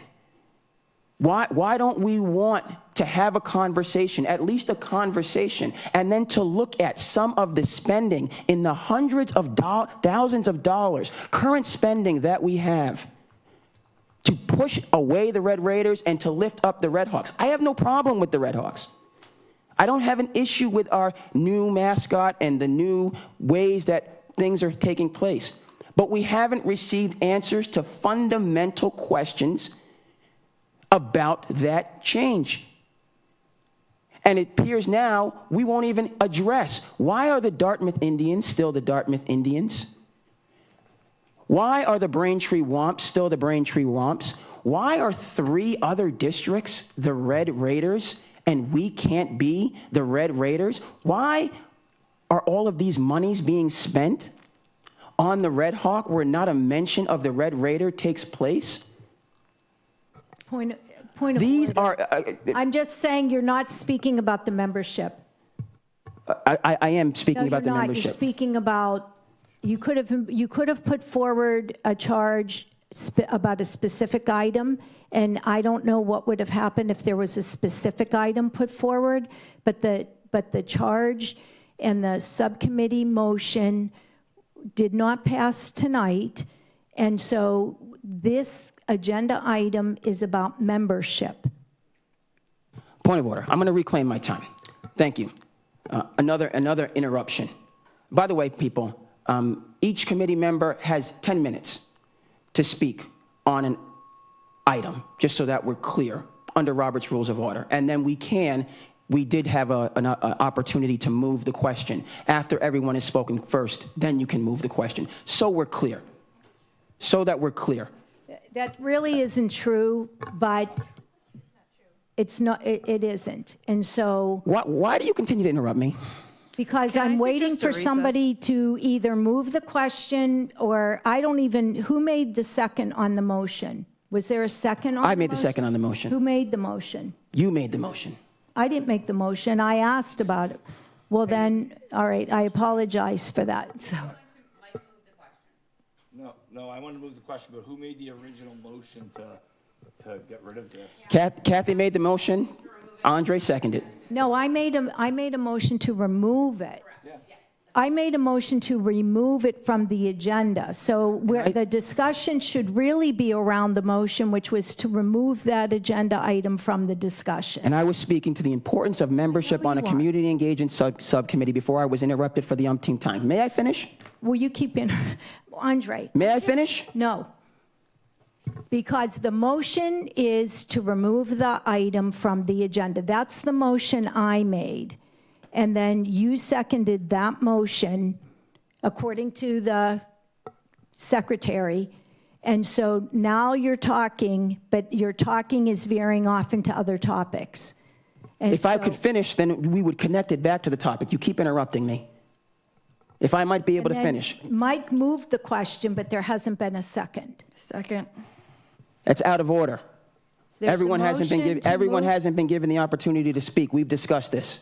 Two-thirds of a vote can move the question, even if even if everybody hasn't had the opportunity. Thank you for weighing in, Dr. Ahern. Except everyone has to have an opportunity to speak before you can move. The question, that supersedes, moving the question supersedes the everything. discussion.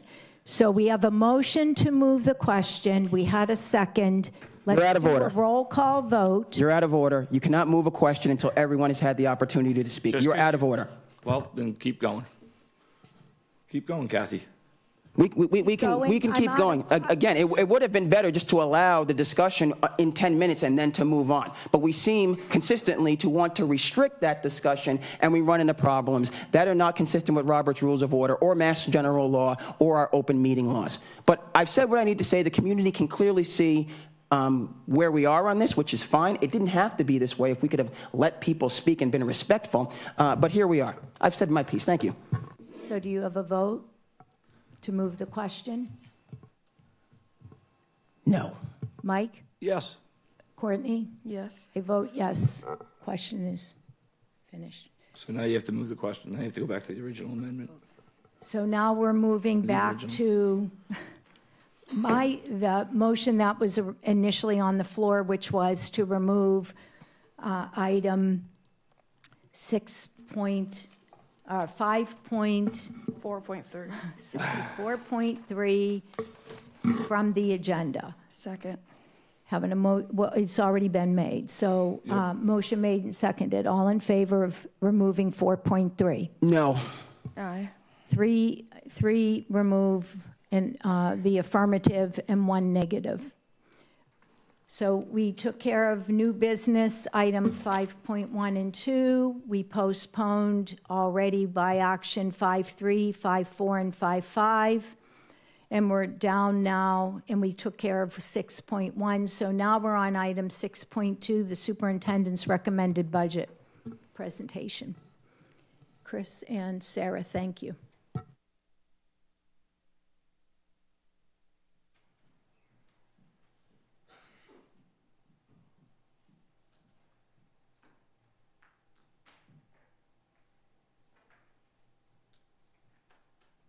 Good evening. As you know, I'm joined by Chris Dwelly this evening to talk about the superintendent's recommended FY27 budget. Kind of picking up where we left off from the budget workshop, which we held on February 11th in the high school library. There's a lot of detail in tonight's presentation, much of which has been kind of shared with the school committee in the budget workshop, having gone through the site department requests with the 18 different cost centers. But this is an overview of how the pieces are being proposed to be put together. And look forward to sharing with you. And I want to thank Chris and all of our principals and directors for their hard work throughout the development process. So what comes before you tonight as a recommendation is a balanced budget. I think the big difference between what you saw a month ago and today is that the budget gap at that time, which was $760,000, is closed. And the proposal before you tonight is to cover the gap with roughly the same amount of savings as you used in FY26. We had talked about kind of relying less on savings in successive years, but I think what you've heard tonight and what we've talked about are increasing pressures on operating budgets for both the town and schools. But we did and have received some pretty favorable deposits into our reserves in the past several falls when free cash has been certified. And I concluded the workshop saying that it stung a little bit last fall when free cash was certified and the deposit went into savings, and we continued to see our savings account climb, your savings account climb, the reserves climb, after really starting to hit, after we did all sorts of mitigation measures and all sorts of cleaning up of enrollment-driven reductions, really starting to see some services being reduced with a counselor reduction and an assistant principal reduction. We feel like this is a responsible budget at the same time that it proposes to cover a balance of about $3.7 million with reserves. And I think it's still to be determined what free cash gets certified in the fall and how the savings account balance looks, and it's something that we need to continue to look at. But there are, certain priorities that I think are really important. I'm going to just skip ahead. That beyond presenting a balanced budget, it's making sure that we're supporting goals of the district improvement plan. So there's a lot in here to support curriculum and instruction, and that would, kind of theory of action, then lead towards improved academic outcomes. We know that facilities, the maintenance and the operating costs have not been adequately funded in the past. It is impacting the student learning environment. It's impacting morale of our educators. And so you'll see investments being proposed related to facilities. We continue to see an expansion of diverse student needs, particularly in special education, where we have more students at a younger age with more complex special ed needs. And so you'll see quite a bit proposed within this budget to make sure that we're attending to the needs of our learners. I think it's really important to remain competitive regionally. We've talked about enrollment decreases across the region and the increased competitiveness of school choice. And so there's a slippery slope or a snowball effect that if you cut too many programs and services, you're kind of shortchanging your opportunities for school choice and the revenue that it brings. And there have been conversations with our K-3 principals about expanding seats, and we'll talk more about school choice at an upcoming school committee meeting. We want to make sure that we've got equitable allocation of resources, and there's some proposals tonight that speak to that. And we're doing this all in a way like last year, looking at efficiencies, looking at our effective systems, and making sure that we have appropriate class sizes and caseloads. There are areas in the district where we're seeing enrollment decreases, and there are some proposed reductions coming forward that would be absorbed by attrition. We have a number of retirements. We looked at all of the retirements and all of the vacancies and making sure that we're reallocating wherever possible. Looking to be as fiscally responsible and sustainable as possible while preserving programs.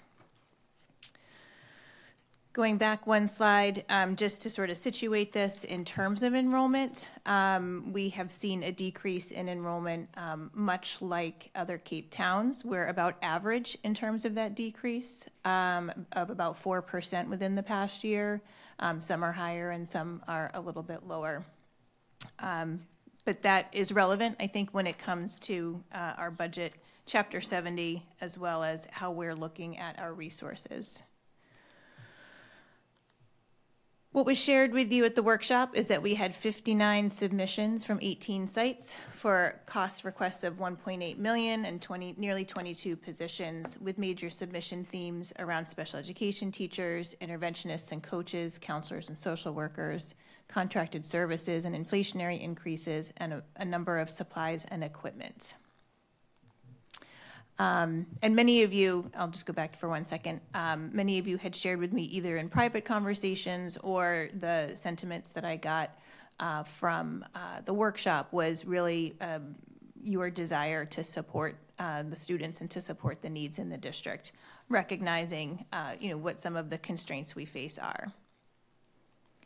And so the approach was to continue to pursue mitigation strategies. I left this on here just to note that we pursued these pretty aggressively last budget.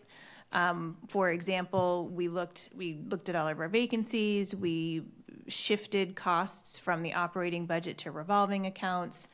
There are some mitigation strategies here. There's some kind of reorganization that is going to provide some cost savings. But at a systems level, there are not as many options as we had because we've pulled some of those levers. I think it's important that we preserve the quality of our services and programs. We have a lot to be proud of. We certainly have areas to improve, but we have a lot to be proud of. So we want to preserve that quality and maintain regional competitiveness.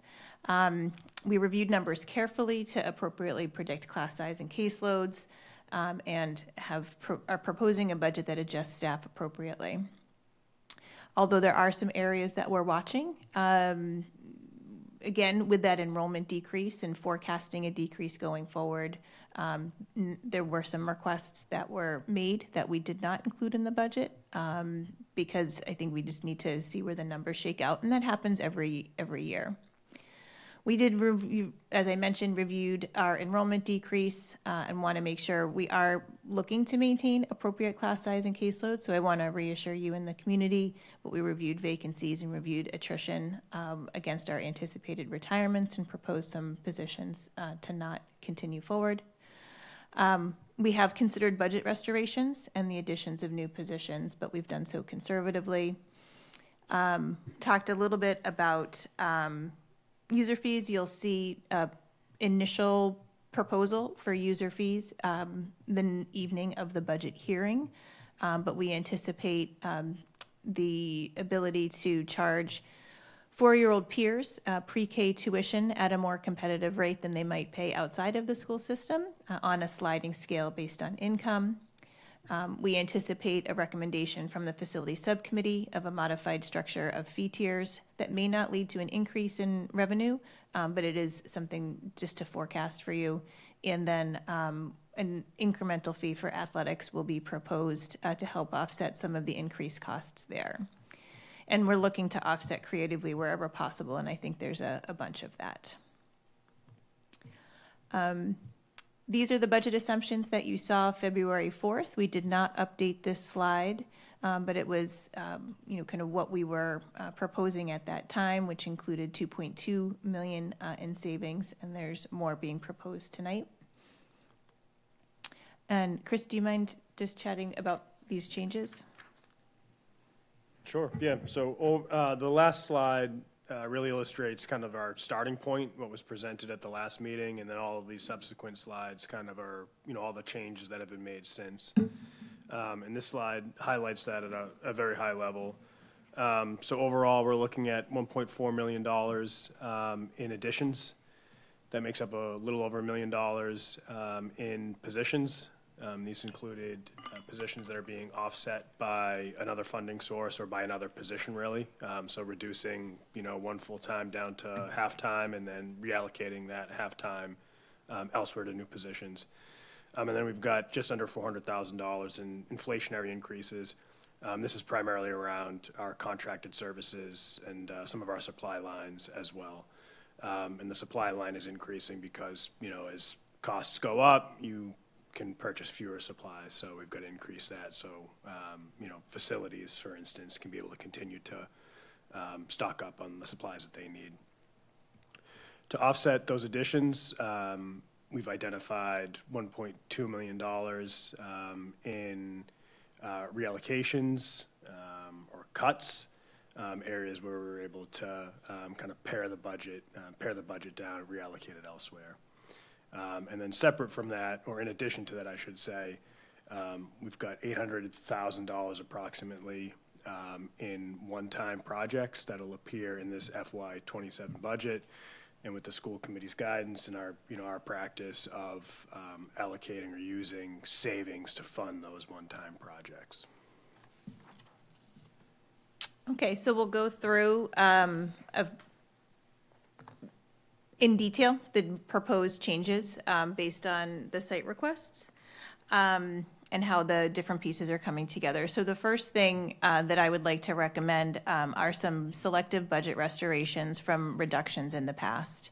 The principals at BWB and Centerville have provided a lot of quantitative as well as qualitative data about the challenges they're facing with a halftime social worker. They went from 2 to 1.5 each, and the sharing of that person across multiple buildings. You can't predict when a student is going to be in crisis, and they develop relationships with their individual counselors that are providing them with the most direct support. So they are making it work, but I think that this brings them back to a more equitable number, similar to the counseling support that exists in our other buildings. Hasn't happened in my time, but at one point in time, there was a custodian at West Villages that was full-time for the second shift and was reduced to a half-time. Things are not, as a result, getting done on that second shift that then need to be kind of picked up and covered by the first shift custodian.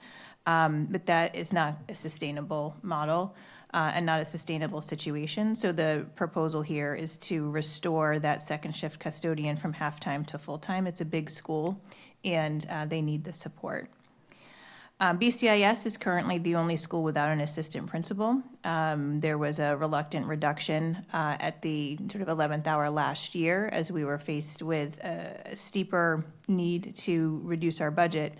Again, just sort of being mindful that we saw a pretty good return back to our reserves in the fall, so it stung a bit. And so this would be a budget restoration to bring equity back to BCIS. They do need the support. The principal has taken on a lot more than face our other principals as the only administrator in their building.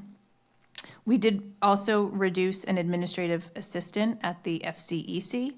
What we ended up realizing was, I think we functioned okay without the admin assistant during the school year, but in the summer, at the peak time, there is a need for additional hours. And so last year we did it off budget, but are kind of formally looking to restore monies for summer AA support there. One of the big, this is out of order. Thank you. The next set of investments are recommended, I guess, new initiatives or investments, I would prefer to say, that come from various sites, most of which have budgetary offsets and do not have any changes to FTEs, like added FTEs because of the offsets or any amount implications. So at Hyannis West, this would be adding 0.4 to the health teacher to make that person 1.0. This would bring equity to High West in terms of health instruction. The students do not have as many health lessons as they do in other buildings, and so this would create continuity across the schools. And this would have an offset with other specialist FTEs. And so the art FTE and music FTE would be reduced by 0.2 each, and we would make adjustments across the district. At High West, there is a retirement of Title I reading interventionist with a new math program coming in. The proposal that I support and am recommending is that the reading interventionist become a math specialist for math support in terms of the new math curriculum and math interventions. And that would be kind of a pilot at High West. If that is successful, we could consider implementing that at other schools, and that is budgetarily neutral. We have a cohort of students who are districted at High West who would be assigned to an ILC. And so we think that it would be in the best interest of the students and really valuable for the entire school to add an ILC classroom at Hyannis West. And this would be a position that would be transferred from another school. And that would have, we'd have ILCs at BCIS, West Villages, BWB, and Centerville. And so students are kind of more across the board able to be retained within their district school. Did I hit them all? I think so. At BUES, we have a large cohort of students who are in the ILC going from 3rd grade to 4th grade. So in order to meet mandated requirements for them, we are proposing to add a teacher there. This is an example of where we can't reallocate. We are seeing an increased number and increased needs district-wide. At BIS, there is a vacant special education teacher position, and so I support Mr. Arlington's proposal to reallocate for athletic stipends. We know the value of providing opportunities for students to be engaged in their school community. It helps them academically, it helps keep them mentally and emotionally healthy and safe after school, and we have a really thriving program there. We have a proposal from Mr. Arlington to augment the community mentor program. I've been at BIS where the community mentors are working with teachers during advisory and expanding and developing those important relationships. And then modeling after a structure that we have at the high school, providing some funds for after-school tutoring for some academic improvement and academic gains for students who need additional support, which is something they do not have. With the JROTC at the high school, in talking with the Coast Guard, we have 2 positions at the high school. We are looking and continuing to look to expand enrollment to meet the minimum threshold of 50 students. That is part of the contract that we have with the Coast Guard, our 2 instructors. This is a proposal that I support to bring the 10-month instructor to a 12-month position, and our expectation would be that there would be increased summer opportunities, which I think would help with engagement and enrollment and recruitment, and also programming for students that is 50% offset by the Coast Guard. They would pay the other $6,908. Later on in the slides, and this was shown at the workshop, is sort of a picture of how the special education leadership has been redesigned or rethought with the executive director position. So by offsetting the whole department reorg with an executive director, an assistant director, the coordinators and department heads, putting in an assistant director of special education is needed. This is too big of a job for one person to oversee the entire district's special ed programming. And with that, it does come at a cost savings overall in terms of the leadership positions, even with the stipends. There's a proposal to increase school psychologist by 0.5, which would have a budgetary estimate of $50,000. The risk there is that it might be difficult to hire a 0.5 school psych, but wanted to put out what our need is versus sort of our wish. And if we have challenges hiring that school psych, we would come back to you. Multiple schools advocated for a BCBA. One BCBA for each school is not something that I think we can swing financially, nor do I think we could hire one for each school, just in terms of the number of people who are out there. But a BCBA to support student behaviors and behavior plans is definitely needed in the district, and would be a good add to the program. Bryce Harper, our new Executive Director of Technology, has been taking a look at the services that we provide through tech support. And so he is looking to take 5 positions and make 6. So this would be an added position, but with new job descriptions that you'll consider at your next meeting. It creates a different level of tiered support where some are lesser experienced and lesser skilled, but still kind of the front line of support as a district technology support associate. And then we would have district technology specialists, and then our district infrastructure coordinator. But this would be budgetarily neutral and offset by the department's budget. And then lastly, this is coming from my cost center as a recommendation, although it would reside ultimately in one of the building-based budgets, and it's a stipend for a counseling department head. We have heard through various sources, including a recent survey of our teachers, that there are feelings of being disconnected, not supported. Digging in a little bit deeper, Kristen has had some conversations with has taken the opportunity, and I appreciate this because we do take the information and want to act on it. Kristen has had some conversations as part of the I want to call them stay conversations, but they're check-ins with cohorts of staff that she does every year, and this has been a theme that has come up.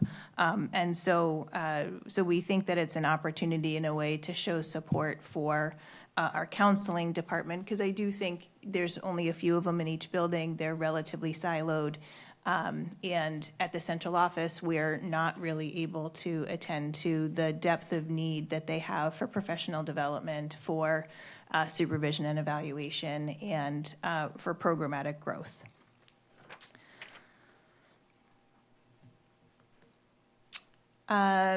So one of the things that we talked about at the workshop was a vision of full-day pre-K for 4-year-olds. This is kind of our current thinking with Centerville as a likely site. Certainly, I think it's worth evaluating some of the other schools to check. Centerville does have some room there for it, and services, and had a preschool at one point in time, and playground equipment. So we think that it's a good site to be considering. And this is sort of the budget as it relates to the CPPI grant, where we would add 2 teachers for 2 full-day classrooms. That would be 50% offset through CPPI. This is a sustained funding source. I want to say Sandwich is in their 7th year, so this is not something that we would expect to go away quickly. And so that is 50% offset. And then 4 PCTAs for the classrooms would be 100% offset by the grant. We would also have a proposal to make multiple classrooms at the Early Learning Center full day for 4-year-olds, while keeping a few half day, because parents may prefer that or choose that. That would not come at any budgetary, that's a more scheduling change, but this would free up some space at the Early Learning Center to do that. As part of this proposal, we do not have any students currently. The students who are in the net classroom at the Early Learning Center are moving on to kindergarten. We don't have any students for that classroom, and it's a very costly expense that we're carrying with tuition and IA salaries.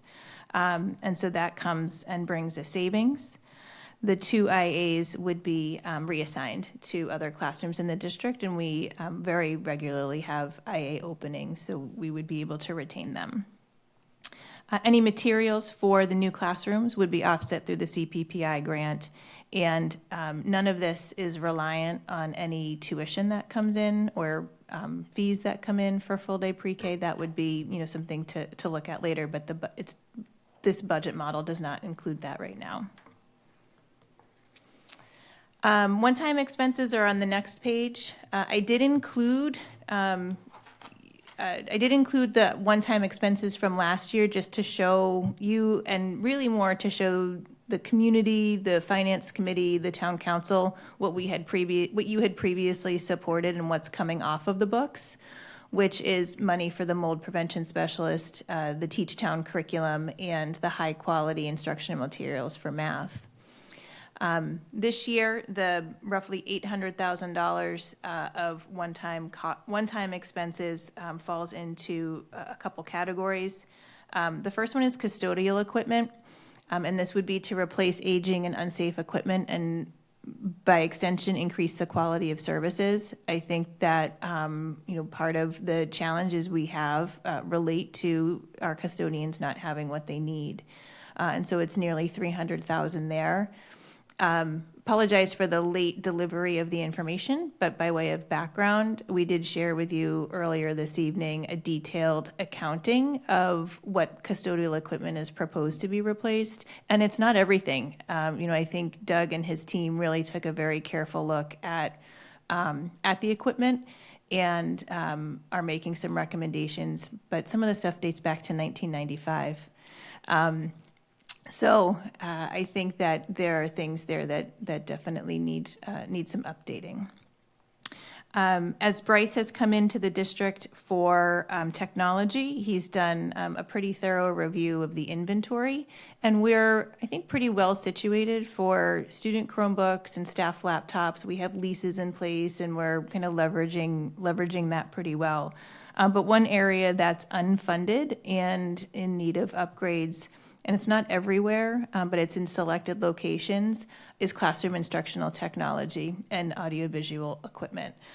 So this number, we're still, I think, working on some of the details of it, but this number is his best estimate at this time for many of our elementary schools to bring them up to speed. Some have gotten touch views and some instructional pieces of equipment through the Cobb grant, and we appreciate Steve Hesslinga and his support through the Cobb grant, but there are some pretty antiquated tools in some spots, in many spots, and so his recommendation is to start funding some instructional equipment.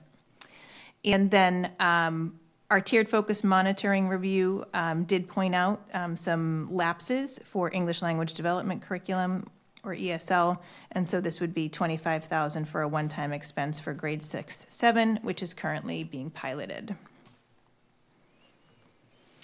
Materials and services, Chris had talked about some of the increases that are coming with inflation or maybe some changes to programs. Goldbook subscription is used by our special education department and has been pretty helpful and well received, particularly in terms of implementing the new IEPs. That was previously grant funded, and so if we don't fund that through the budget, it would be discontinued. So I just talked about Teach Town as a one-time expense. That was for kind of durable materials. There is an online component for a subscription there, and it is offset by a grant, so the net cost is $6,500. $2,000 for Adobe Sign subscription for the special education department to be able to do electronic signatures. Mr. Harper in the technology department has also requested increases for some of his goods and services and materials. And he's looking to shore that up coming in new. The assistant superintendent is requesting an MTSS platform so we can track student interventions and student needs, and again, tailor those interventions based on data and monitor it over time. This is offset by an elimination of a subscription that will be not needed with a new math program. So Dreambox will be replaced by whatever the math program has for online work. There's a number in here of just under $23,000 for subscription increases that the assistant superintendent needs to cover in order to maintain services. And then making sure that we're setting aside some funds for coding consultation for our student management system, which is Aspen. Some of these other budget items really just reflect usage, and we want to sort of bring our budget in line to what our actual costs are. So we're seeing an increase in home hospital tutoring. We have an increase in terms of professional development around safety care, which we think is a really good investment to make related to behavior management. I'm proposing that we have an increase to our legal expenses next year, anticipating contract negotiations. And we have an increase here. It is not all that Sandy Gifford, our Director of Transportation, has asked for, but it does help to support late bus runs and making sure that we can sustain those for our students, and a portion of the homeless transportation increases, which would otherwise, there are some offsets through the revolving account there. And then also, to support the maintenance department, Doug and his team have put forward a request for an increase, mostly for custodial supplies. Again, this is an area where I think we will see a big return on investment, giving them more of what they need in order to do their jobs. The next page is 10 FTEs related to reductions due to declining enrollment. When I started, I think we were nearly 1,800 students at the high school, and next year I'm expecting us to be under 1,500. We're at 1,550 right now. And it really is just, I think, a natural, this is assuming general trends that we have seen. We have really, and it's going to be sustained too. Our grade levels are low at BIS. It gets bigger. If you recall, we reduced some positions at BUE, and then we added them back. So we've got kind of a bigger group, K to 5, but 6, 7 is moving into 8 through 12. And we're under 300, I think, in our 6th grade class right now. So kind of looking at class sizes this year, but also anticipating what next year is likely to look like. So these are related to class size. They're across departments. They do involve a couple vacancies, including a half-time world language teacher. We have 1.5 EL teachers vacant right now at the high school, and an EL teaching assistant vacant.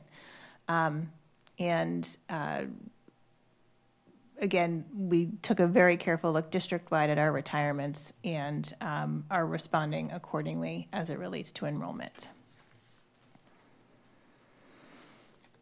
In athletics, Mr. Stevens is requesting some additional increases related to costs and game management, game officials, and dues and membership. And he will be proposing a fee structure that increases fees incrementally, which has been your request recently of $25 per sport, and we anticipate that this would be kind of an offset to the increased expenses for the department. So with all that, areas we'll be watching very carefully regarding enrollment. Centerville asked for a paraprofessional. We always keep, I think it's a little, might be a little bit early. There's always things that happen in terms of special education with students moving in, students leaving. There may be abilities or a need to reallocate from elsewhere in the district, so we're keeping our eye on that request. But also special education in general across the district. We keep our eye for staffing there. We did have we had several ELL teacher requests, and we did transfer one of the EL staff members from High West to BCIS, and that would create and that would be sustained going into next year based on their projected numbers. But right now we want to hold on this and keep our eye on the numbers over the next several months. We have not been seeing the increase in students coming into the district that we previously had. And there may be some scheduling things that can be done to be more efficient. We'll keep our eye on BHS class sizes. Just want to make sure that we're remaining competitive. So we'll keep our eye on what actual enrollment is and just that ability to hire that half-time. I said SLP. I meant school psychologist. I'm sorry. So as I had noted in later in these slides, I kind of framed out what some of the leadership position changes would look like. Again, this as diagrammed here would come at a $22,000 cost savings where you have an executive director, 5 special education coordinators. Really how we're proposing to fund this, the assistant director, it's a bit of the co-director salaries, but also ESY. There's quite a chunk of money going towards ESY coordination, and we could take that money and put it towards an assistant director to also oversee ESY. We would continue with our out-of-district coordinator, and then you have approved the department heads, which provides that layer of support more directly and in a more specialized way. And then to diagram what the restructured tech roles would be, again, Mr. Harper's looking to take 5 positions and make 6. There's the executive director. You revised the administrative assistant job description. The district systems and infrastructure administrator is our network coordinator, and we have one of them now. We have 2 instructional technology specialists who would not proposing any changes there going forward. But the additional position and improved configuration would involve 3 people as technology specialists and 3 as technology support associates to provide kind of frontline and then more sophisticated support for that department. And looking ahead, so FY27, we're presenting a balanced budget, and I'm going to turn it over to Chris maybe to run through some of these numbers, if that's okay. Sure, yeah. So these are our current projections. There's consistent revenue methodology in here. We're using a little bit more than 3%. It's not what we got this year, but it's what we've used traditionally in the past from an appropriation from the town, so that's in there. And then from an expense standpoint, everything is carried over. There are kind of 2 main variables that exist here for 28 and 29. One is all of our collective bargaining agreements will be up in 28. So we've got a placeholder in here, but we don't know how those will end up. So that's really your biggest variable. And then the second one is the transportation contract for regular transportation will also be up in 28. And I think Sarah's mentioned in the past at a previous meeting, at the workshop, some of the cost increases that other districts in the area are seeing. So those will be our kind of 2 biggest items that, we need to look out for and be thinking about.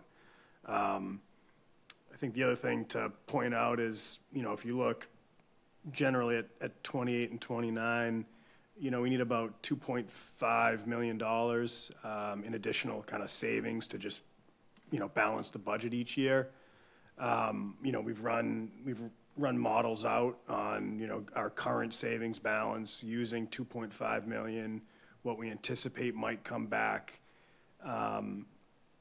to our savings. And there's so many variables that go into play there. We're trying to take a more conservative approach. So, I don't want to put figures out there that we're going to run out of money in, X number of years, but it's just to say that we do monitor it very closely, so that we don't ever find ourselves in a situation where, we do in fact run out of money. So this is where we're currently at. I am hopeful, listening to Director Milne's presentation on some funding opportunities, potential funding opportunities for the CWMP. And I think, what's also interesting is the amount of money from the operating budget that's going to the sewer project. If the project was to be funded through a debt exclusion, the money that would come back is, in the ballpark of that $2.5 million. So, it would solve a lot of problems from a sustainability standpoint for the school budget moving forward. And if I can just point out, we heard from Director Milne's presentation earlier about the FY26 approach and covering with reserves. My understanding is the town is looking similarly and was part of the agreement that Mark Ells and I signed in October regarding revenue sharing. There's a provision in there to sort of communicate about the need to cover with reserves. And so I think there's a similar approach happening. And I know that they're also looking very carefully at vacancies and positions and cost controls too.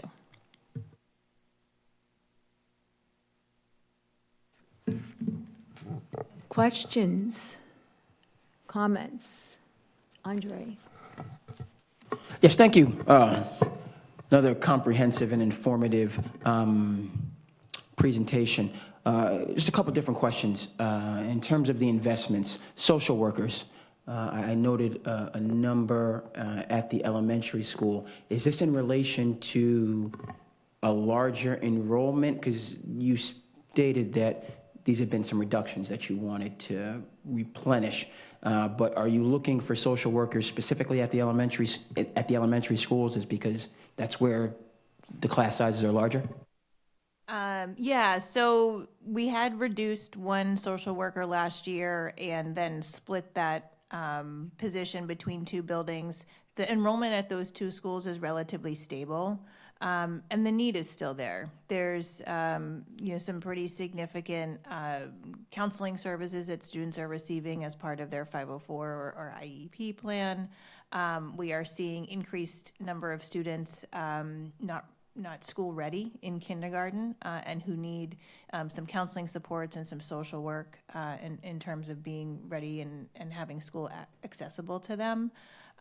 There are behaviors and crisis moments that occur, and if that person isn't there on that day, it's really kind of awkward. And so we see a sustained need there, and so my recommendation is to restore that position.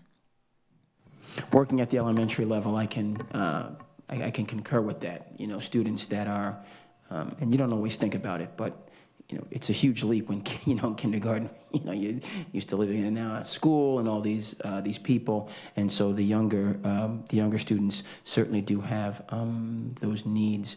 A little bit startling. You noted under 300 for the 6th grade class.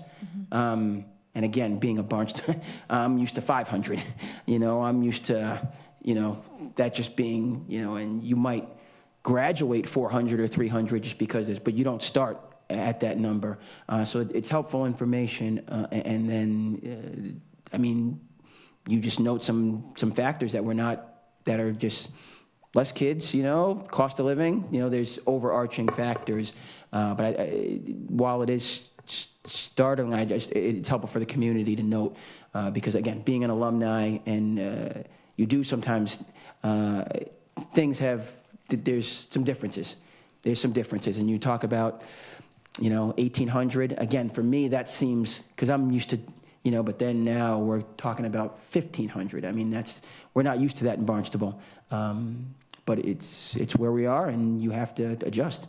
I think if I can just add a little bit of analysis there, I don't have the exact trajectory in my head, but we're talking roughly 6 years. These are 6th and 7th graders. These are kiddos who would have been really young in COVID, and a lot of parents pulled their children out of public school. They homeschooled. They sent them to private schools. They moved. There were a lot of things that happened. So I think that part of that dip is probably reflective of what happened during the pandemic, and then we did see an upswing and an increase, and so K-5 is a bit more sustained, although we're seeing some smaller numbers in kindergarten now. But we will be looking to, I think, accept more school choice because we have more ability to do that going forward. Mike? Excellent, as always. You guys do an awesome job. And not only just the presentation, but just the budget. You're so mindful, and I tend to be kind of a jerk when we meet and stuff, and I'm kind of I'm very conservative when it comes to budgets, and you just always give me you give me the information, and you explain it to me, and you guys just do behind the scenes. This is just a very, very, very tiny part of what you two do and your staffs and all that, but this is just, how could anybody argue with a budget that you're just so mindful and you explain everything and it's no hidden, it is what it is, so thank you. I got some questions. So the kind of specific questions. So the ROTC going from 10 months to 12 months, I think they're actually all on that same page, to be honest with you. So the ROTC going from 10 months to 12 months, do you see, knowing what the ROTC does, do you see them working with the kids more year round? like during the summer? I mean, is that kind of like, I assume that's kind of what that's you're, the concept. Yeah, is, that's kinda what you're Can thinking. we run some summer programming, some camps, some Yeah. enrichment Okay. with our JROTC instructors? We start to develop those relationships or continue the relationships. Yeah. Do some, it, I think would help with some recruitment. So yeah, kind of like our camps or enrichments. it makes Yeah. sense. It kind of makes sense. Okay. Yep. The 0.5 school psychologist, what age level is We have a need kind of all over the district, but I Yeah. think it's most acute at the elementary. So that's what you're thinking- And we're seeing an increase in our responsibility of testing private school students. Okay. And so that's like kind of all grade levels. And it's not necessarily going to be in any one school. It's just going to be kind of a district-wide school psychologist? Right now, many of our school psychologists are district-wide or shared among a couple of different schools based on. So you're not really caseload sure and how it's going to shake out, but it's kind of just putting that there, but it's going to go somewhere, but just not sure where. Yeah, I think Centerville right now has the biggest need, Okay. is my understanding, but it could, there, I'll say Centerville, but it's. But who knows where it's going to end up? It's Yeah. it's there, but it's going to be kind of be determined where after the fact. Okay. I'm not an educator. I'm a retired firefighter, so even though I've been here forever, sometimes some educational jargon gets me. BCBA. Sorry, I was going through that and I said I should probably spell this out. For me, you were like, Mike is not going to know what that is. No, it wasn't for you. It was for the community, and I tried not to be too I am the jargony. community. Board certified behavior analyst. Okay. And they have a highly Chris didn't know what it was either, so don't laugh at me, Chris. You didn't know either. specialized skill set to work with students and teachers, and a real critical part of teams related to teaching and responding. So to they do appropriate more like, would that position, would it work with kids? So that position would be more like doing PD develop? They work PD with the they work with students. They go into classrooms. They're working side by side with teachers. They're helping to develop and helping the teacher implement behavior plans. Okay, so they kind of do a little bit of everything. So they're not just with kids, but because that kind of almost to me sounds more like a PD person who's going to help teachers learn or help It's them really like. both. I Okay. think they're hands-on with students. They're in classrooms, but the idea too is there's only a few of them, and they're supporting teachers. So how are they building the capacity of the teachers and the paraprofessionals when they're not Okay, there? so from now on, you got to ask Chris if he knows what something is. If he doesn't, then I don't. Okay, so that's that one.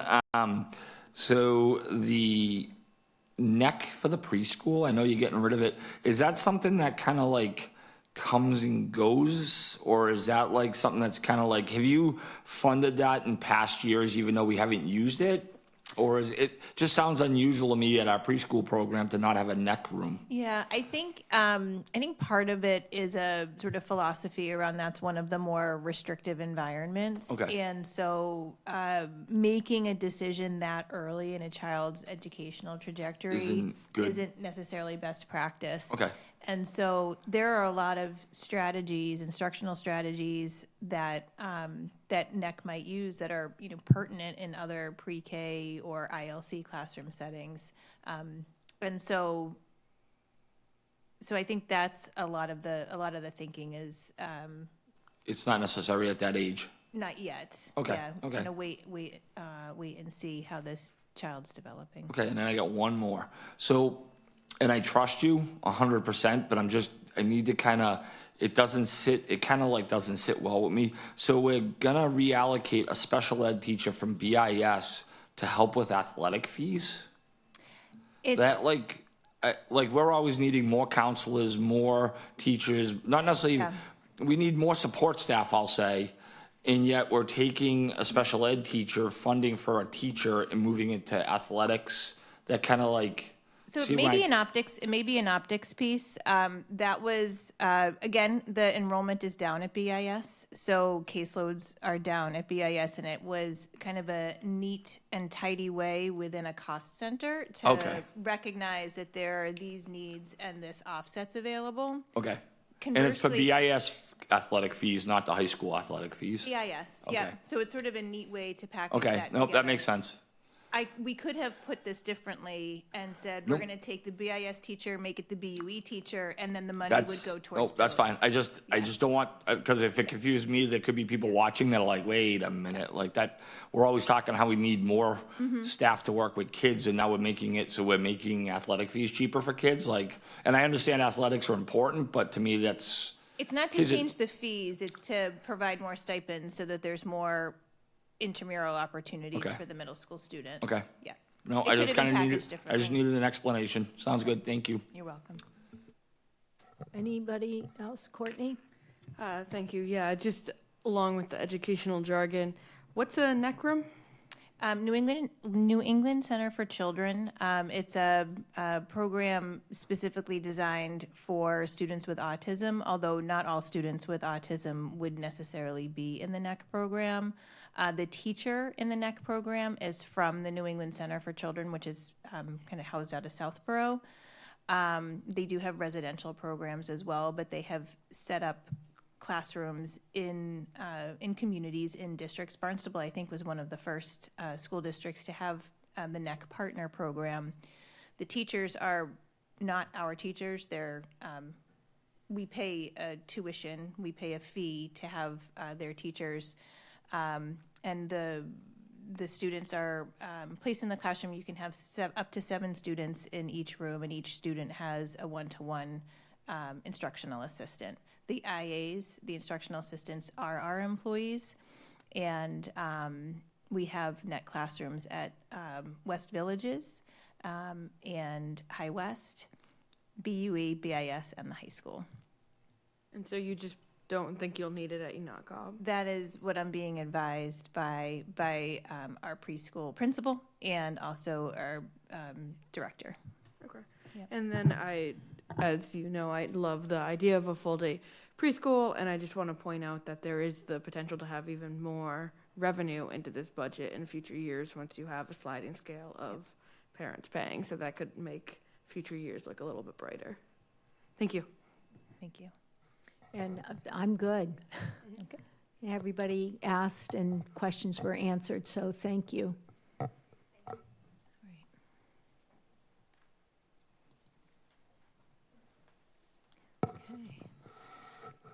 We have item 6.3, facilities update, the Barnstable Community Innovation School.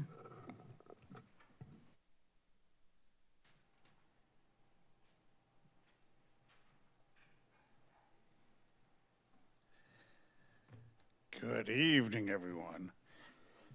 Good evening, thank you for coming. Thank you for having me. See if I can remember. All right, tonight we are here to talk about Barnstable Community Innovation School here in Barnstable, Hyannis.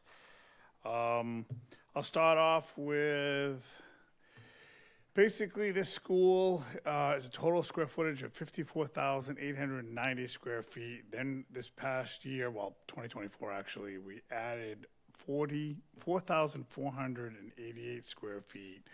So totaling that school to having 59,378 total square feet, and that'll come in handy when we talk later. The school was built, basically it was built in the late 40s, and it opened its doors in 1950 as Hyannis East Elementary School. And then in 2010, it became known as the Horace Mann Charter School, which is the first school to adopt this model, I believe, in the country. And then in 2019, the school became known as the Barnstable Community Innovation School. The population at that school is approximately 297, give or take, around January 1st, 2026. Teachers and staff there that work for the Barnstable District are 36 plus or minus. There are approximately 20 homeroom classrooms, general classrooms, out of the 25 classrooms that are in that building. And some of the past projects to mention is there was a boiler upgrade, and I'm mentioning this because there's another school that we're working on over at High West, changing the steam to hot water. This was done in 2010. This was obviously probably done when it changed over from Hyannis East to the Horace Mann. All 3 burners were done at that time. And then, of course, the roof was replaced in 2017 with some re-roofing that had to take place in 2019. I believe it was due to a storm. The new playgrounds, or the playgrounds that are currently there, the current 2 playgrounds were upgraded in 2014. I think, Mike, you had mentioned the configuration where she's going to expand the fence. These playgrounds will all still be being looked at because, of course, 2014, it sounds like it was yesterday, but, you know, we're talking quite a few years ago. So all the playgrounds across the district are going to be looked at. Facilities projects recently completed at BCIS. And before I get into that, this school, as you're going to notice as we get deeper into it, the school is, like I said, built in the 1940s, open 1950s. It's a school that needs a lot of attention in the future and into the years to come. So, like I said, the additional classroom space was with the portable annex was put on in 2024. We just installed a new fence from that portable classroom building to the entrance to the main school. There's talk and a desire to put a canopy over that. But anyways, we replaced 2 electrical panels this winter that we found were deficient, and we found knob and tube that was going across from them, so that had to all be updated recently this winter. There's an installation of a new generator. Final connections are in progress. We're waiting on an automatic switchgear for that one. These little things keep popping up with this generator project. And of course, we developed and implementing a new emergency exit signage that's district-wide. And then some facility projects that are being planned for this coming year, for the for 26 into 27, as the Door and Harbor project. This is one of the schools that was part of that project for phase 1. We're going to be replacing approximately 10 doors, 10 pairs of doors. It'll involve some vestibule work as well. You guys all know that vestibule. It's very tricky. It's kind of like a one door, then there's some stairs inside. The ideal scenario on this one, we might want to look at something bigger for the school in the future to come, incorporating a new vestibule maybe added onto that building. But regardless, the Door and Harbor project is going to take place. I've been meeting with the contractors. They're working on shop drawings, ordering their materials, so that'll hopefully take place as soon as school gets out. Along with that will be some masonry repairs and some foundation and concrete repairs on the rear of the building. Now, getting into some cost. As you see up in the top in the green, the FY26 approved and funded CIPs. A lot of these are generic. There wasn't anything really too specific aside from that Door and Hardware project I mentioned. But these are all your generic district-wide. So you're going to notice that the top, almost all 6 of them are BPS mechanical upgrades. This is the BCIS portion. So there's like $30,000 for FY25, another $30,000 for FY26, for an overall CIP that was asked for a district-wide mechanical upgrade. Same thing happened with the district-wide CIP for HVAC efficiency upgrades. Averaging it out, BCIS portion will be about $40,000 for FY26. And then that also goes into play with the infrastructure. There's network equipment that Bryce and his team are going to be incorporating, new switches that have to go across the district, but breaking down that CIP across the 9 schools, it comes out to $18,000 for this school. And that goes with the same thing with the cameras, breaking out his CIP across 9 schools, and it averages out to be about $25,000 for BCIS. Building and egress, the installation of elevators. We're still working on this. This is turning into a bigger project. I'm hoping that the 900 is going to cover it. It's basically turning into 2 elevators for this school if we were to do this. One for the gymnasium and cafeteria, and then almost like 15 feet from it would be an elevator that would go from the classrooms from the ground level up. So a lot more to come on that if this project is to continue. I mentioned the egress, also the door project, about 10 sets. The portion of the overall contract is about $178,000 for this school.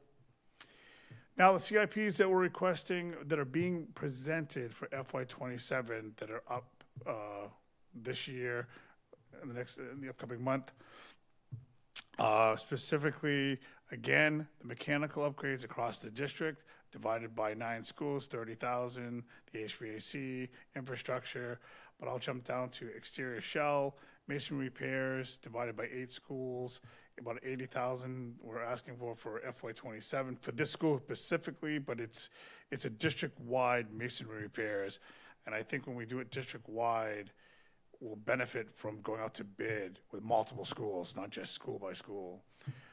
The digital controls, this is a project that this school will be phase 2 of this project. Right now, we're doing the high school, Centerville, and High West. And so this school will be taking phase 2 for the digital controls. And then grounds, of course, patching, paving, parking drives. The front drive needs some work, curbing, the back parking lot needs some work. So that's incorporated in that CIP that we're asking for FY27. Same concept as the masonry. We would be doing multiple schools in one paving project and then hitting those schools hopefully next summer. All right, I'm not sure why the screen's kind of shaking. This is your long term. This is basically the 5-year plan for this school. It's a bigger number. It's a lot of projects. There's, like I said before, there's a lot of things involved in this. Kind of spread them out. These are ballpark numbers. Well, no, they're close, but of course, when you get into FY 28, 29, and 30, I think these things could change. Also, the priority of these projects could change. But right now, based on what's going on at the school, the acoustical ceiling installation in the classrooms, this school, and I'm not sure who's been in there recently, has some, I'm going to call it 12 by 12 tiles glued to the concrete surface on the ceilings. A lot of them are starting to pop down and come down. There's been talk that they could be an issue, they could be hot. Not so much the tile, but the glue. So this project becomes a bigger project. It needs to be addressed. We either have to address the ceiling by putting in new acoustical ceilings in all the classrooms. Also, a new ceiling in the gym. That same 12 by 12 tile is in the gym. We would be looking at the gym possibly with a soundproofing fiber board that might go over all of that. So that's why it's a separate item. And then ceiling abatement. If we have to do a ceiling abatement and take out all those ceiling tiles instead of just going over them. And also, if you've been in this school, the hallways have been done with the acoustical ceiling, but that was also because we put in piping, we put in ductwork. The hallways were an area where we could drop the ceiling lower. So the classroom project will be a bigger one. I'm putting it into the fiscal year 28 because it's something that needs to be addressed. It needs to be addressed soon. Right now, I can patch and repair it, but it's going to become a bigger issue as the glue ages on these ceiling tiles. They're starting to fail. So of course, with a new ceiling, we would need all new lighting in that ceiling. So that's when we cost estimated it out about 1.2 million. If we do nothing, and that's why I have that second little note in italics, replacing missing and resecuring existing ceiling tile system throughout, I could be looking at 200,000 to 300,000. So then we'll jump down to install a canopy cover, as I mentioned, for the portable classrooms to the main school, about 120,000. Loading dock repairs and new railings. That's been an ongoing wish and ask. It keeps getting bumped. I'm hoping to kind of take care of some of it with the masonry repairs. A new dumpster pad needs to be put in that space.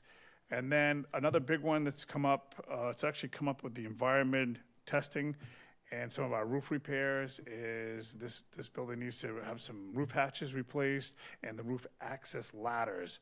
And I say the word extenders because the ladders that are there now are basically 2x4s and runners across them. It should actually have for safety in OSHA, it needs to have an extender that goes up through the roof ladder, up through the roof hatch, up onto the roof. So basically you're looking at 120,000 there. Where was I? I think this is blinking at me. Sorry, 82,000 on that one. Modify the railings for code compliant. This is the railings throughout the school. There's a lot of railings in the school that are in need of repair. We have refurbish and replace casework in the classrooms and countertops. A lot of these schools have bookshelves, countertops, casework. They're failing. They're aging. They're old. So that would be to clean this up. Some of them in this school have the wrong type of countertop on them, so they've been kind of covering them, but we're finding out those might be hot, so that's a bigger issue. So we're looking at that. And new windows. This school has, that's why, again, I kept it into FY28, because this school, from what I understand, was slated for new windows a couple years ago, or a couple years before I started, and this school still needs new windows. It's unfortunate because the school has, I'm going to call it upgraded 80s, maybe late 70s, early 80s replacement windows, but they're failing. The gas in them are failing. The windows are fogging up. So the windows need to be replaced again. So we're looking at that, approximately $2 million. I brought that number up a bit. Electrical knob and tube, upgrading in support areas. As we're finding it, we need to replace it. So I'd like to address it all at once.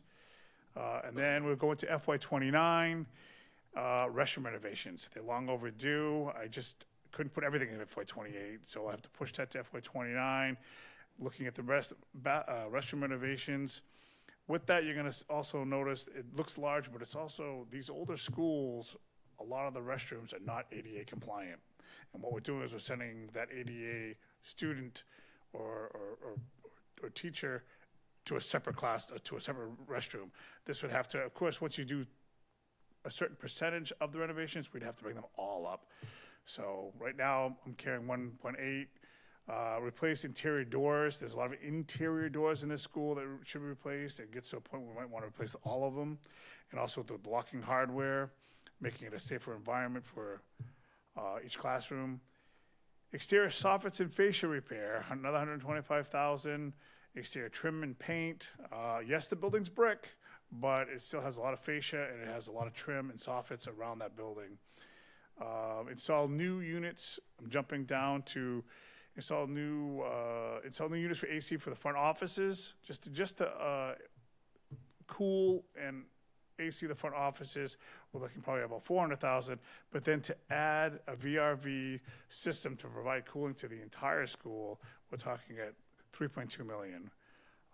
Electrical would have to be upgraded with that, so that's another 2.6. So it's almost kind of like if we're going to do the AC, it's not really 3.2.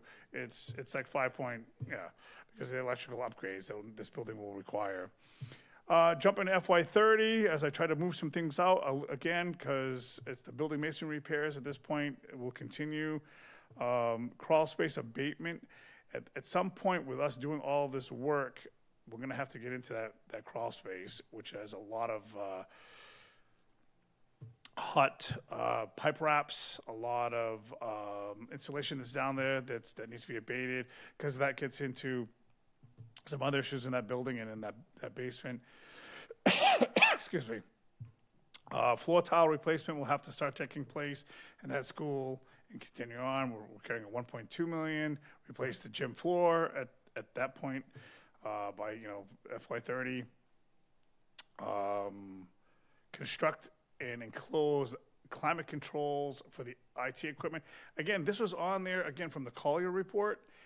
I'd have to work with Bryce. I know he's working at moving some of these servers, moving the location. The current IT equipment that's in the basement are just just exposed to dust, the elements that are down there. I think it's just an ask or a want. I have it on there so I don't forget it. And then, of course, like I talked about earlier, new curbing, parking lot paving. And then the big one, if this building, and we're going to continue to keep this building, now we've just dumped in, what did I say, 5 point something in air conditioning. Well, we got to sprinkle the building. It doesn't have a sprinkler system in there. So that would kind of have to take place. Again, where the priorities come, sprinkling might have to come first. The state might force us to do so. And as we start doing too much of a percentage of renovations to this building, we may have to bring the building up to code. So that sprinkler number is just out there. And then, of course, the roof would have to be replaced again, possibly another $2.2 million. Giving us a nice grand total for all of these over the next 5 years at $26,055,000 This number is about twice what all the other schools that I presented to you has been, but it's also because there's some big ticket items on this. This comes out to about we're talking about that number of 59,378 square feet. It comes out to basically $438 or $439 per square foot. All right, I'll jump to the athletic fields, courts, and gyms that are associated with Barnstable Community Innovation School. There is a gymnasium at this school. It's non-regulation court. We schedule it all. The rec department does not use it. Outside sources do not use it. I don't even think we rent it. The ceiling needs attention, as you heard me mention before. BPS, us, the facilities department, we clean, repair, and maintain. The rec department is responsibility for nothing. 2 baseball fields are behind the school, 2 diamond fields. The rec division is scheduled at 100%. Basically, we use it probably at recess, so we use it for 2%. The field is fair. Our crews mow and weed it, and the rec department is really, the responsibility is bases, basically. The soccer field, it's 1 grass field. It's scheduled by us, PPS, 90%, as you heard the principal talk about it earlier. There's a front one, and then there's the rear fields out back. It's used by rec department, if any. I put 2% in case they do use it. The field is fair, but yes, it needs to be rested. We mow and weed it. The rec department has nothing to do with it. And then there are the BCIS basketball courts. These are exterior basketball courts, 2 courts. The Recreation Division completely schedules them. It's used by the school, 0%, and it's used by the rec, 100%. The courts are fair and actively used. If I'm not mistaken, these may have been tennis courts at one time, and then they were converted into basketball courts. The slab repairs and fence maintenance is on BPS facilities. Brings me back to my last slide. This is a slide that was requested that would talk about each school as I've been presenting, the total cost that I've been estimating over the 5 years and the square footage. I still need to get back to Barnstable Intermediate School. I put the grades in here because I thought that would help. It was asked if I put the year that these schools were built, but this kind of helps you understand the grade level at these schools. As you can see, some of our schools date back to 1953, which is Hyannis West. The Barnstable Intermediate School, it was built in 76, and then it had that major renovation in 97, 98, and then reopened in 99. As well as that gym floor, and there was that not done at that time. And then, of course, the Barnstable High School, you have your year it was built at that location, 1957, 63, 76, and then 1999 was when we added the pack. So looking at the square footage, as you see over here, and you can also see the totals for each school over the 5 years, we've been kind of keeping consistent with the 14 million, 11 million, 9, so about 12 million. So, and then we jumped at the Barnstable Community Innovation School of 26 million. The cost per square footage, I mean, it's all based on the size of the school, but that's it in a nutshell. Any questions?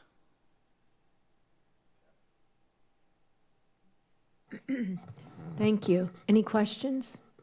Andre? Thank you, Chair.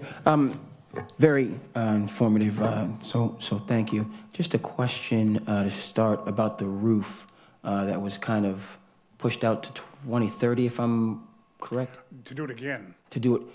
Right. It was done in 2017. I'm sorry, it was, when did I say it was done? The roof was, 2017 and then 2019. So, and then there's a part of the roof that'll need to be replaced. There's a part of the roof that was not done. A lot of the schools, I think we opted, or someone opted to do like the main school, but then the gymnasium wasn't done. Like we're doing right now at Barnstable, West Barnstable. Barnstable, West Barnstable, the gym roof was never done, so now that roof will be done this summer. Thank you, because I'm thinking, I know we've done work with the MSBA about roofs and just to see if that might be needed. Get some feedback here, but the slides are all informative. Just thank you for this slide again for the dates. of the school. So it's, if you went to the district, you kind of have, some schools more than others, but just from all of the different schools, just so people can see. And it's, helpful for me, the renovations that I would remember. But that's information is helpful along with all the information you provide. Thank you. You're welcome. All right. Any other questions or comments? No? Thank you. Very thorough. Thank you so much. Thank you. Appreciate it. You too.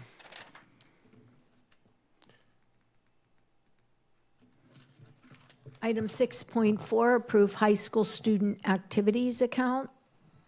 Move to approve the list of school year 2025-2026 student activities at Barnstable High School as presented in tonight's materials. Second. Having a motion made and seconded, any discussion? Hearing none, all in favor? Aye. Aye. And motion carries unanimously. Item 6.5, approve to transfer funds from Barnstable High School student activities. All right, bear with me here. Move to authorize the transfer of $23,423.04 to the student activity undesignated revenue fund from the following student activity accounts. Second. Nope, she has to read them all. I have to read them all. Bear with me. ACT $49.37. Amazon Fund 0.27. 27 cents, yeah. Amnesty International $122.08. Animation $276.14. Anime Club $15.39. Astronomy $1,352.15. Box Tops $238.70. Boys and Girls Cross Country $6,126.74. Career Academy $215.71. Concert Choir $110.50. Economics 63 cents. Fine Arts $282.58. Habitat for Humanity $1,185.31. Human Rights Club $625.36. Amani Club $16.73. Industrial Arts $28.93. Key Club $445.76. Logo Club $697.15. People to People $14,951.67. Poetry Club $339.36. Photo Club $169.43. Recycling Club $596.02. Shakespeare $257.00. Stand Up, Stand Out $325.77. Ultimate Frisbee Club $544.30. WAVE $22.18. Water Studies $377.12. VeryQuest $177.43, and to transfer $6,126.74 from the Boys and Girls Cross Country Student Activities to the High School Athletic Revolving Fund. Second. Any discussion? I was wondering if you could read every one of those again. Yeah, sounds like fun. Yeah. Nothing. It's a good advertisement for all the clubs. Yes. All right, so having a motion made and seconded with no discussion. All in favor? Aye. Aye. Motion carries unanimously. Item 6.6, approve an appropriation of $33,299 from the Cape Cod Collaborative Revolving Fund for a curbing project. Move to... Oh, you want to go ahead? Does anybody need any explanation? Nope, it's the revolving. Move to appropriate $33,299 from the Cape Cod Collaborative Revolving Fund for a curbing project. Second. Having a motion made and seconded, any discussion? Hearing none, all in favor? Aye. Aye. Motion carries unanimously. Item 6.8, approve accounts payable warrant, fiscal year 26, warrant number 35. Are we skipping 6.7? Oh, yes. That one Okay. was eliminated earlier this evening. Okay. No problem. Move to approve accounts payable warrant fiscal year 26, warrant number 35 in the amount of $661,342.47. Second. Having a motion made and seconded, all in favor? Aye. Motion carries unanimously. Item 7.1, consent agenda.